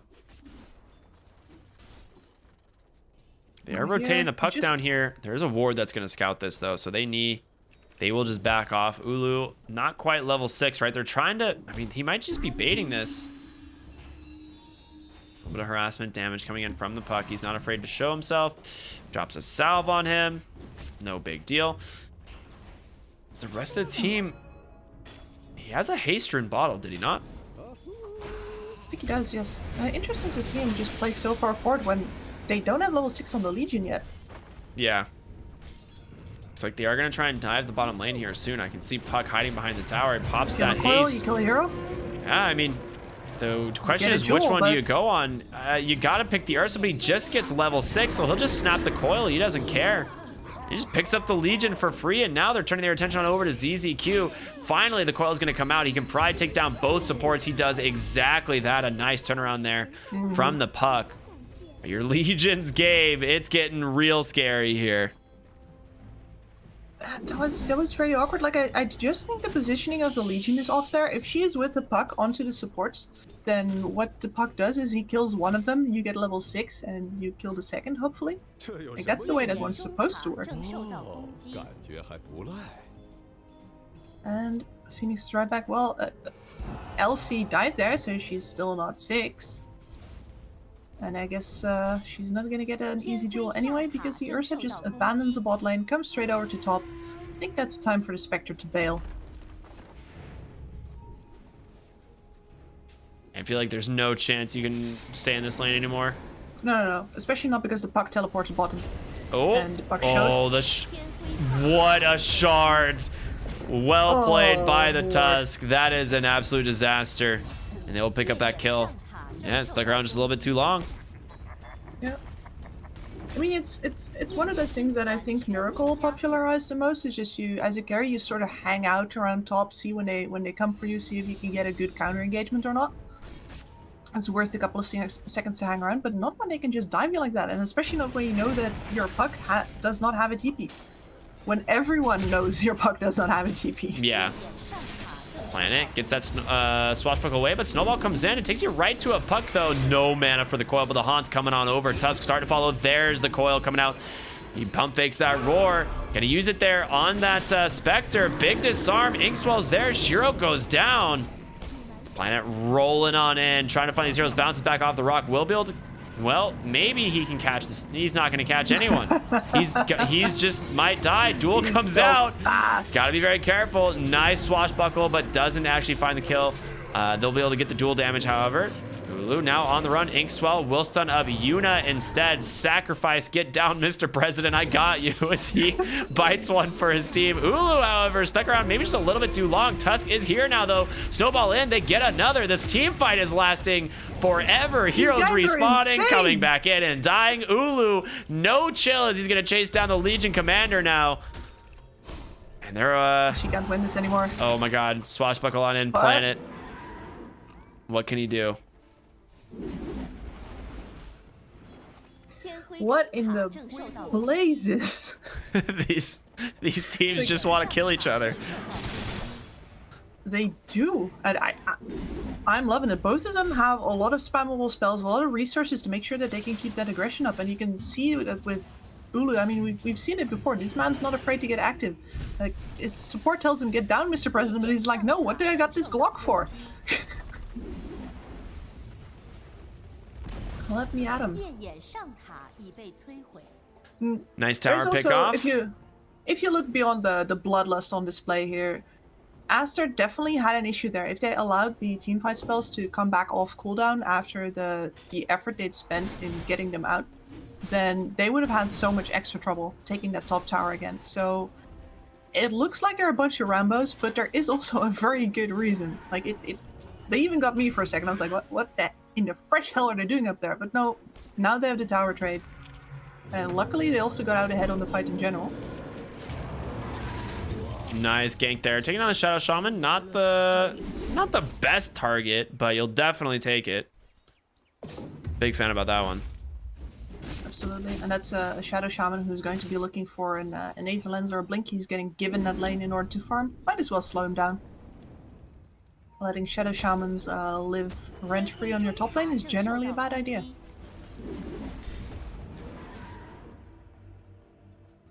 Alright, slight gold advantage here for Aster Aries. The Doom, level 9, has the Cloak Aura, giving his team a little bit of extra magic resistance there. Closing in on the Aghanim Scepter here for the Beastmaster, just about 600 gold away. That's a big item for him. I mean, the question is, you know, can the Beastmaster get these axes, you know, these axe stacks building in these fights? And I think you actually can pretty easily this game. Yep, it looks pretty good. The LC and the Spectre are definitely going to be melee focusing heroes down. The Puck and the Pang are a little bit harder to grab a hold of, but still there's just a lot of melees in this game on both sides. There's going to be people straight up standing still and hitting each other. Beastmaster's gonna love it. That Doom almost came out. That would have been probably a wasted Doom. I think Spectre probably just makes it into the trees, but oh, they're gonna turn. They get the coil. They find the Doombringer instead. Yuna's like, later, bro. I'm gonna make it out of here. They'll take down that kill. Assassinated.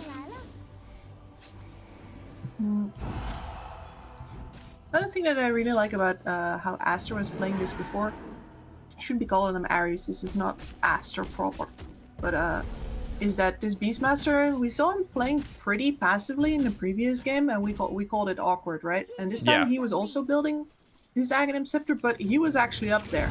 He was actually fighting instead of hitting more jungle camps. It means a lot less passive laning stage for them as a result. He's got the eyes. He can look for basically anything that he wants after this. Blink Dagger's an option. I guess it's a mid Beastmaster, so he'd probably let somebody else buy the Solar Crest. Tusk or something like that. Yeah. You can go BKB. I agree with you on that one. At some point this game, I imagine both teams are going to be stocked up on Lotus Orbs and Lincoln Spheres. This is just one of those games where you're like, yeah, this is a good one for that. On all sides. Yeah. Shiro getting a little bit of an assist here, trying to clear these jungle creeps. They're scouting Planet in the bottom lane. He's like, yeah, I can get away from Yuna, but the rest of the team wrapping around the backside takes down that Pangolier. It is, again, just the 4 position Pango. Not the worst thing in the world to lose, but it's going to slow down his farm a little bit. Even on a 4 position Pango, you do need quite a few items in order to get online. You'd really like both a Blink and a Yule Scepter. This Tusk is making good progress towards his own Blink Dagger, and that's really going to enable him to save people during the coil, save them from duels as well, which is going to be huge. Ink Swells are very telegraphed. Bouncing Pangoliers tend to give away that they're bouncing. A lot of incredible saves here for the Tusk. I'd almost say that there's too many. Yeah. He can't avoid them all. Well, Yuna picked up that Aether Lens now, so Shadow Shaman has one of the only items he actually needs for the whole game. It's so good. This is just such a huge item on this hero. It's so fun to watch. Introduction of Aether Lens definitely made a bunch of heroes that were falling by the wayside just because they were too short range. And their spells were very impactful, of course, but too short range to actually be worth it in a pro way. Well, Yuna gets a Hex off, but this is... Oh, they're actually not going to give him the duel. The Haunt, however, is going to scout Ulu. That is a much bigger target. They're going to try and wait out this Enrage before going for the duel, but it might cost them a lot here. Never mind, double duel. That's how you started off. Well done by the Grimstroke with that Soulbind, and now 30 duel damage stacked up on this Legion. You get 4 for 0. The Beastmaster, the only survivor here. They just all died so fast. The Roar, the Axes, Planet sniped. What a sick play there from Phoenix. Nice that he recognizes that he can indeed get killed. He was very close to not having the mana either. Oh, mid lane. Puck's been found. Is there any follow-up damage? No, not at all. Now they will clean up these wards. A lot of gold. Yeah, I really want to see how close this was. Because they actually almost blow up one of these heroes before this duel comes out. But yeah, it's just the Soulbind. Yeah, walking out on the Tusk. Never mind, it was just too much. The Beastmaster didn't have the axes going in quite yet. Yep, and then the poor Doom is under a Dream Coil as well. And Aster Aries, we've seen them, especially in the early to mid game of that previous game, really do some fancy footwork in avoiding getting multiple coiled. They'd have to do that again here to avoid getting multiple soulbound as well. But their range is much less substantial this time around. Like, Tusk needs to get in close. Shadow Shaman is decent range, but Doom. Also not that great. And then all 3 of their cores just need to be up front and center. Yeah, you have Doom as opposed to this Night Stalker who was, dancing around on the backside. And as a result, yeah, you walk in, you get coiled, or you're gonna eat a Soulbind, and this is a great Legion pick as a result. Is that a Pipe of Insight already completed? Yeah, that's a pipe. That is sick. Really going to help in these early engagements, but they do have to make sure to properly target all of their damage. Like we saw there, if you see all of the magic damage from Phoenix get put out in one go, it's a lot. If they spread it out, I could see scenarios where they run short to kill off an Ursa and the Doom and the Beastmaster. That's a lot of HP to chew through. Oh, they actually get the snowball in really aggressively, but you gotta be careful here, Tusk. I guess he does have the backup of his team, so just gonna leave. Does snipe that DD rune though, which is quite nice. Fuck has 2 Lincolns queued up. Yeah, I was like, I look at this game, it's like I see Lincoln Sphere. I was like, yeah, this is quite the best item. It has item. Lincolns all over it. Yeah. We're gonna go into the Roche pit here.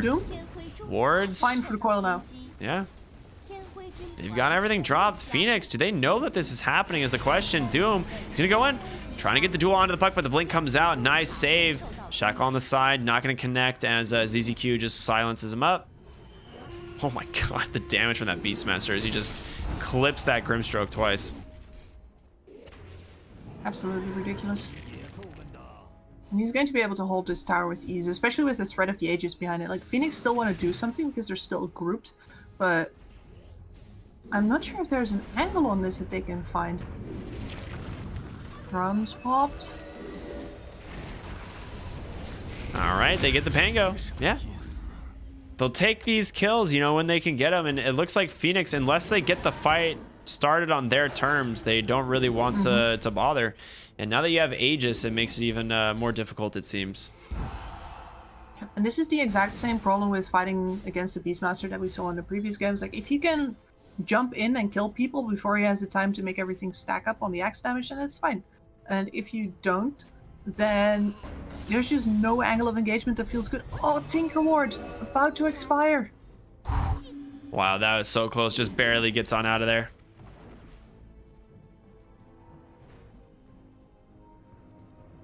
I'm very lucky that neither that Beastmaster nor that Doom has a Blink Dagger yet.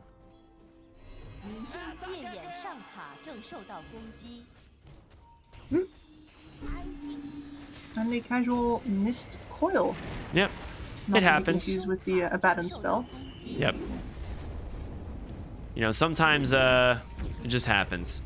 You know, a little bit of a misclick. Mid lane, they are gonna try and defend. I mean, are they gonna try and defend the tower? Not without the coil, right? No, not without the coil. This is exactly why Aries is going for it as well. There's not really any opportunity for Phoenix to mount a defense. And double BKB is ready.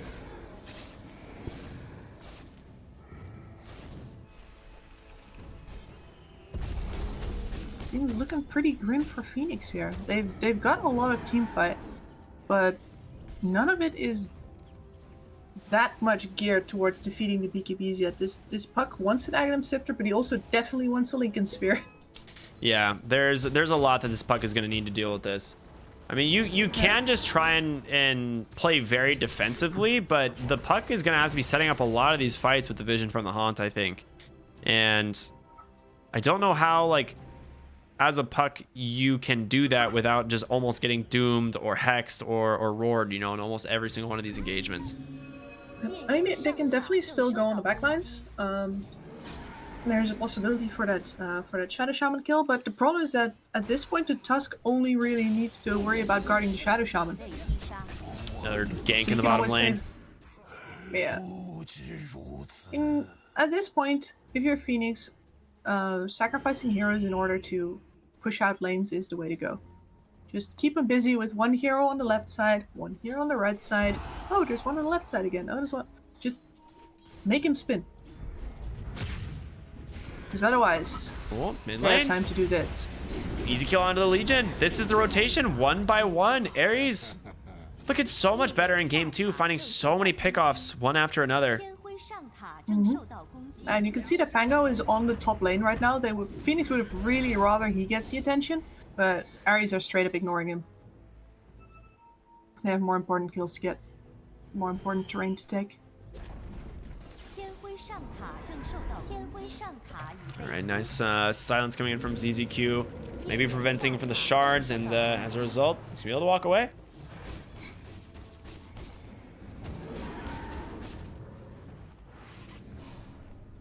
I mean, 7,000 gold lead already for Aries. I mean, this Ursa is so farmed compared to the Spectre. 3,000 gold advantage. Has the Aegis, the BKB, looking for a Blink Dagger now. They drop wards for a tier 2. It looks like it's starting to fall apart here for the side of Phoenix. It is, and they're not forcing any of these BKBs right now, and they also don't have the tools to force these BKBs without losing important spells or important heroes. Sometimes you're in a scenario where you can, you know, chip down on those BKB times, but here all they can do is get a full engagement. So that's what they'll be looking to do. Shadow Shaman would be the goal here. Doom's a definite no-no. Well, they get the smoke. Who are they gonna walk into? The Shaman, like you said? Yes. Yeah, they will find him And here. Freeman, he's There we are. The Aegis just expired. They were gonna have to TP out here. Do they see Ulu? They do now. He's alone, actually, for the most part. Enrage comes out and... Oh, yeah, his Aegis just expired. So this is a really rough situation. If they can get the duel off, Ulu trying to make it away. Is he going to be able to get in range? There's the duel, and now suddenly the Ursa falls, and Legion gets another win. Excellent timing from Phoenix, and yet Aster just not quite recognizing the threat there for what it was, especially not with that Aegis timing out.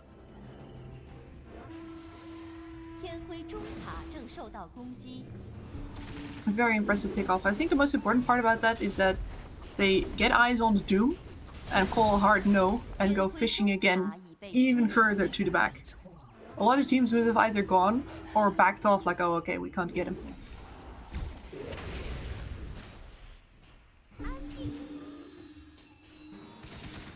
Puck, I mean, this game, the coil is going to be huge. It is one of those things where Ursa, the reason you see it picked up a lot into Puck is just you enrage, pop the coil.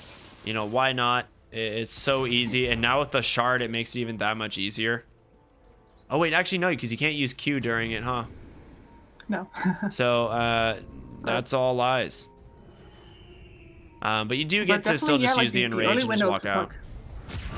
Oh, Roar bottom lane. They catch the Spectre. This is such a big kill. Taking her off the map once again. The blade mail done. Going for, I think I saw there was a basher. Very possible. They just need to get any possible options to keep the fight going. Basher's also a little bit of sustainability. No, not much though. LC queued up the shard. There are very important items coming up for Phoenix here now. If they can hold on for another 5 minutes without losing too much of their base, they're going to have the Aghanims over on the Puck, who already has a Lincoln, so he can push out the top lane right now. You can see that on the minimap. He feels safe going there now because it's very hard to pick him off. And then at the same time, of course, that LC shard is going to mean mini BKB. For anyone who gets caught in a stun, you can use that. It's not just purge it off, but also just give them immunity to whatever else they might be following up with. And Puck attracts some attention top. That's a full BKB for the Shadow Shaman though, jeez. Wait, was it really? Yes. Okay, that is a huge issue. Wow. Okay, yeah, brown boots BKB, jeez. Mid lane though, a duel onto this Doom. They got the silence. Oh my gosh, he blinked into a waning rift. That was so close. Tusk almost came in with a 6 save, but blinked into the waning rift from Puck, and then there's no snowball possibility there. And they get themselves what we like to call the patented bonus kill. Yep. That's the best kind of kill. And especially here, the LC getting more damage is huge, because right now Phoenix are in definite lack of physical damage. The Spectre starts putting out decent damage towards the end, but still one of the biggest things about her is damage output is the dispersion, right? Yeah. She isn't actually a very huge hard hitter on her own.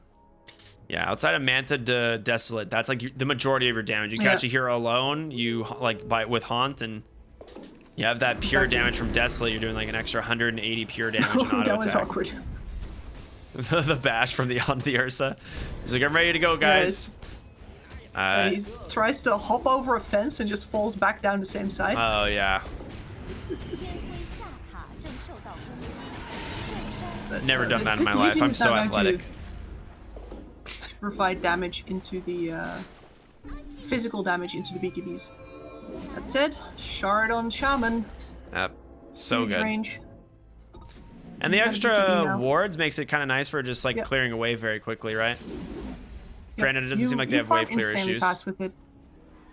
Any camp, any wave dies. 6k net worth lead. You have the Aegis now. I mean, this is feeling so good if you're Ulu. He's gonna have something coming out on Courier. What is that? It's going to be a Mask of Death, actually. Interesting. I figured he would have maybe just rushed the Abyssal, but or gone for like a Blink Dagger. I'm not really sure, but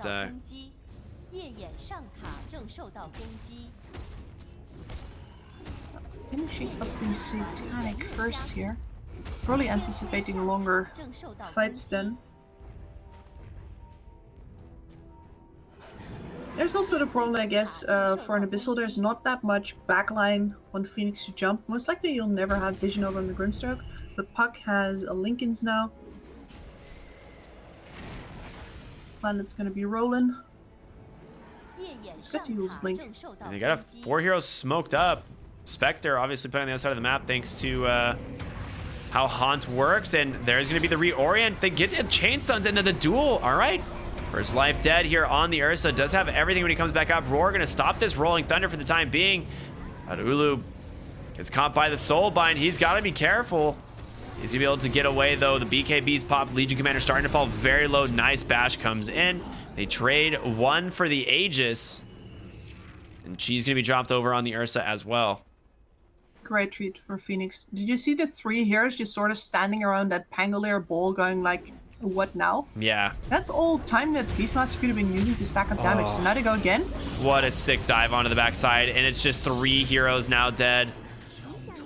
This Ulu Ursa is just doing too much work, and they will just go ahead and make it back into the base here on the Puck and the Legion Commander. But, I mean, all of this was set up by the Hawk in the back tree. In the middle of that fight, Beastmaster threw a Hawk through the tower so that he could have the vision on the backside. And it's just, this is what makes Beastmaster such a strong hero. A vision, I mean, the information, the power to actually know what you're getting yourself into. Oh, no, he immediately popped the Lincolns. Yep. What a sick play. And for 2 seconds, they don't even need it. Don't even need it. They had the dive bomb to follow. This is why Shadow Shaman is such an issue for Puck. Shadow Shaman and Lion, like both these heroes are such an issue. Insta Hex. I mean, and he I think he must have seen him coming then, because both spells came out basically at the same time. I'm assuming there was a Hawk somewhere, or they had high ground. I'm not sure. Like I wish I could check the minimap right now, but well, we're on a stream, unfortunately, so I cannot. But yeah, presume it was a precast of the Ether Shock followed with the Hex. As soon as the Puck came in range, he just becomes sheep.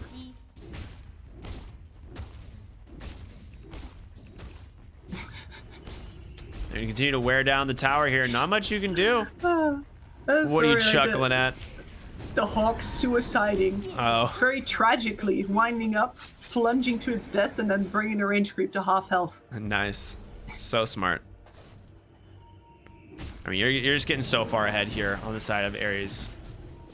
They will smoke up on Phoenix. I mean, Puck's alive and 1 second going to be able to help join the fray. Planet does have pretty much everything you need as a Pango, right? You have the roll up, you have the blink, you have the Yules. These are pretty much the only things you need. Fight. Like, until the dive came out, that was perfect for Phoenix. He's going in. They get the Doom. A great start to the fight. Roar going to do a little bit of work here. The question is, can they finish him up before the duel? It will happen. They get the kill, and on the backside, they find Tusk. All right, 2 going back the way of Phoenix, and it's some big kills. More dual damage going the way of the Legion Commander, and this is something you do have to be very concerned about. This Legion, as this game goes on, does transition to a carry up to 120 bonus damage now. Doing pretty good for himself, and Phoenix has been insane with these ganks. Especially the fact that they don't seem to be too desperate for them. They always give Aster Aries a bit of time to establish their dominance, to calm down, spread out, before the next smoke comes and catches them by surprise all over again. Yeah, if you do that too close together, they're just going to get used to it. They're like, oh, you're trying that again, huh? Well, let me surprise you with hello, everybody is here. Yeah, it's like, all right, guys, they're still running at us. Go figure. Yeah. The problem you have is, like, Beastmaster and Ursa are just so dang farmed now. And I don't know how you keep up with them. Like, even Puck, a hero that, I guess, last game, he was top net worth, basically. Like, he was crushing it on the Puck. And here we are. I mean, he is quite a bit behind both the Beastmaster and the Ursa. Phoenix just having an incredible game of his own. He is, as we saw in that gank on the mid lane, even with this Lincoln Sphere, he is just not safe. Saw a cheeky level 1 Dagon picked up there, by the way. Yeah, I was going to say the same thing. He picked up a little level 1 Dagon. Aghanim Scepter now completed. And Aries, they're actually smoking right into this This Ag Scepter on Puck is no joke. It is not. And these BKBs that haven't really had that much of a workout over on Aries. The blank stun into the mid lane. They get the Pango. Coil comes out. It's done its job so far. Duel over onto the Doom, but that is not what you want, sir. The BKB committed, and oh boy. 2 heroes dead. They get the buyback on the Pango. Well, I guess at the very least you didn't drop the, the wards got dropped, so your high ground is not as threatened right now. But that's small consolation. Free 30 damage for the Doom. He's quite happy about that. Mm-hmm. Re-established vision as well, especially in the mid lane. I guess that's the other thing that makes Phoenix's performance here is so impressive, is like getting good smoke ganks off when you're under Hawk vision all the time. Pretty hard. Yeah, and behind. Like, if you're behind against Beastmaster, not only are you under Hawk vision, but you just don't have wards. Yep. I think all things considered, and this sounds a little bit like I'm trying to sell you a used car, right? But all things considered, I think Phoenix are doing very well here. I mean, they're still definitely in the game. It could be a lot worse. They are 10,000 gold behind. It is 22-22, which is remarkable. But they are just unable to keep up with the farming speed of this Beastmaster and Ursa. Absolutely insane how fast both of these two can just chew up creep camps.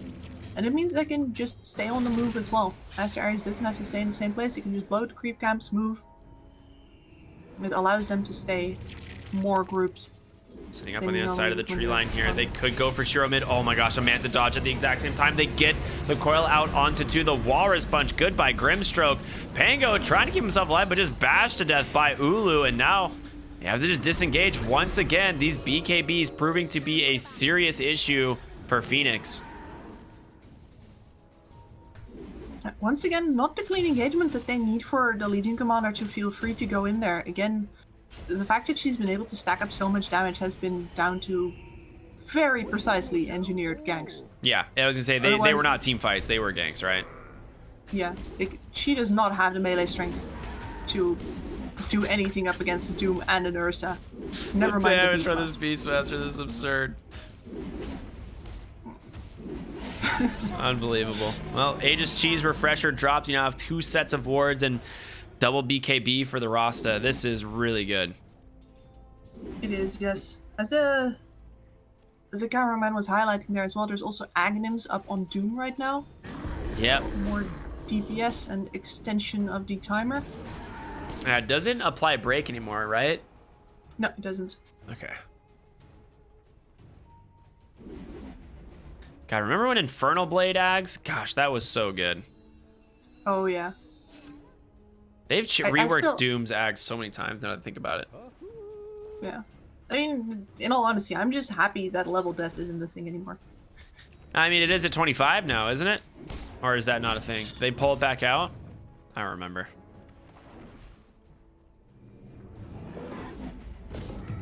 I think he...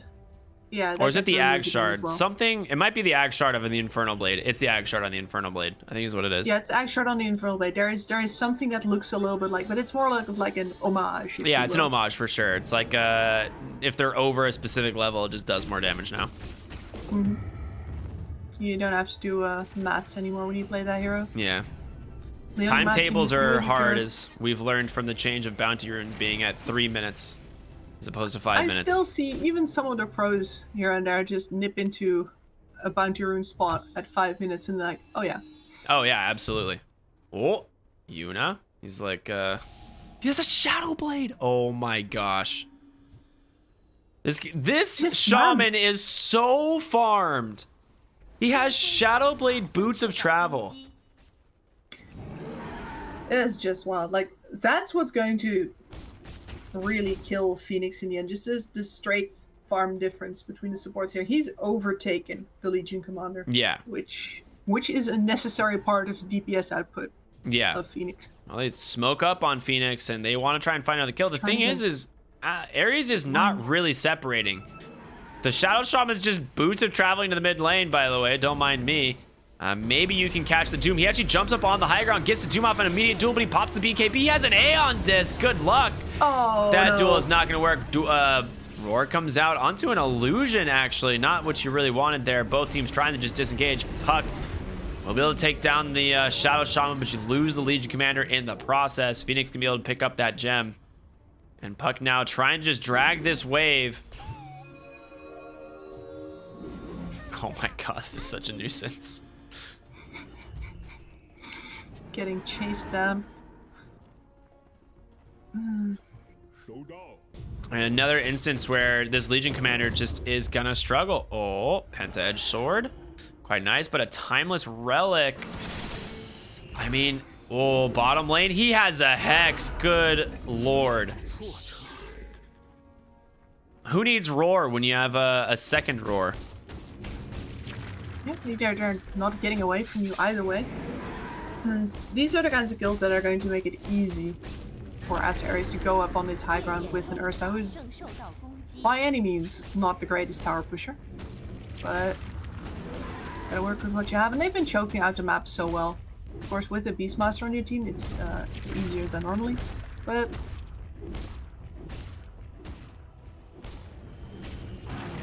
they have waited long enough to get the right item advantage.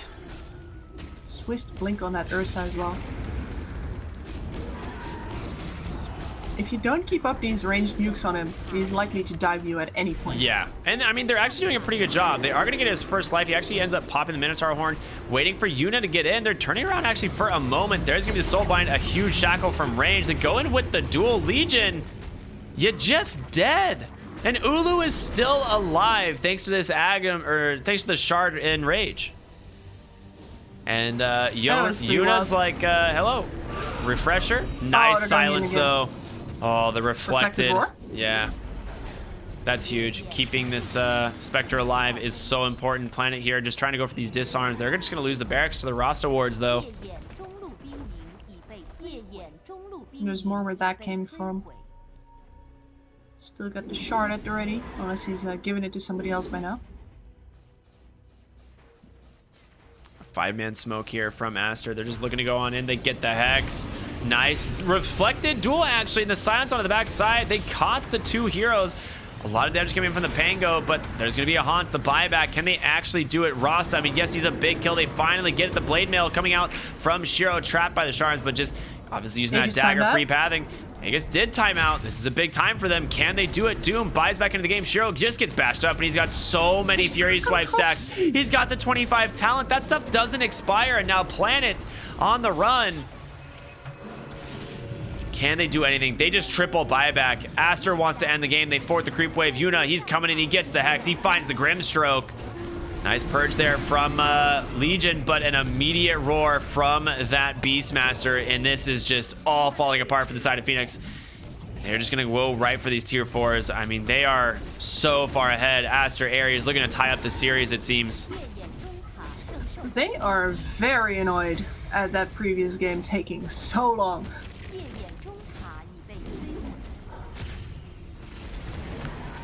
I mean, there's no comeback here, right? This has to be end, right? Like, no, there's not. Throne, you don't have Spectre, you don't have Legion. Puck trying to just style it out a little bit. Beastmaster just sniping people on the fountain with axes. Very nice. GG finally dropped there from Planet as game 2 will go the way of Aries. And we got ourselves a game 3. We do. Once again, like, you can see how closely matched these two teams are in terms of their execution on the map. All of these ganks that Phoenix managed to get out onto the map were actually surgical. Very well done. Yeah. The only thing they could do as well to get back into the game, but you can see there that just getting 1 or 2 kills at a time is not really a way to get back into the game. If the enemy is just out farming you by so much, their economy was absolutely ridiculous over on Aster Aries. Yeah, the Beastmaster Ursa, they had no way to keep up with these heroes. They were just perfectly content, just kind of farming, doing their own thing, and this was awkward. Yeah, I think Elsie should go left here. Yeah, it's just one of those things where, yeah, the Legion Commander, it looked good early. It did. It looked like it was actually taking off. They had a couple cool pickoffs, but it just struggled in lane, and then it never really had the game impact it needed to have. And this was not easy to execute either. It's just like, oh, you just, you find somebody and you duel him. No, everyone else needs to be there as well. And then they all need to press their buttons within 1.5 seconds of each other. Crazy fight here from Aster Aries, by the way, trying to take that top tower, making sure they can capitalize on the teamfight spells being down.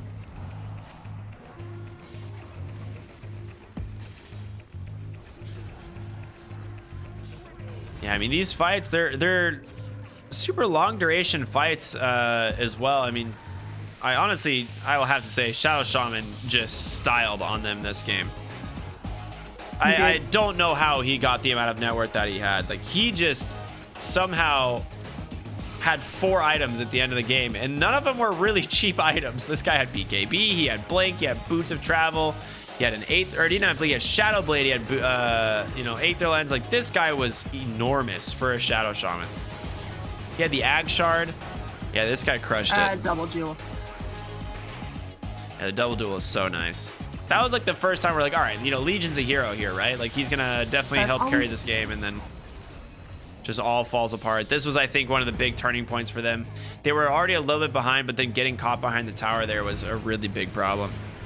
And then, of course, this duel. Still though, another assassination. Yeah, these were the ganks you were talking about, right? Like, they don't have the vision here and still yet manage to find a great gank into the Radiant jungle and get 2 kills. Yep. But they have to. And that's the hard part about watching that. It's like, why didn't they do that more? Well, this was already very hard, guys. It's already very impressive that they got this far. Yeah. Their lineup does not favor them here at all. Their draft is really hard to execute. I actually really love the triple buyback here from Aries at the end of the game. They're just like, you know what? We're strong. Let's just end this. Several things are going wildly wrong here. Like that reflected Doom actually killing the Doom. Yeah. Shira just melts. I don't know where the Shaman gets his money for buyback, but I'm pretty sure he was just like spam clicking it until he was 1 gold away. She travels in. Yeah, and then you're just dealing with these super long range shackles. You have the roars. You have the hex. I love the hex on Beastmaster. I think that is so sick. I actually give MVP to Ulu. Yeah, like I'd say, especially in his role in the taking of the top tower trade there, that really snowballs just the amount of map that Aster Aries can take in this game. And after he just never stops playing up. He never chills. This man has no chill. Absolutely. Incredible performance here. We got ourselves a game 3 like we were talking about. Phoenix versus Aries here. It's going to be hype. I mean, game 1 was nuts. Game 2, Aries looking really strong. And we'll be going into game 3 in just a little bit, everyone. So stay tuned. We'll see you after just a short break.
请天辉方禁用英雄，请夜眼方禁用英雄。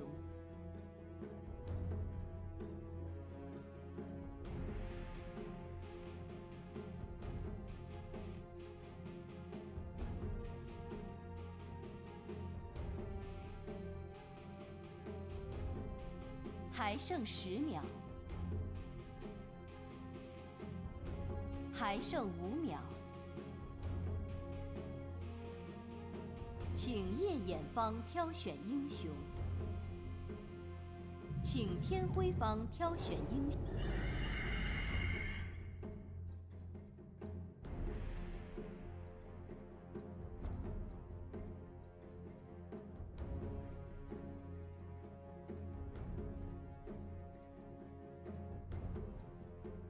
还剩10秒。 Hello there and welcome back. It's the DPC continuing here, division number 2. It's myself, Art Cryptic. I'm joined by Kips, and we have game 3 happening now between Phoenix and Aries. It's been an absolute insane 2 games. We've got some similar bands. Finally, a little bit of a respect band coming out here, I think. They're tired of the Beastmaster. Yeah.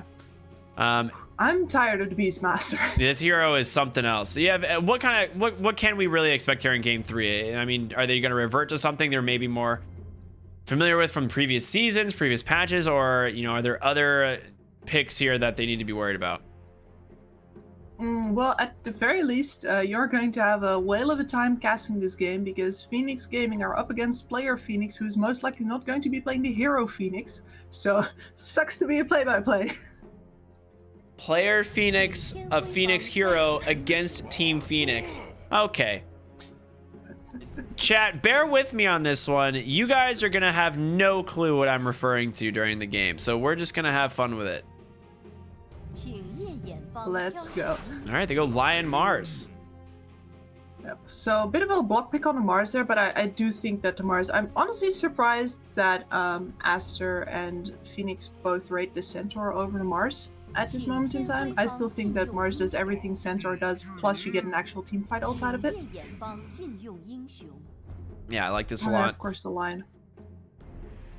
Let's take a quicker look at the draft here. I'm a little bit confused. I really thought we were going to see a first phased puck once again from Phoenix, but looks like they decided to go back to the Mars, the Lion, 2 heroes that have had a lot of success.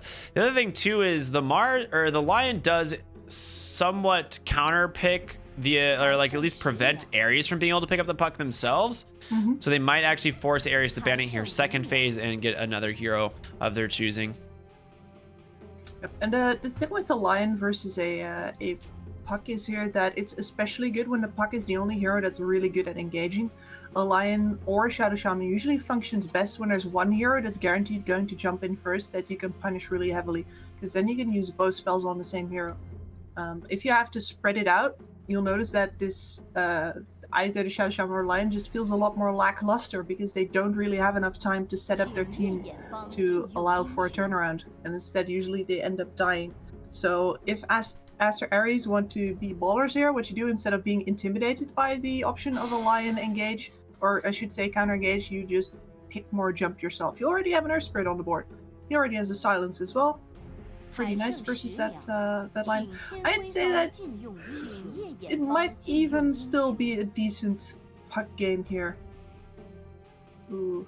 Both of these free BKB egg hitters getting taken out by Aster Aries. That's the thing that Phoenix Gamer kind of should look for here.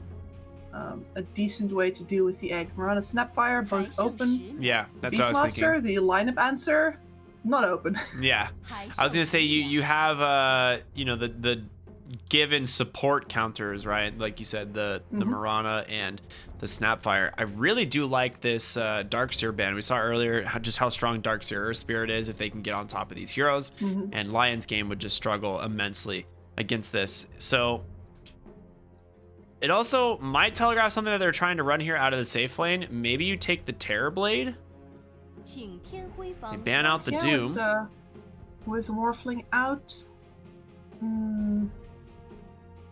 mean, General like Darkseer, Deuce as an option. We've seen that earlier today. Oh yeah. Used to be a big counter pick to Luna right now, but I think that Luna is bait. I don't think you pick Luna as a carry. I mean, it's probably even bait as a support, actually. You just don't get enough out of the aura anymore.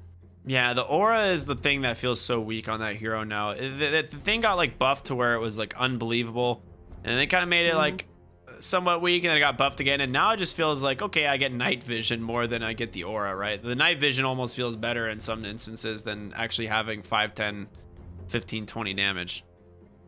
Morphling Darkseer Doom. Do they want to play? Okay, go for the gyro. Oh, gyro. Okay, that was the other one I was thinking about. So yeah, pretty fragile. I'd say that Aster Aries should definitely think about doubling down on their engage here. You got decent team fight already. You need to be able to get on top of the gyrocopter with multiple heroes so that you don't get shredded, especially near the game, by the rocket barrage. They're going to have decent counter engage, of course, with the Mars and with the Lion, but it's not like you can't blow up this gyrocopter. I'm trying to think what is there from this offlane position that can do that, because the Mars makes that very difficult, and you have to have something that can play in or around the arena, or not die to just an arena gank. It like doesn't lose lane to gyro too. The Doom ban here is very, very nice over on the end from Phoenix. That's definitely a hero that can survive arenas. Yeah. Also a natural BKB builder from the offlane too. They have an option here to try out. All right, they'll take the DK Razor. Oh, that's Razor. Okay. Razor. I mean, we've seen Aster Aries run this in the carry position before with Ulu, like the absolute madman he is, just dictating the tempo of an entire game. Looked really good. Definitely gets to survive arenas as well. Early BKB builder feels really nice. But the BKB is also a super necessity in this game because Razor is not actually that tanky before he gets his items up. And he's going to get absolutely shredded if he gets disabled. I think this is probably going to be Ulu's hero. I mean, into the Mars, it is a pretty good lane for the most part. You can rely pretty heavily on the plasma field spam. And I'm assuming what will be a 5-position Phoenix, which is a ton of magic damage that this Mars cannot deal with. They're going to go ahead and respond with the Queen of Pain for the mid lane, though. Definitely the best mid lane matchup versus the Razor.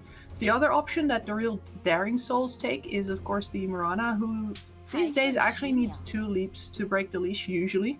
So it feels a little bit awkward, but it's still a great matchup into the game. I saw Toronto-Tokyo absolutely own on that versus a Razor matchup recently. Now you could say that Toronto-Tokyo is just owning everything these days, which, fair point. But Mirana would have also been nice versus the Egg. I would have if you're countering the mid lane, I kind of would have liked to see it. But this is a great pick too, and you have another ranged hitter as well for that pick. Well, there is Aries saying, hi, this is a safe lane Razor. Yeah, I like this. I like this. Lina got actually some pretty sick buffs in this most recent patch, the B patch, and I think core Lina is very viable nowadays. The extra 2 seconds on your Fiery Soul is a big deal. Going in from 10 to 12, like that's a 20% increase, like getting that much more time to work with on this spell, making it so you don't have to spam your spells as often, giving your mana a little bit more worth in the lane stage. Like a single point in Fiery Soul just goes so far now. She's gonna do very well versus the co-op in lane, no matter what build the co-op goes, as well as that she's going to be able to keep up in farm with the co-op if the co-op goes for the more farm heavy build. What I've seen recently from Chinese co-ops is you skip the dagger, you just get screamed from the start, and you farm your side camp way more. Yeah. The jury's still out on if I like it. I've seen it actually not just in China. I've seen some NA players do the same thing. We were casting to the NA DPC. We saw the exact same scenario. Queen of Pain's going maybe a single point in dagger early, but for the most part, we're avoiding it altogether and maxing the Scream of Pain. Yeah. And on one hand, of course, it is really choosing for your own farm, and it'll amplify your own farm a lot. You'll be a lot more farming in general throughout the game. But on the other hand, it also means that you're not keeping your lane opponent down. And I feel like that is kind of overlooked with that new build. Phantom Lancer and PL both taken out. Yeah, I really would have liked the Aries are Terrorblade. considering a support gyrocopter here, huh? Yeah, I mean, it's not the worst thing in the world. You still could have done it and baited into a better carry, and Terrorblade would have crushed this lineup from Aries. Like, you just don't have a Terrorblade answer. All you have is Lina. Everyone else who walks in just dies. Like, Razor can't get on top of Terrorblade. Earth Spirit who goes in, you know, you can get the silence and stuff for a while, but as soon as you have BKB, like that game is so unplayable. Whoa. All right. I mean, we saw this. This was something that started popping up in season 1, right? This offlane CK. Yeah, is it an offlane CK though? I mean, maybe not. Like, I guess you can flex either of them, right? Whichever lanes you think is a better matchup. Yeah, it's probably going to depend a little bit on this last pick here. I think Razor can play both of these lanes decently well, especially if it's a gyrocopter. Yeah, I think you're right. We'll see which one it is. You know, both of them are good. I mean, at this point, if you're Phoenix Gaming, do you just opt to run the gyro support and pick up a better core matchup here? Oh, there it is. PA once again. But this time, not in the hands of Ulu, though. Yeah, taking a page out of Aries' book here. PA can definitely break the link. They are just hedging their bets versus the offlane Razor here. They're saying, all right, that's not going to be a good matchup for you regardless. I'm going to blink out, break the tether. A lot of physical burst damage, which means that a Razor, I brought it up before, a Razor is not actually that tanky, especially not if he doesn't steal the damage. A PA can burst him. Yeah, absolutely. Even if he gets the link off, a PA can kill him before the stolen damage matters. Which is, I've seen that happen with super farmed lifestealers before as well. It's like, oh, the Razor is walking him, and then no, he's he's not. Yeah, and it's not a great matchup for the Chaos Knight either, because he's not a hero that wants to build MKB. Like ever. He just wants to build like SNY, Heart of Tarask, like all these like very stat focused items. And now you have to go back for an MKB to be able to deal with this Phantom Assassin. Otherwise, she can just go the Fan of Knives shard and cleave through all of these illusions so fast. We saw it earlier with the Phantom Lancer. And it worked out pretty dang well. They did end up losing, but you know. That's for other reasons. In what fashion? Yeah, I mean, if I had to list the reasons why that game went as it went, we'd be here, well, until the laning stage was over. So let's not. A little bit worried about the state of the disables over on the side of Aster Aries here. Like it's the Earth Spirit's going to have to do a lot of work in these team fights. Yeah, you I think the CK pick was partially inspired by that as well. I was gonna say, is that just your lack of stun? Possible. I mean, it's also, I do think that CK is generally underused because he's a very how do I say this? He's not the easiest tool to handle. Like you very much have to play around using that ultimate correctly. You gotta snowball. If you don't snowball, you don't farm. He's a bit conditional. Yeah, I mean, I agree. I feel like every time I see a Chaos Knight, it's one of these scenarios where it's like he's either popping off and just crushing every hero he sees, you know, with just a Phantasm into Reality Rift, or he feels like incredibly underwhelming. And he's just like running around throwing Chaos Bolts because he doesn't know what else he can do. Well, we're going to see if Aster Aries can make this CK do work for them. Good start for them, because they're going to have a possible ward fight here. They already know this one's here. Ooh. Denying his own ward, I see. Well, he's actually not going to finish the deny on it. I think the intention is to hit it, is it 3 times? so that one hit from the enemy doesn't kill it, but the follow-up hit from you will. Yeah, I'm not sure. I mean, the follow-up hit would always kill it anyway. That's why I never understood that. Hmm. 征战号角，响彻全场。 Maybe we're missing something here. He's just having no fun. Fight for these first runes here, and Phoenix actually getting away with 3 of them. Yeah, not bad. Aster Aries really not looking to fight for it, and a nice little snipe. Huh? What? Oh. So now they're... Wait. What? He missed the sentry and then denied his ward. What just happened? He missed the sentry and then he denied his own ward. But how do you, like, they saw the ward up there. They don't see it, they just know it's there. This either is the most next level mind games or some weird misclicks. I don't know. No. I don't understand what I just witnessed. That doesn't make any sense in the world to me. Well, he has to buy a second sentry in order to get that ward now, and most likely it would get there later than a dewarding attempt on their own. Sure, but like, how do you miss this? I don't know. The missing the sentry part's where I'm hung up on the first half of this, not the second half. I get that part. It's the missing the sentry while watching a lion attack his own ward for 20 seconds. That's the part I'm confused on. I mean, that's just a range nerf, right? Yeah, definitely. Definitely in range in the previous patch. Yeah, maybe that's what it was. Maybe he actually just was like confused, like, oh shoot, range. Yeah, so this is my D-ward spot. We'll give him the benefit of the doubt. We'll come back to that one later. First blood bottom lane goes to Shiro on the PA. You know, that is a heck of a start here if you're the Phantom Assassin. Absolutely. Like, she's generally not the strongest of laners, but if you can get her going, if you're not just sitting back and forced to salve up all the time, then she can actually be really dangerous and snowball pretty hard. So, really solid start for her here. What are you giggling? I'm just still laughing about this warding situation. I can't get over it, like, at all. At all.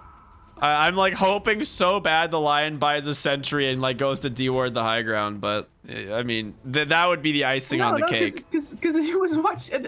That's what I know, but that's what I'm saying. That would be the best thing ever. Both teams miss sentries and deny their own wards. That would be so good. That's what I'm hoping happens, but it's not gonna, unfortunately. Could be the dream. Yeah, top lane. A little bit of damage onto Planet. You have to just back off. No, this is kind of more what I expected out of this bottom lane. Shiro just taking some harassment damage from the Razor here. Yeah, sure, but not too much. He gets value out of his evasion as well. Nice steal on that bounty rune. ZZQ is probably dead for this. Phoenix trying to, oh my gosh, this is gonna be so impossible. The Lina he's fast too. Rotating over. She's gonna just walk back though. He's out of cooldown. ZZQ's out. Nice bottle refill in the mid lane.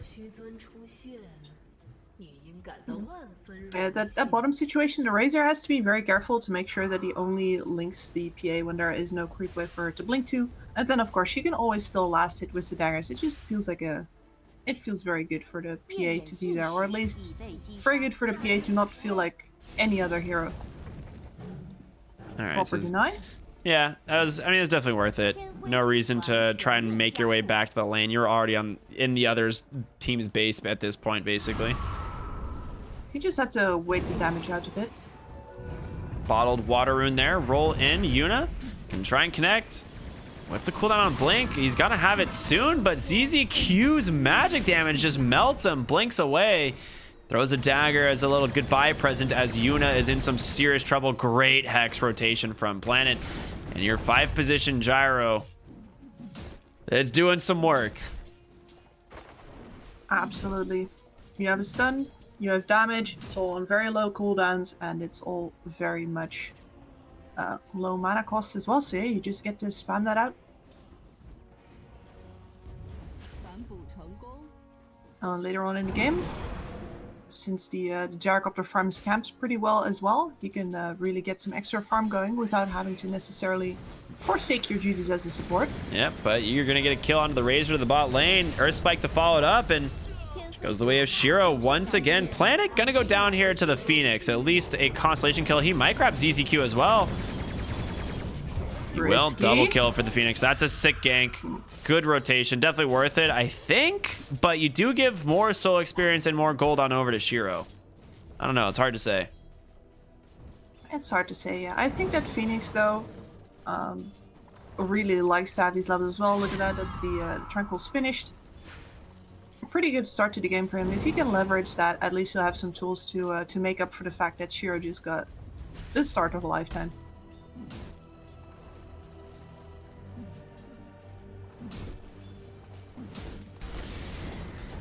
I will say I'm quite impressed by how well, this Mars lane is going. Against Chaos Knight, I really did expect Chaos Knight to do quite a bit better. But Mars is actually out CSing him, and he gets a haste rune bottom on Gyro. I mean, this guy, he's all about speed, and he just steals the bounty rune. Oh my god, he does it again. ZZQ has had such an impactful series. I mean, the supports over on both sides have had tremendous impact throughout this series. It's been some of the most full team Dota that I've seen in quite a while. I think part of it is, though, definitely because no Abaddons are getting picked right now. Otherwise, there's always this one guy that just doesn't do anything. Planet smoked up here, rotating on over. Yep. Is going to just get a ward down. His smoke pops, but I don't think the Phoenix actually saw him, so that ward should be safe. Well, he actually sees Phoenix drop a ward, though. Oh, no. Not again. Not again. Not bottom lane. I mean, you're tethered to ZZQ, but he doesn't care. He's all magic damage. The Rocket Barrage is going to be able to finish off this kill. It just goes to Shiro. Double crit, by the way. Yeah, why not? You gotta get lucky sometimes. Yeah, Lion's ward actually does get dewarded there, it seems. Yeah. I mean, this is Shiro being top of the net worth after... I don't think his support has been in lane much, if at all. Arena comes out, top lane. There's going to be the Phantasm, Earth Spike to follow. I mean, they've got everything they need. Sonic Wave as well. Ulu, I mean, trying to do what he can to stay alive, but there's just no help coming his way.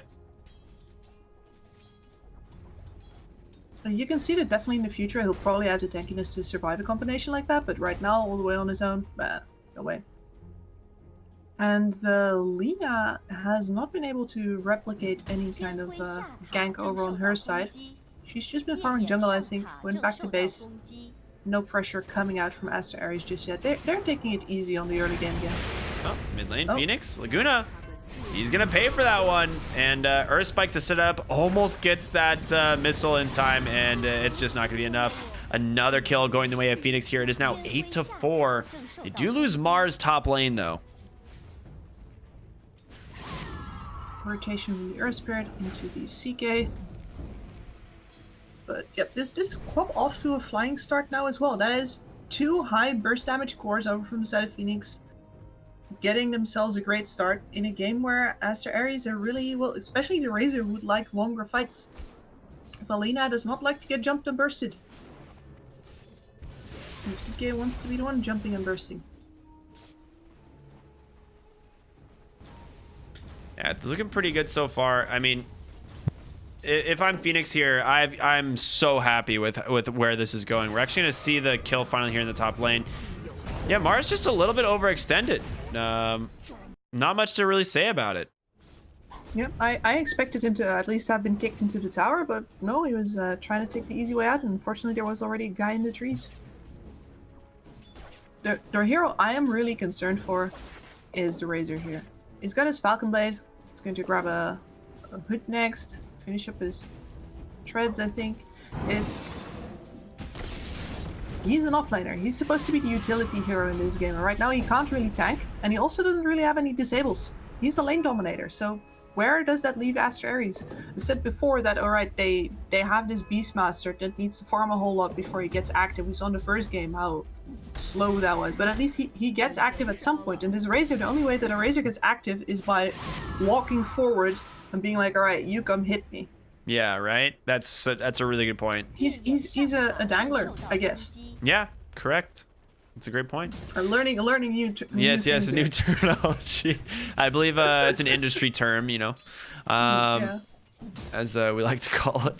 The thing is like Razor just wants to like press BKB, static link someone, and that's it. Like he just wants to be the anti-carry, right, of the fight. Exactly. And yeah. The most important part for him is to just be on a location on a map and his team being able to do something with that. Either, you know, the enemy not daring to engage into him and him taking towers off of that, or forcing the enemy team into fights that they would rather not take. But he's not scary right now. He dies. He dies fast. Yeah. Ulu gonna TP bottom on the CK. My initial thought, I was like, oh yeah, support, carry gyro is just gonna leave bottom. That's a 5 gyro. Keep forgetting about that. Planet actually rotating down here. Mars as well. They want to actually fight this. They want to punish Ulu and friends as well. The arena available egg does come online just now. Planet does get level 6. There's gonna be the call down the arena. He's able to get the Phantasm off, but Spears, he only gets the illusion. Ulu taking so much damage. There's the Finger of Death from downtown. They get 2. They got exactly what they wanted. The 2 cores. Yeah, and the fact that Phoenix eggs late, it was a good attempt to keep his teammates alive with the heal from the solar beam, but unfortunately just simply not enough for his that much magical burst. Then the egg is late, so the Lina comes in, but there's no way for her to follow up anymore.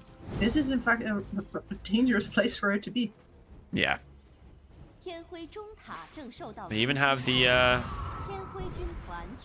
PA farming the top half of the map, you know, while this is all going on, and closing in on that Battle Fury. And it's not like she's just going like 0 items Battle Fury like we see on some carries. It's 12 minutes into the game. She has almost 6,000 net worth. We'll come back to this in a sec. As Yuna coming bottom lane. Spear actually off the mark a little bit here, and as a result, Mars just gonna get punished for that one. Yeah, he is dead now. Alina doesn't even feel like Google blading him.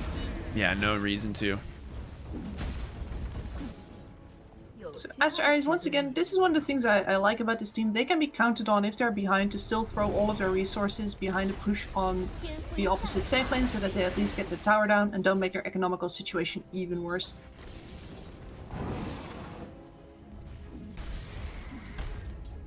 Yeah, I just like don't know what your answer is once this PA gets this Battle Fury, because she is just going to pull away so dang fast.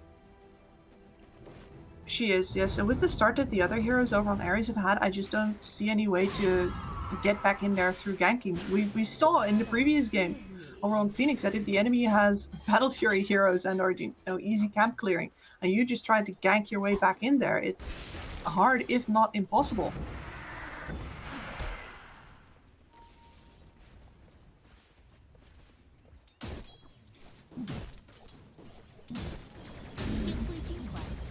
If I think back to the draft here, the best way is probably actually to pick a different offlaner and just leave this Razor on the carry position. Maybe you get into a case of musical lanes, but at least he will be up against that Mars. And now he just feels so useless. Yeah, he really does. It is one of those things where he needs so many items to be effective this game, and instead you have this Lion who's going to do probably just as much mid lane. He drops the ward. He's going to be able to see...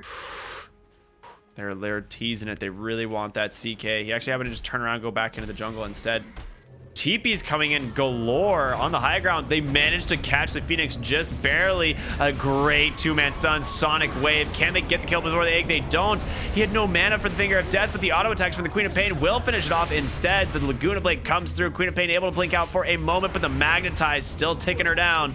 Finger of Death will finish off that Earth Spirit. Ends up being a 3 for 2. A great fight there from Aries. I think very different to get him before the egg.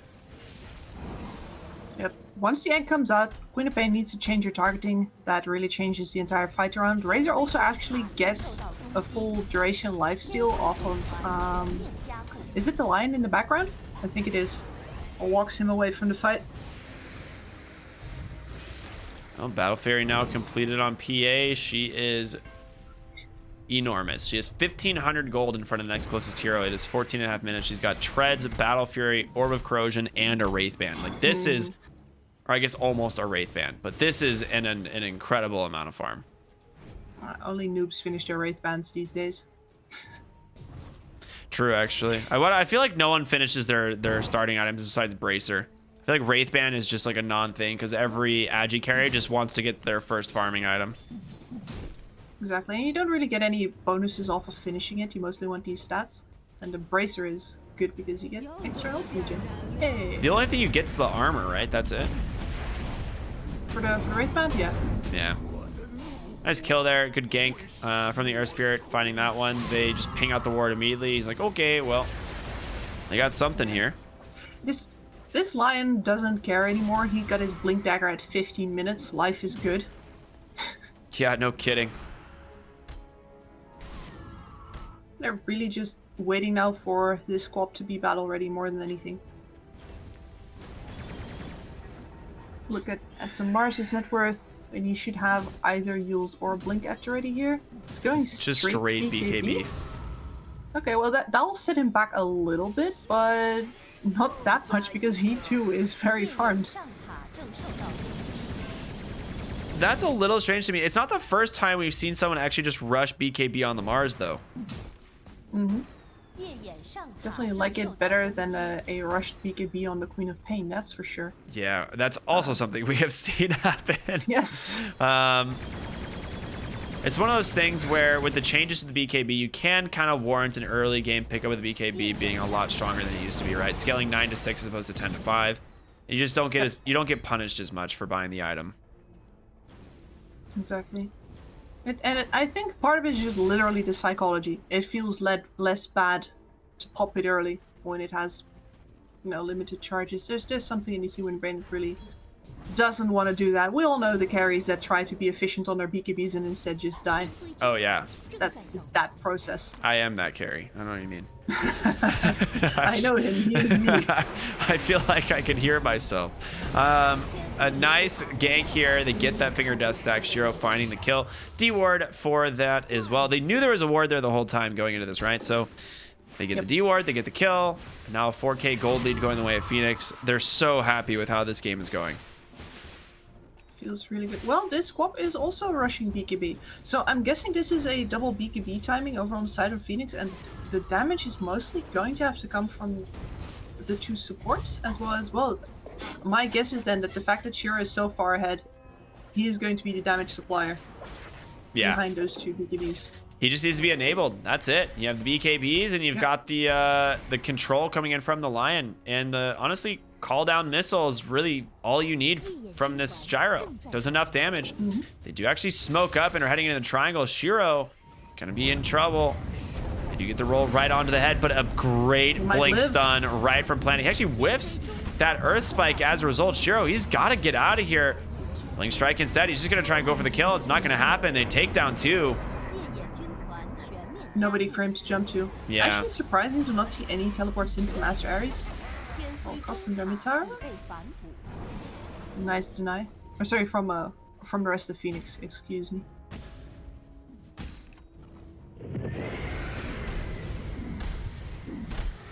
Armlet straight into the BKB from Ulu as well. He's going to be ready to put the pedal to the metal, and he's going to need to do that. Early BKB for the Lina as well. Everybody says no to each other's magical damage. Yeah, like Queen of Pain still has the pure damage of the ultimate, so she's not as countered by it. I think the main thing is Aries just cannot deal with the arena. If any hero gets caught in the arena, they're just so dead. Gotta get to BKB and actually walk out. And in the end, it favors the PA. Oh, they're gonna find Ulu. Blink in from Planet. The arena gets dropped. He's pump faking the finger of death there, but he's not gonna use. Oh, he doesn't even have it. Never mind. Looked like he was. Gonna get themselves a D-ward as well. Him the finger. Yep. The BKB game in the end just favors Shiro because he's the one who deals the most damage through that. He does not care. He's gonna see if he's got the BKB of his own, and then he's ready. But he's also finishing up his last piece right now, I believe. I will put triple BKB versus double BKB. Oh, Spirit in the tree. He's got help coming, though. A nice stun to silence the follow Laguna Blade. Goodbye, Queen of Pain. And they're going to look for more. They find ZZQ on the gyro. He's just going to try and run away with the rolls once again. Yuna playing this Earth Spirit incredibly well. I am a bit disappointed in Phoenix here. Like, you'd think they know their fight conditions. They do still need to jump that Lina. They can't just go stand in front of her. They do still need to burst, for example, the Razor as well. You can't just walk up to buildings and hit them. There's perfect range artillery waiting for you right there. Yeah, Quap is not a tank, right? She's not one of these heroes that can just do that without, you know, punishment of some kind. Yeah, I mean, she's all about the punishment, but usually for others. Yeah, right. She's normally giving the punishments, not taking it. I'm not very good at that at all. So yeah, just standing there. The idea of the BKB is to jump in, press it, and live. Another gank and another kill. Earth Spirit's on one. Yuna is owning. Anyone remember that 4-item Shadow Shaman? Yeah. Oh my god. This guy. The list of my favorite +4 players in China DPC tier 2 just grows ever longer, and it's most of them. It really does. And this was a dream start for Phoenix. Yeah, it really was. I think both of us are just kind of bewildered right now by the fact that they go double BKB, and then both of the areas that go BKB get picked off. They didn't really invest in any initiation of their own apart from that Lion Blink there, and just sort of leaning on that right now. Yeah, they've got a couple good picks with that, but now the enemy team, Aries, has double BKB up themselves, and they are a lot more farmed than your cores. So it's one of those things that, I mean, besides PA, of course, but the Queen of Pain is not going to do the damage that this Lina does with the BKB. She's going back for the Witchblade now. Maybe feeling that she missed something. But attack speed is good, but I don't know. It is armor. I guess that's the other thing. It is the armor. It's the intelligence armor item. I think that's probably where it comes from mostly here. All right, whipped into shape. Yuna going to be able to scout this gank. Hex comes out immediately from Planet. They'll take themselves another here. Ends up just using that finger death. This guy, Planet is keeping them in it. I mean, he is doing a lot of work here on the line, finding these big pickoffs, and is up to 4 finger death stacks now. They are going to go for a D ward here on the high ground just in case. Drop a ward of their own, and they walk right into Roshan. And they need this. This is like Phoenix. They were struggling for a moment. They actually just 4-man smoke. Aries wants to fight. They got the BKBs. They got the egg. They are ready to go. Yep. Drops in with the plasma field. BKBs come down, call down the arena. It's all being dropped. They get the Hex onto that CK. His BKB didn't come out in time. Shiro, he's going to be able to finish the Roshan. And now ZZQ, the first dead here. Mars falls as well. Egg right inside the pit. Nobody's hitting Lina. No, she gets a free play here. Planet not going to survive. A costly Roshan as 4 heroes go down.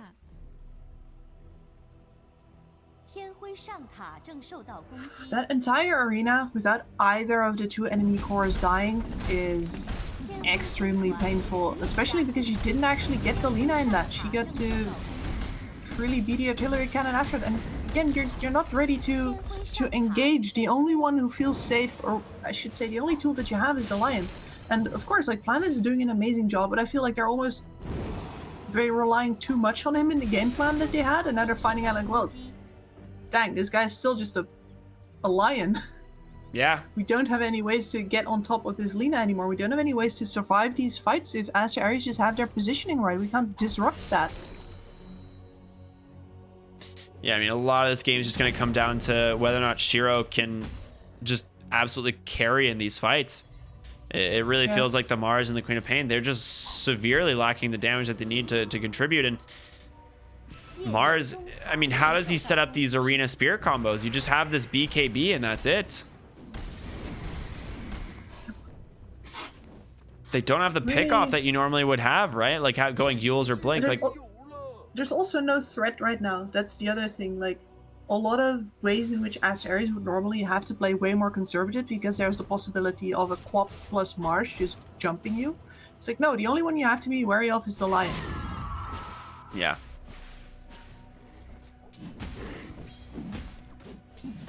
And Queen of Pain does finish up that Witchblade finally, and a Deso on your PA. I mean, this has got to be a go time. You've got Aegis. You have to find a fight here, especially before Ulu gets this AC. And this is where the BKBs are not the worst, just because by now the Mars and the Quap are at least going to survive a little bit, and the Lina will need to come out in order to actually kill them, and that's where you jump.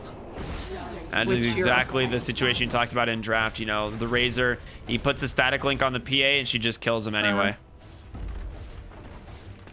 She does not care.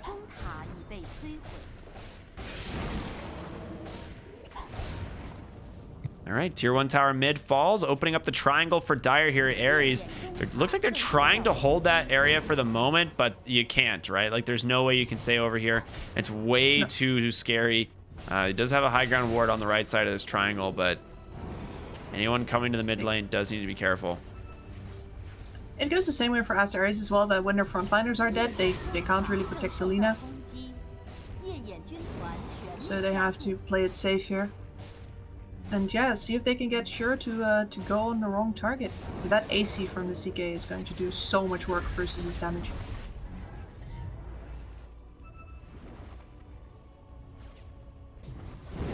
Look at Lina maneuvering for positioning. Throw a spell all the way back. Yeah. Another minute 40 on this Aegis. I mean, they would love to use it. They go in, they got vision. They find the Queen of Pain once again, and good night. No chance in hell. Jumps the back line looking for the Lina, but Shiro's just going to have to TP home. CCQ dies over to that Chaos Knight, and a BKB TP comes out from the Mars. This is now the second time that Queen of Pain has just been caught by this Earth Spirit. And yeah, they're just owning once again. Yep. Yuna is playing a godlike game. Yeah. It's absolutely surreal. Like, the Queen of Pain is so sad. I mean, you get this early BKB and you died twice with it on off cooldown. However, they do get the Finger of Death onto the Razor. I mean, do you have the damage fish? Okay, yep, that's a crit. Comes on in. PA, BKB'd in this last fight, does have the Aegis still, so protected with that. Jumping on over, trying to take down Yuna, but the Magnetize is going to find him Planet. You got to save your boy here. Earth Spike, he gets the Hex off, holding it. A 3-man stun, jumps away on Shiro. Nice. Can they actually get on out? Nice Sonic Wave, catching two. They're going to reinitiate. They're going to look for more. A single crit takes down the Lina, and Dash up on the high ground. Trying to take down Ulu Planet, keeping it going. Ends up being a 4 for 0. All right, Phoenix showing some signs of life. Aries is really pushing their luck there. Their positioning, I mean, that's exactly what we saw them position for in the previous fight, where Phoenix had to bail. You set it up so that it's extremely hard to get to the Lina. When you do, well, they also had the Egg as punishment that time around. This time, no such thing, so no team fight advantage for them. And then the other thing is just like, yeah, when you retreat, your Lina is going to be exposed, and she gets deleted. Yeah, that is a ton of damage coming out from that PA. A perfectly timed crit as well as a dagger. Pure skill. Yeah, yeah, very nice. Definitely prepped that crit, if I'm not mistaken.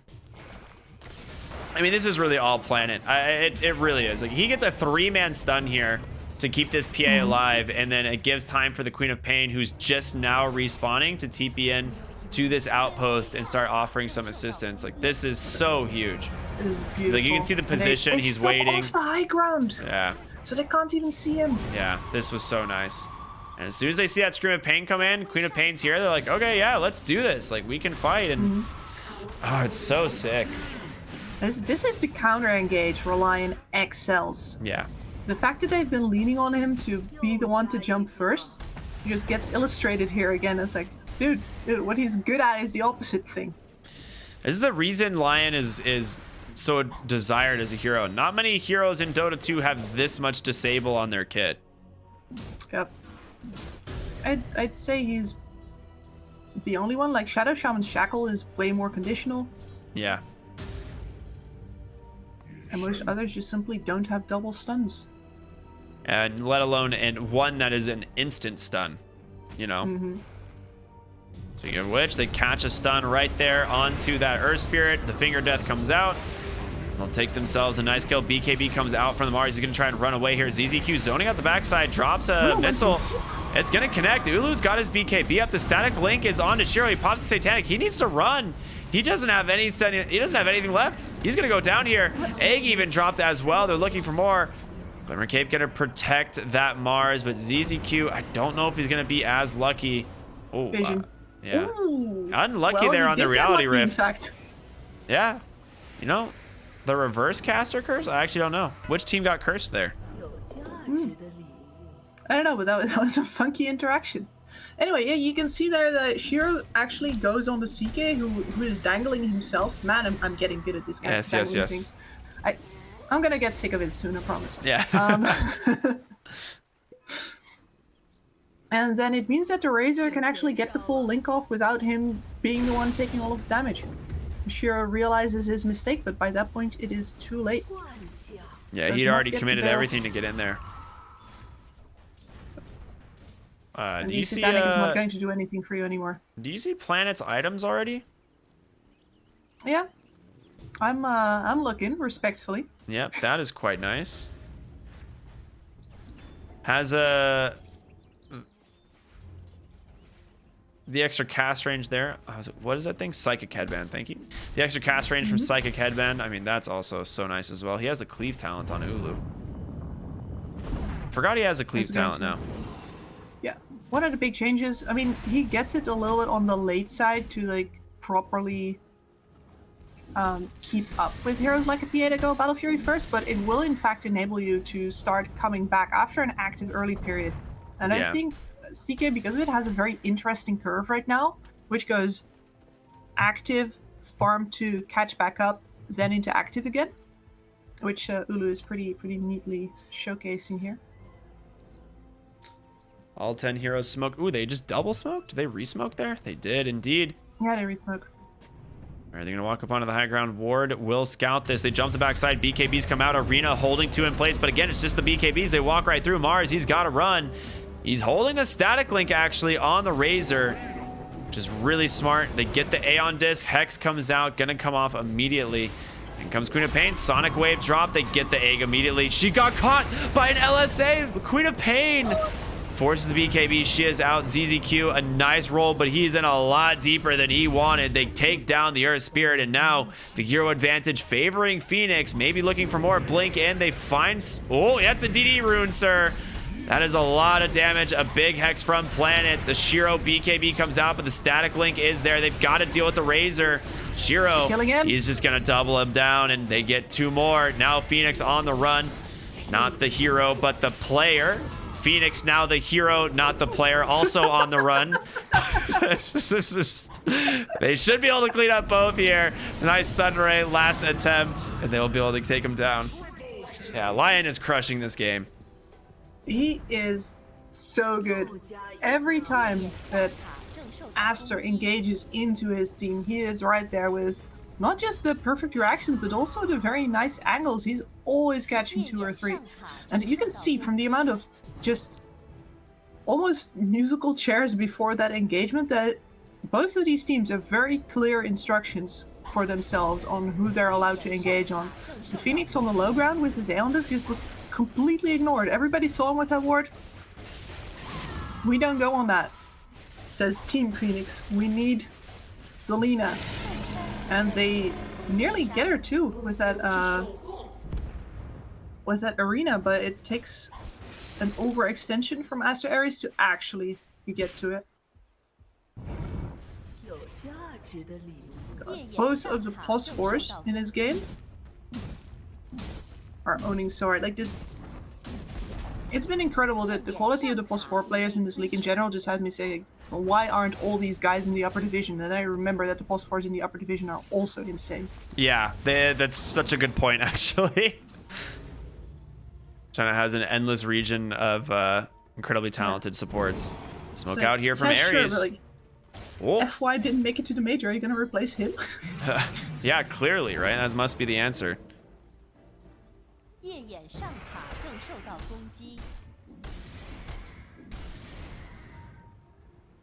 Yeah, not catching anything with that smoke this time.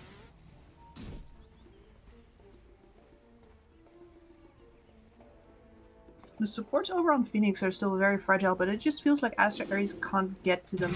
They don't have enough reach. If they do that, they overextend too hard themselves, and they need to get formation around that Lina. Yeah, absolutely. That's so true. The XP and gold lead, it feels almost insurmountable. PA, how close are we to that level 25? Because that is also a massive damage boost. That's triple stifling dagger becomes such an issue. The supports just taking extra damage. The force staff in. Oh my god, what a play from Planet. Can they take down the CK on the backside? He just goes. That's it. What an incredible fight. Shiro, he got the BKB off. He's going to just back on out. A lot of damage coming in here from Aries. The roll on in. Yuna not where he wants to be. He's going to fall. A 3-man LSA does connect. He takes down ZZQ on the gyro. Shiro trying to do what he can. The Magnetize doing some work. They buy back the Earth Spirit. He's back in. There's going to be the egg on the backside. And Shiro, he needs to leave. Well, instead, he goes right back in and kills the Lina. Double buyback coming in. He's falling low. He just goes back in. This guy, he has no chill. LSA will stun him up once again, but he's still surviving. Blink strike on over. Pops a satanic. Shiro managing to survive through it all. Absolutely insane. That was such a risky play going for the CK there. We were saying the previous fight, like, okay, they know exactly who they need to go on. It's Selena. And instead with that aggressive force staff play, they just get the big frontliner. I can't believe Planet did that. He just force staff hexed the enemy carry and killed him. He just went to get him. It worked. I can't believe that worked. Shiro working on the ranged, or I'm sorry, the melee barracks here. Gonna pop his quick satanic heal. Back up to full HP. They're going to go aggressive here. Static Link on top. Razor, he can't really chase after either of these heroes. There is a cheese on the Queen of Pain. They are going to go ahead and chase. Planet, the Finger of Death, the stuns. They come out, they clean them up. That's a dieback. Shiro going to finish off the lane of barracks here. Ulu finally alive after he has watched his entire team and base crumble before his eyes. The entire bottom falls out of Aster's fight when the CK dies. He's supposed to be tanking up so much damage in the middle of things, and when he's gone, you can see that they don't know how to juggle. The damage is coming out from this PA, from this co-op.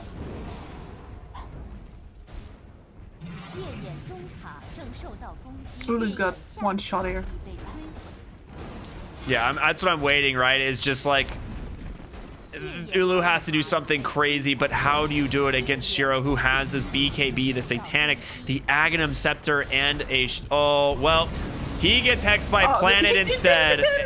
And this is just Lion's show, man. He is just doing whatever he wants. Man. How dare he? You can't... How dare he do that again? You just... The absolute disrespect from Planet this game. Like, he just... He has just put Aries in their place. Yeah, I don't even think that's disrespect. That's sort of like, sorry, I can get you here. Nothing personal, kid. It's a nice two-man Earth Spike. They get 2 more kills. Yeah, they just keep them coming. Buyback on the Phoenix. Earth Spirit goes down in the process. Aries, it doesn't seem they have an answer for this guy. The GG is there. And an unbelievable game. Planet 5-4 and 21. Incredible performance. If he doesn't get the MTP right now, I mean, it's impossible, right? It's no it has to be. I can't imagine it goes to anybody else. That was just, yeah, that is one of the best line performances I have seen in a very long time. Yeah, like straight from the start of the game. And like, I guess that this gives a little bit more context to these weird BKB purchases that they're just putting everything on the Lion. I think they've seen this before. Saying that this was possible. They're like, okay, fine, we'll just buy BKBs and we go get you some good fights, son. You go. Yeah, hey buddy, just use all your spells and kill them. Yeah, I mean, I actually still can't get over that offensive force staff into Hex, like at the top barracks. Like that was so good. And no one expects those types of plays, right? The Lion sitting so far back, but it's the combination of the Aether Lens. He has the Psychic Headband as well, and he's like, oh, no, come here, come closer, I dare you. yeah, it's just incredible plays from him this game. His positioning has been exquisite. Like I think this highlight reel is just going to be mostly a Planet highlight reel, but there's going to be some Yuna in there. Yeah, a little bit of Yuna. Yuna had some right. great plays, but you're right. Yeah, I feel like this is definitely the lion show. This is ZZQ's first rotation on over to the mid lane, and this was a very, very good one. It's almost a shame that the line did so well, because ZZQ definitely had a ton of amazing plays in the early game. But yeah, Planet's just always there. Oh, this is the first arena drop in the bottom lane. Once again, they get 2 kills here. Yeah, this was sick. This was such a nice... That was actually set up so early. Mm-hmm. This fight actually ended up kind of going the way of Aries. They get the egg off last second, and like you talked about, the Queen of Pain forced to just target something she doesn't want to. And as a result, they end up picking him off. So much damage done by Yuna there. Still though, that Planet just gets another cheeky stack on the Finger of Death there in the corner. Mm-hmm. This was like the one misplay by Planet actually in the entire game, right? He kind of went in aggressively, thinking that they could take the engagement here instead of just like getting the PA out. But you know, you get one. This is Queen of Pain dying with BKB without getting to pop it. I mean, this is Yuna, right? Like this happened multiple times. Oh, this fight is so good. The Quap just blows her ult there because they are making a call. We really want to finish the Rosh. We're not engaging, we're just finishing the Rosh first. The problem is that by that point, all of these tanky cores over on Aster are still alive. Yeah. And the thing is Yuna just comes in on the backside and gets a silence onto the Queen of Pain as her BKB ends, and then she's just dead. Yeah. There's no escape. And this repeat deja vu once again as Yuna just takes down this Queen of Pain with the help of Delina. It's just so sick. Definitely gotten her there. I think it's actually the damage steal from the Razor that prevents Delina from going down there. Yeah. And then again, Planet. This is such a sick fight. Watch that reposition. Just what behind the trees. He's out of vision right now. Yeah. He stays out of vision. He repositions even further out of vision. Now he's coming back in, and this is a mistake. They dip on the low ground. And they just get 3-man stunned. Yeah, it's so beautiful. The respawn of the Queen of Pain just timed perfectly. I was pointing at my screen. I know you can't see it, but I was pointing at my screen. We could feel the point, you know. We could feel it. Yes. Yeah, it's just kill after kill. I just cannot wait to see this Force Staff play onto this Ulu. Chaos inject Knight. it straight into my veins. Yeah, this is something I want to watch on repeat. It is just so good. But this was good play though, because Ulu is just standing in front like he's stupid. And that's exactly the point. Yeah. He gets all of the attention, Razor gets all of the damage, and they turn the fight. Here, Yuna finally forced to go in, and this is where Planet is once again. Look at how far back he is. Yeah. Yeah. Oh my gosh. The targeting always so good. They jump in Shiro's BKB, the static link. Who really cares? You got so much more damage to follow up with, and then again, it's just Planet. I got more CC coming your way. Hello. Yep. Hey, bonus kill, bonus kill. Yeah, the good old bonus kills. Bonus kill. Nothing quite like a bonus kill. Here it is. Okay. Oh gosh, it is so good. And he was turning too. He was in the process of trying to turn around. It's just so good. Like that play is unbelievable. Unbelievable. Like that's a CK who really does. He's a bad target. We saw that in a previous fight.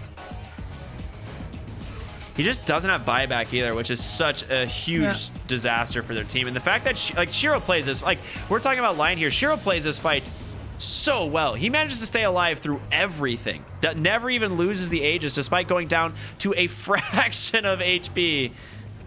It is just so well played by Shiro. And it's all in these little moments where you dip out of vision. And there it is, another Force Staff Hex play once again. It's so audacious. Like we are talking about, like, haha, no way he does it again, right? Haha. He just does it. He's like, I don't care, I'll go in. And if you're asked, you're like, okay, no way he does that to us again, and that's precisely why he gets to do it to you again. Yeah. Yeah, it has to be. Unbelievable. Stunning. 75% kill participation. Incredible What game. a god. Yeah. You know, everyone, all your 4 position players out there, if you're looking for a game to study, go watch Planet just trash a team on Lion. Like, this was an unbelievable performance. One of the best support performances I've seen in a very long time. So if you're trying to improve your own game, go watch Planet. Like, that was wild. That was so good. Absolutely outstanding. And I think one of the things that really enables him to deliver a world-class performance here is that these are 2 lower division teams right now. Can you believe that? Yeah. This felt That's like a major game. Yeah. The team play, the coordination, the decisions on both of these teams are absolutely insane for, you know, what you'd expect if you hear, all right, it's a lower division game. Both of these teams, like in this shape, they take the lower divisions of entire other regions by themselves. I don't care. Mm-hmm. Yeah, they're incredible. Another level. Yeah, they really are. This has been a fantastic 2 series. I know you and I, we were so hyped for Phoenix and Aries today, and it did not disappoint. I mean, fantastic games. Phoenix ends up coming out the victors here, and that's, I believe, the end of the games for tonight, but we are coming back tomorrow with another stacked schedule here for the lower division. I'm going to be back. Kips, I believe it's your night off, right? It is my night off, yeah. I just did 2 in a row. Yeah. Whew. Now it's my turn. So we'll be back. Good luck, buddy. Yeah, we'll be back tomorrow night. I believe I'm going to be joined by the one and only Neff Sensei. So for those who do know Mr. Neff, it's going to be him and myself here, bringing you some of the great coverage of the lower division DPC. It has been an absolute blast tonight. These games have been wild. They were a lot of fun. Kips, any final thoughts? Any final words for the viewers as I'd like to say before we call it a night? I mean, for the viewers, just thank you so much for sitting through this absolutely bonkers ride with us. And as thoughts overall, why do teams only play each other once in these brackets? Let's do 2. Seriously, so fun. Fantastic. Well, everybody, thank you so much for tuning in. You guys have a wonderful night. We will see you all tomorrow with more games. Take care.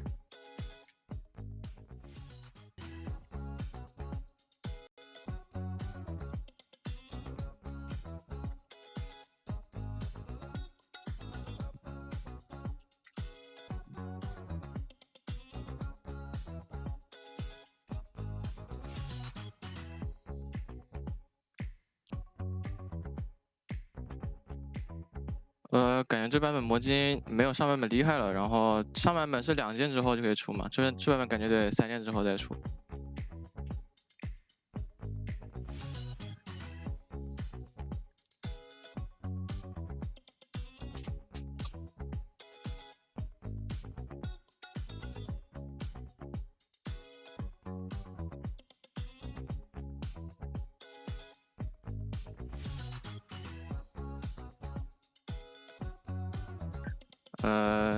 是看场上局势了吧？有些阵容需要那个进攻。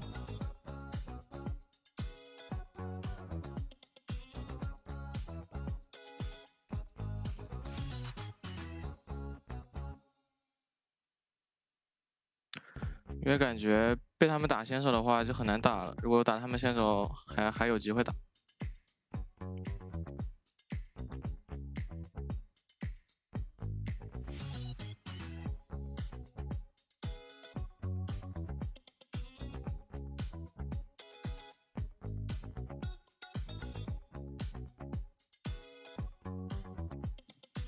没有，他其实还在，只是没有拍到他。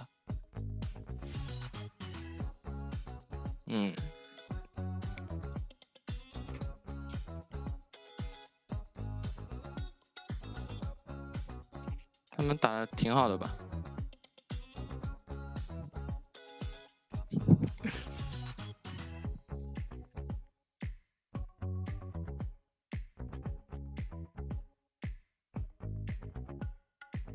谢谢。